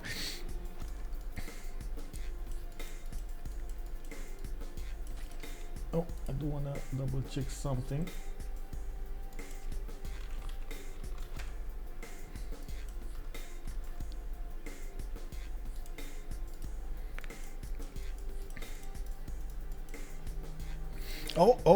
Actually, England will try to stop the Statue of Liberty being built here, and looks like he's managing to get in there in the city of Novgorod. And there is a bombard and a frigate in that city, and you do see it's doing significant damage against the caravel. Of course, the bombard with the frigate will probably take out one of these caravels. The biggest and the most important thing would be to take that out. I'm actually curious if he's going to put a Cossack in that city afterwards to get a little bit more strength. We do have cuirassiers coming in there, here. We do have cuirassiers coming up from the castle of Pontine, and they will need to get cored up soon so they can defend the next line of the next wave of Cossacks. Of course, with usually cuirassiers are good to defend against this. Yes, anti-cavs are much better suited, but they can these cuirassiers can definitely do the job. They can run along their opponents there. Unfortunately, England is losing the front line against Rome, and unless there is some form of push coming up from Ottomans, which is not going to happen, I'm pretty sure these battleships of Rome will probably manage to make it to the city of Hull. But even so, if England is successful to take down Novgorod, I think he can call it a day anyway. Like he will be so happy about this. I'm not so sure how fast he wants to do this attack, though.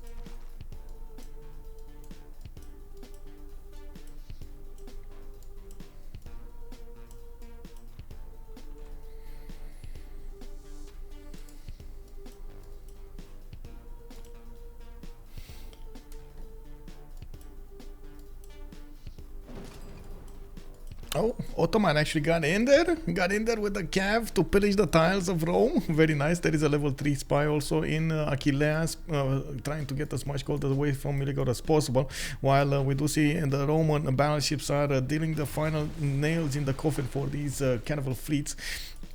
The city got raised. The one city that was able to build and did try to build the Statue of Liberty from Russia did get raised to the ground.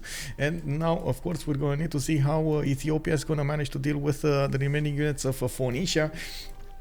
And if Zeyox is going to manage to get that diplomatic victory going. We do have Zeyox with 9 out of 20 diplo points at the moment, while Russia is trying to go for the culture. Oh, wow, okay. I just mixed Russia with culture for some reason. The two words meshed together. We do have Russia, unfortunately, with only 82 tourism per turn, and the lack of victory condition with the diplo is going to hurt him a lot. I do have him trying to outsmart over here Zeyox, but it looks like Confiture is on point with this. Zeyox with 163 culture, science and 100 culture is going to manage to defend against his Cossacks. He did see them in time, and he did attack into them right afterwards. Didn't actually get pillaged at all. Did he get pillaged or not? I don't think he got pillaged. We do have Zeyox over here with also 317 production, and he definitely needs a lot more to work with, not to mention a lot more science. I do see Elrohir also starting to get that science on Kublai Khan, China. We didn't see that much of him, and I was actually thinking Ethiopia might come to play in here against the cities of China. There aren't that many cities available. We got China trying to deny Potala Palace, which would be quite important if he manages to take it away from Zeyox. Now we do have him also taking down Antana River from the north side, and I do see archaeologists being built here.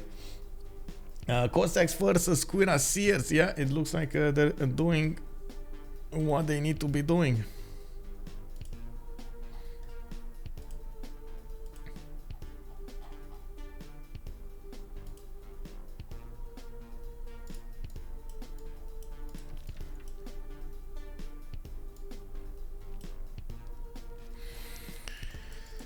Ugarit lost its walls, it's halfway through its garrison defense, and it does seem like we do have these trebuchets slowly grinding it down, and they do enough damage to take it down probably in 2 turns, and from what I can see, the loyalty did get stabilized in the city of Ethiopia here, Inuk, the city that he did manage to take away from Phoenicia.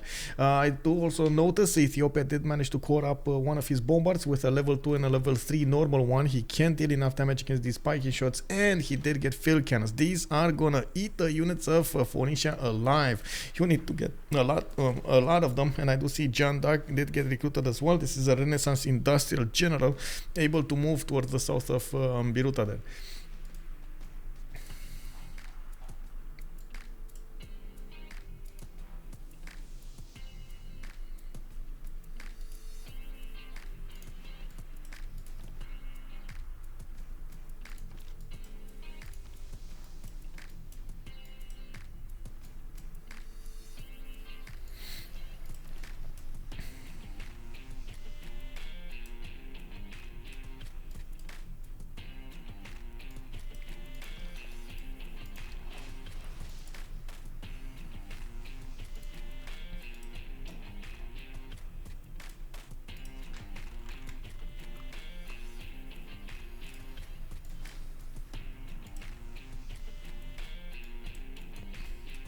Cuirassier course being hard built here from Rome. After he's going to deal with this fleet, he will probably need to deal with the other remaining units. England is going to try to keep on going and do some damage. I don't think he actually has any chance of success to actually take Voronezh, especially after a frigate and a bombard showed up there. It should be more than enough damage to deal with these English units, but in the meantime I guess it will take too long to get back to Hull anyway. This city is probably going to be lost. Yeah, we do need to take a look also how this land is going to look like. Rome might actually try to bypass bypass tanks and go directly to helicopters. Yes, helicopters will probably do more damage against Ottomans. Ottomans is getting his own infrastructure when it comes to the oil generation, and I do see oh no, Bob, you go industrialization now? Oh no, I guess he needs to do it anyway for the extra production there. Maybe Rome got distracted enough to switch something here.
Quite a few cats coming up from Ethiopia, but they're moving east here, and this is a bit of a surprise. The east, there's really nothing east for them.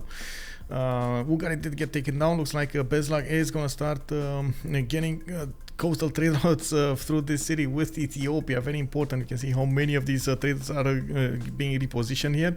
Looks like there was quite a bit of a preparation and synchronization from them on this side. While we do have Ethiopia getting the city of Jima on the west, I think it got spotted by China. That is well in time for China to build up an army of his own. China did stagnate quite a bit when it comes to his stats. He's still on 216 with 158. I would have expected a lot more stats from him, but in the meantime, he did manage to get a lot of amenities going. He is going to deny Potala Palace from Taiwan, and Handa did get to build very nice walls here with Petra bonuses on the desert with his walls and so on. This is amazing. Now we do also need to see if he's gonna get the armies going. I think he's actually putting quite a few of these encampments down on the map. 1, 2, 3 of them. Is gonna go for this.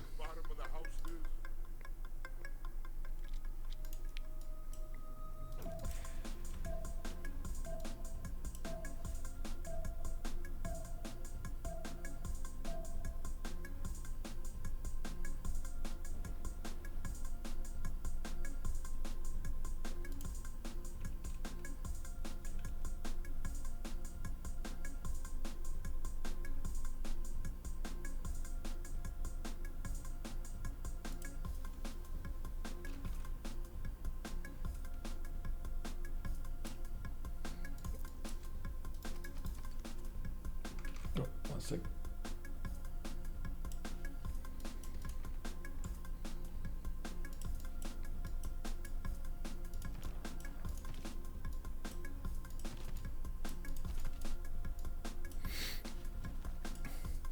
Battleship is gonna go boom. Indeed, Rome is moving with just 2 battleships. He managed to push out all of the English units, even if England is trying to keep them linked over there. It's just not gonna go that way. It looks like the 2 frigates that were helping him attack into Russia's city of Voronezh did get taken down. He only has these 2 caravels to work with, and he should do very well to get out of there, getting back into the city of Hull. Yeah, we do have England over here with quite a few more units. He should have an opportunity to go and attack Russia. Unfortunately for him, Russia does benefit already from Cossack armies, and of course with his amazing, well, does he have amazing? He doesn't have that amazing culture generation. I was thinking like, oh my god, he should be like so big in the culture, like 500 culture or something, but no, he actually has 150, and I'm pretty sure he's gonna be late when it comes to fascism, but I guess Zeyox is gonna be late as well. He only has 100 culture of his own. The only one that will get there fast enough is Beslag, and he is dealing with the culture victory quite nicely, putting up so many of those domestics to work for the defense. He's also starting to get archaeologics here, which will allow him to get more stats up much faster, and finally getting some more of these museums, and I guess he did convert them a little while here. We do have more campuses coming up from the southern cities, and getting theater square festivals from each of those will allow him to get the great musicians. That seems like it's gonna be very nice. New work, okay, new works here. Who got the first musician? I think it was still him. Ludwig van Beethoven did get recruited by Kongo. Very nice. Did Russia get one as well? I didn't see, but I don't think so. It would have been way too early. No, it looks like no. I would not say Mbande is culture defense, more culture offense. I know, right, Kenji? Lol, it looks like it's starting to be culture offense here.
Okay, a lot of bombards coming up from Zeyox here. This is quite surprising. If he's going for the bombards, is he actually going to try to take out his opponents with artillery armies? Or what is he going to do here? Because those bombards are never going to make it in time for Hull, and they're going to be useless against the battleships anyway. I'm pretty sure the battleships can just sit out of range and pew, pew, pew, pew, take out the city of Hull. We do have encampment training projects coming up from Liverpool, Manchester. Looks like there are quite a few cuirassiers here. Okay, getting to defend against the Russian units. I do see Russia is trying to get in there, but he doesn't have any chance of success. And of course, it does look like he's actually getting more military engineering. Okay, he's trying to put as much as he can into this, but I don't know, man. Like, not even the Cossack armies are doing that much damage. Though the thing that, of course, this does give the Cossacks an advantage is the fact that they can attack and then move away or promote. They still retain the movement, which is amazing. So we're going to see if that's actually going to work out good for him. He does have an extra +5 combat strength for all melee attack units because he's in a dark age, and he's gonna try to use that as much as possible. Looks like he's trying to go for some pillages. We're going to need to see if that's gonna actually help him out here. Well, help them out in the long term. Okay, it looks like Kongo just remained with 2 units. When we do have, oh no, the traders available to be pillaged here. Phoenicia is in there with a biting. Oh no. Ethiopia is also managing to get those bombards in range of the city of Tyre soon enough. He's gonna go through the remaining defenses and he's gonna try to take out that capital. Now we do have a fleet coming up from Phoenicia. 1, 2, 3 of these boats did get promoted here in the city of Ziz, and I do see the bombard able to move over here in the south. It doesn't. Where is Jeanne d'Arc? Where is Jeanne d'Arc? Why is she not here? Hello, Jeanne d'Arc. Did he get activated or something? Why is this Buriga here? Buriga, sure, it's for the Oromos, but bombards. Hello. I'm pretty sure there was Jeanne d'Arc. I don't know where it is though. It's not here. It's not here. And it's not here.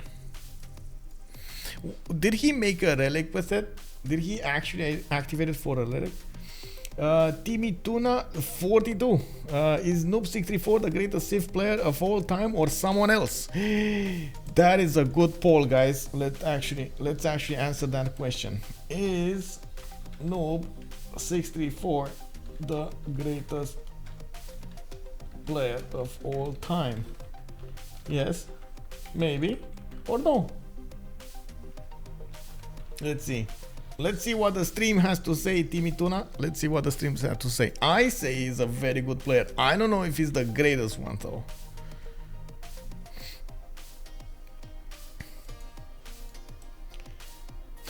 Wayne Gretzky is the greatest of all. Who's that?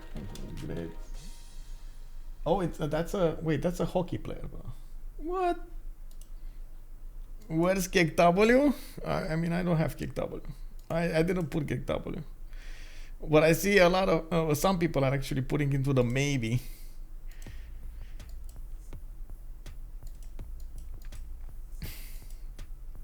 Yeah, Kick. Yeah, indeed.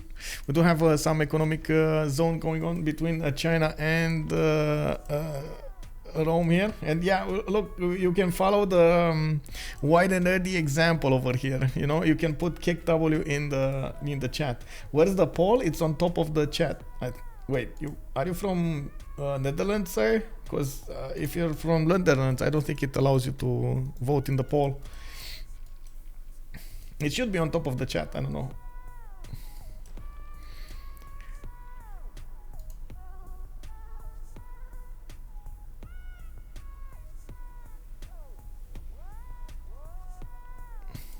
No, Netherlands cannot vote. They have a law against something. Sandorius, good evening, sir. Hello there, hello there. Against gambling. I think it's a gambling law or something. No, not. Can I see your full t-shirt? Yes, it's a sheep. It's actually a sheep with. It's not a t-shirt though. It's more like a sweater.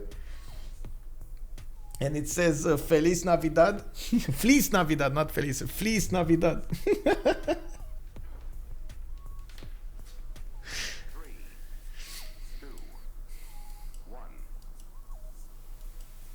Yeah, we do have Rome with a lot of possible tanks that are gonna go against the Ottomans over here. It does seem like Ottomans is gonna need to pull some form of rabbit out of his hat.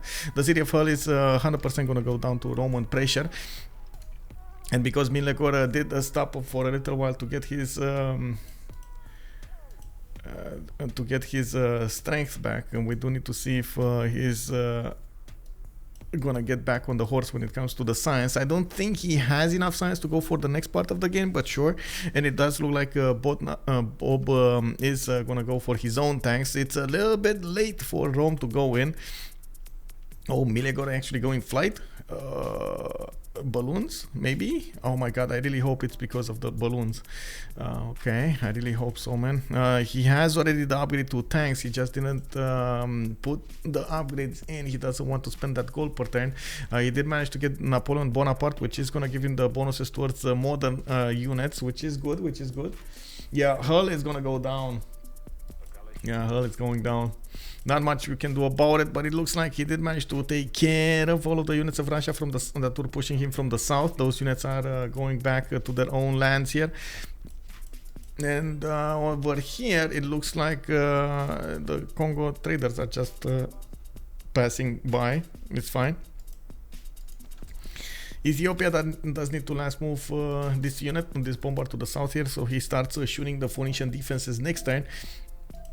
Well, I'm pretty sure he's gonna need to get the calves for the next part of the attack. He is probably aware there are more cities from Phoenicia in the south.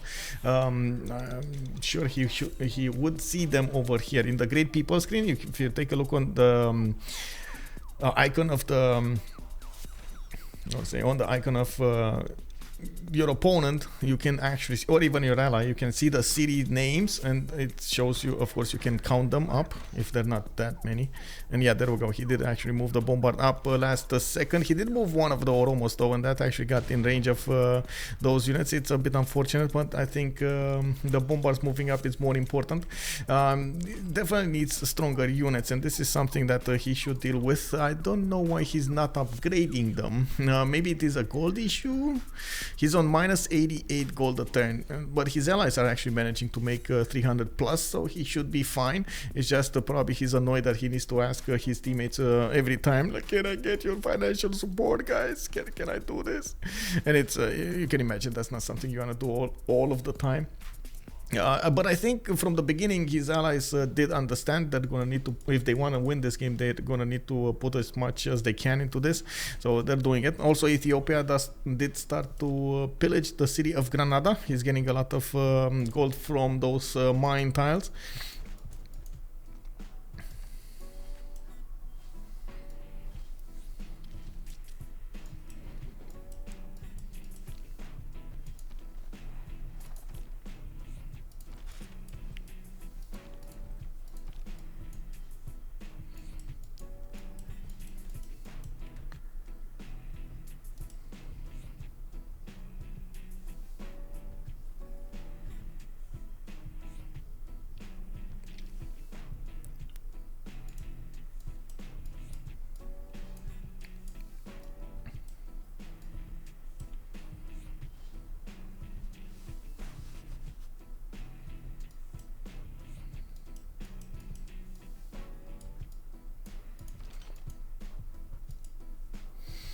It's past my bedtime. Oh man, no, it's fine.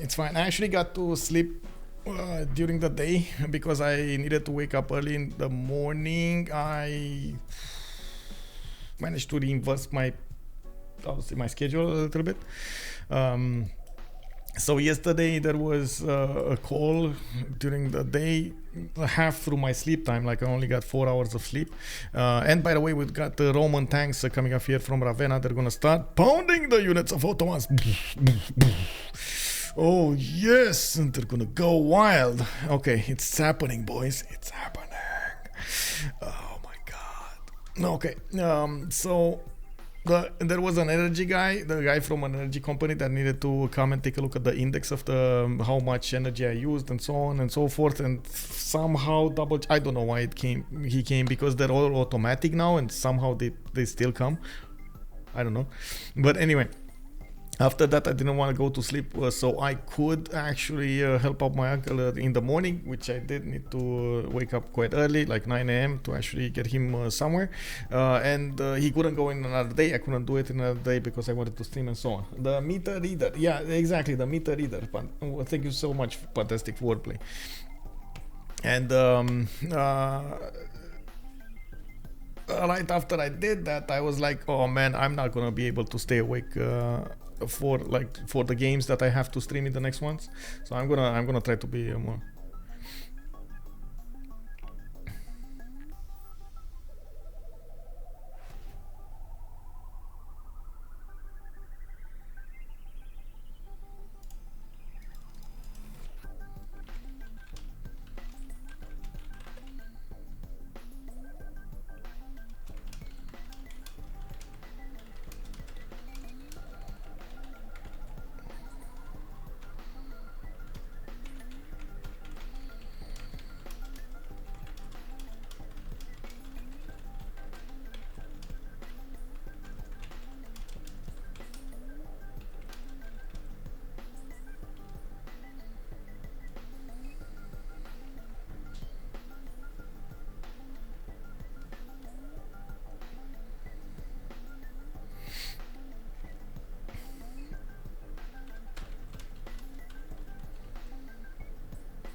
Mihai is vampire confirmed. Oh my god.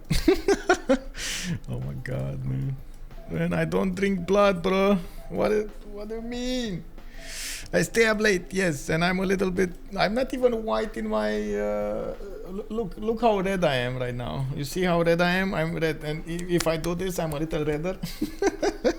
You know? I actually have blood in my cheeks, bro. Transylvania. I'm not Transylvanian. Oh my god.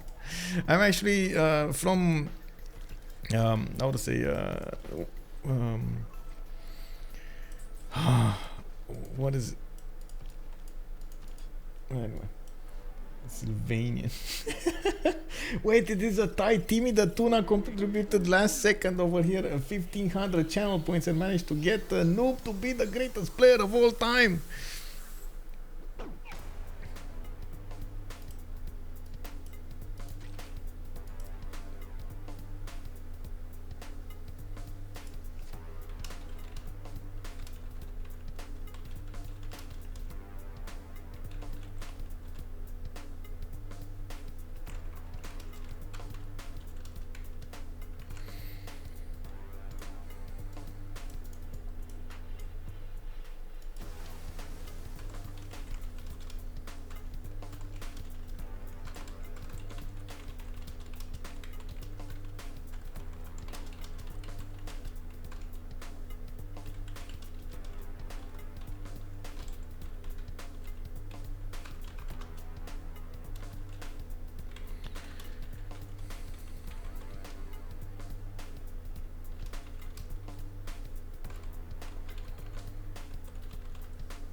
Oh, wow. Anyway, he's now going to push, I think so. He's ready to push Triple X.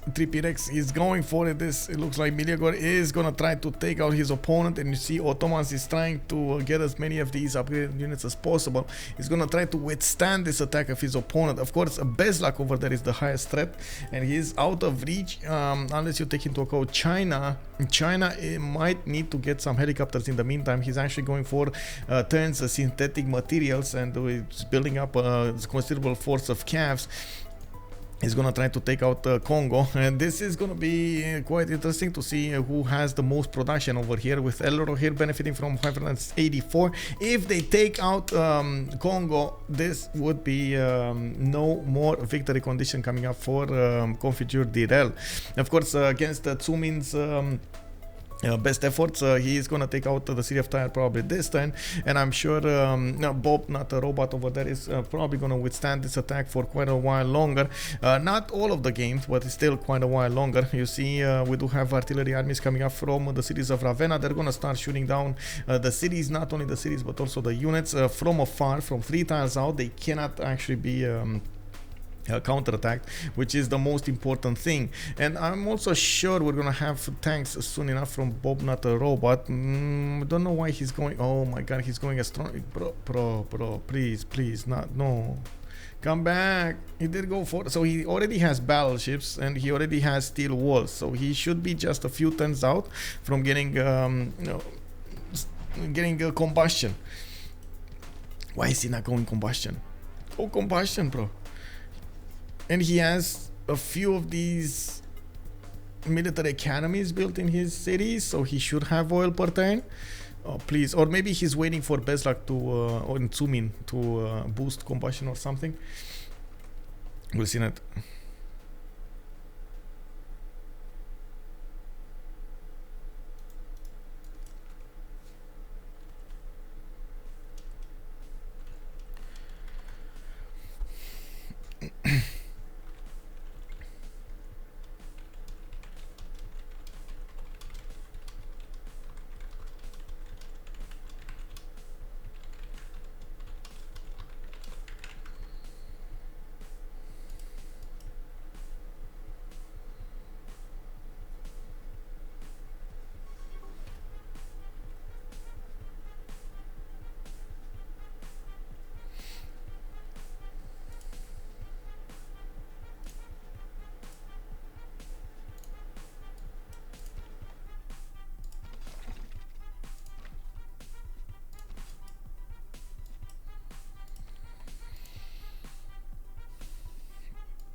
Okay, so just remember, I don't know for what. Oh my god, no. Oh, that actually gives the... Oh, kick. Right after the Congress also. Oh my god. That's a bit of a boo-boo.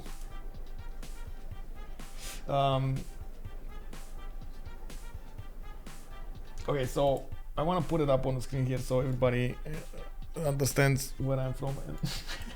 I'm not actually from Transylvania, man. Where did you say your family is original, like ancestry? So I can give you. So look, this is it, right? So you see Muntenia over here. Bucharest is right in the middle. It's a little bit to the middle over here.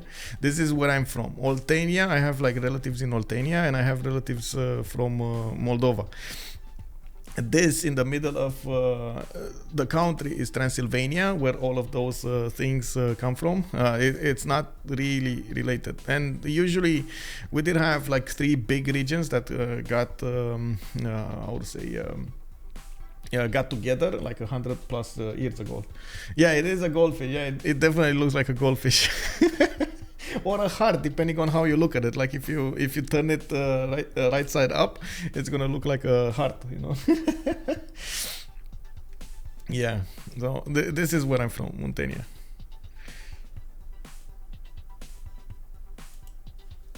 I got born and raised in Bucharest.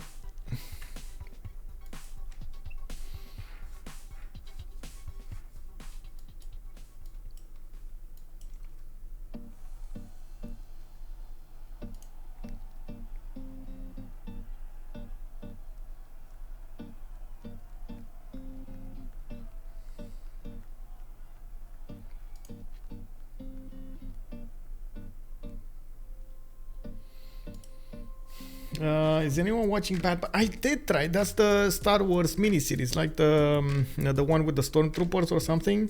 I did try to watch it a little time, like the first season or something. I don't know why it just didn't caught on to me. I guess, but I do want to try to watch it again. It's the cartoonish, I guess, that's bothering me a little bit. Don't like the cartoony style. I would love to see it as a episode, like an episode series, but I don't like the cartoony style. I think actually Rome is gonna put pressure Erzurum here. Scarface and looks familiar actually. Give me a second. Scarface. It looks, sounds very familiar. I think I did, but let me see. Scarface. Crime drama from 1983. Brian De Palma with Al Pacino. Yes, I did see Scarface. I don't remember much of it though, but I did see Scarface.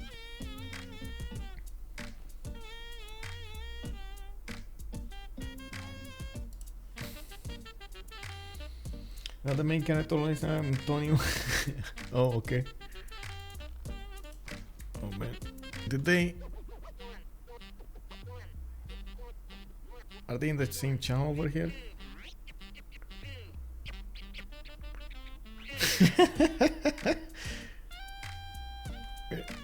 Are they in the same channel? I don't know what they're doing, but they're in the same channel.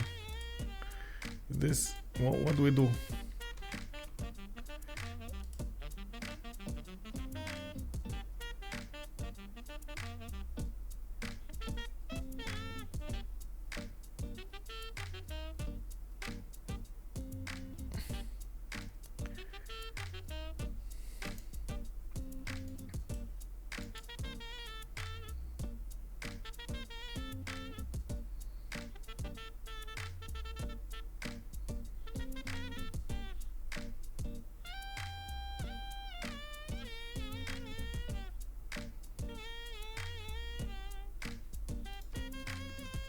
Oh, they're disconnecting. Wait, what's happening?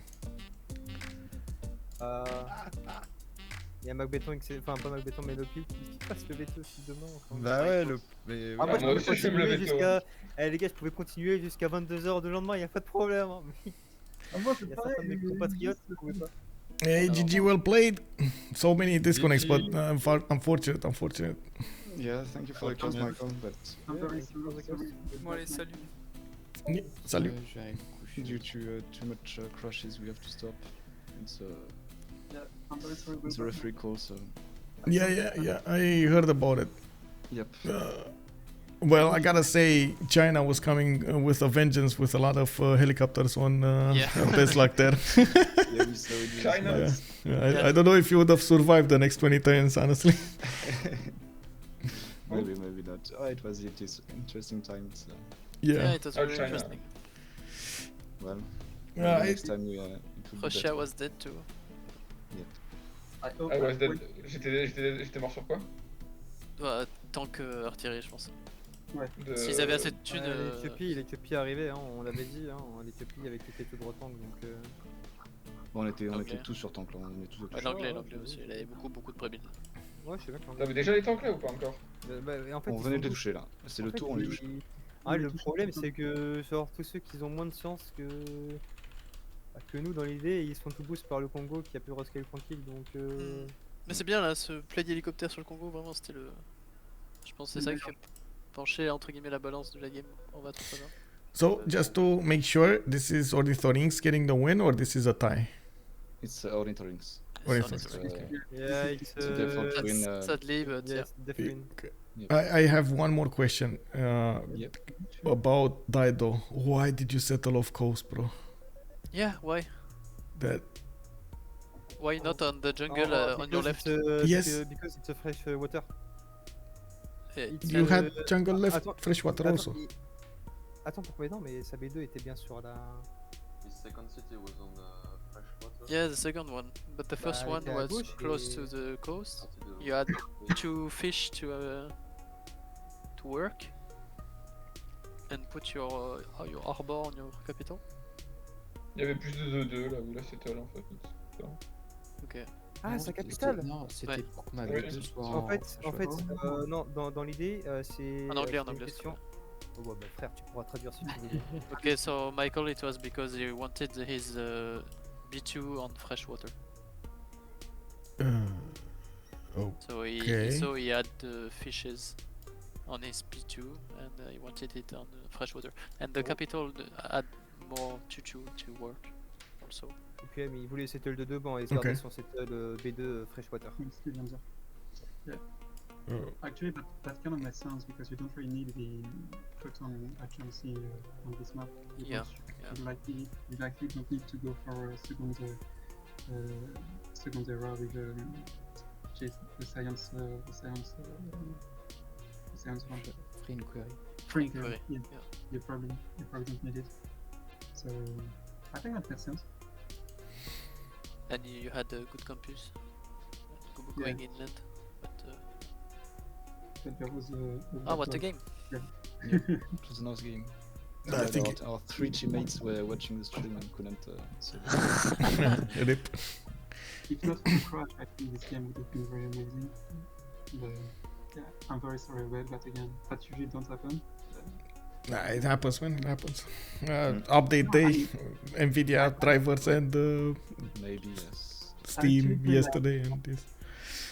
I actually play like almost every day when I play. So like, for example, I've been playing almost every day for a week, and I don't think I crashed a single time. And then tonight, I don't know what happened. Every That's 20 good. minutes. Well, Yeah. thank you for the game. Thank you. Have a good evening. Bon Thank week. you a lot, everyone. Bye. Bye Bye-bye. bye. So we heard a little bit from both. They were a bit sad that the game actually ended like this because of technical issues and too many disconnects. The referees did decide it is gonna go for a win over here for Ornithorynques, the ones that didn't actually disconnect. They had to separate these chances somehow. We do need to see how they're gonna go through the next ones, and we do have to take a look tomorrow. Fritos La Vega going against their opponents over there. Tuvu Monzingi with Hazagi coming up on their side this time. I did actually take a look here. Give me a second. Yeah. Where is it? There we go. Tuvu Monzingi, Jody Soir. We're gonna need to take a look when that's actually gonna start up, and of course what team they're gonna put up.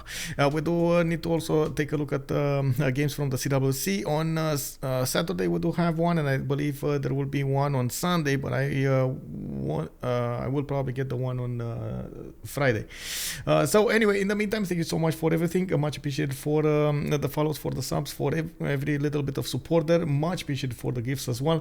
I do hope we're gonna see each other in the next stream tomorrow evening, 1930 GMT probably. To see the big boys in action. Also, I do thank you so much for coming up from YouTube. If you're coming up from YouTube, please leave a comment down below with what you thought about the game. Throw it a thumbs up if you did enjoy the content, and I do want to say I welcome you with an open heart on the live stream on twitch.tv/OnSpotTV, where you can ask me any question you want, and of course I'm gonna do my best to answer it. In the meantime, you can always join my Discord to take a look at my schedule. I do try to keep it updated there and on my Twitch as well, so you get to be informed about when I start streaming. It is usually actually between like 1900 and 2000 GMT, but sometimes it is a little bit earlier on 1700 GMT, or sometimes a little bit later. Thank you very much everybody for joining us. Let's see each other in the next streams, and bye.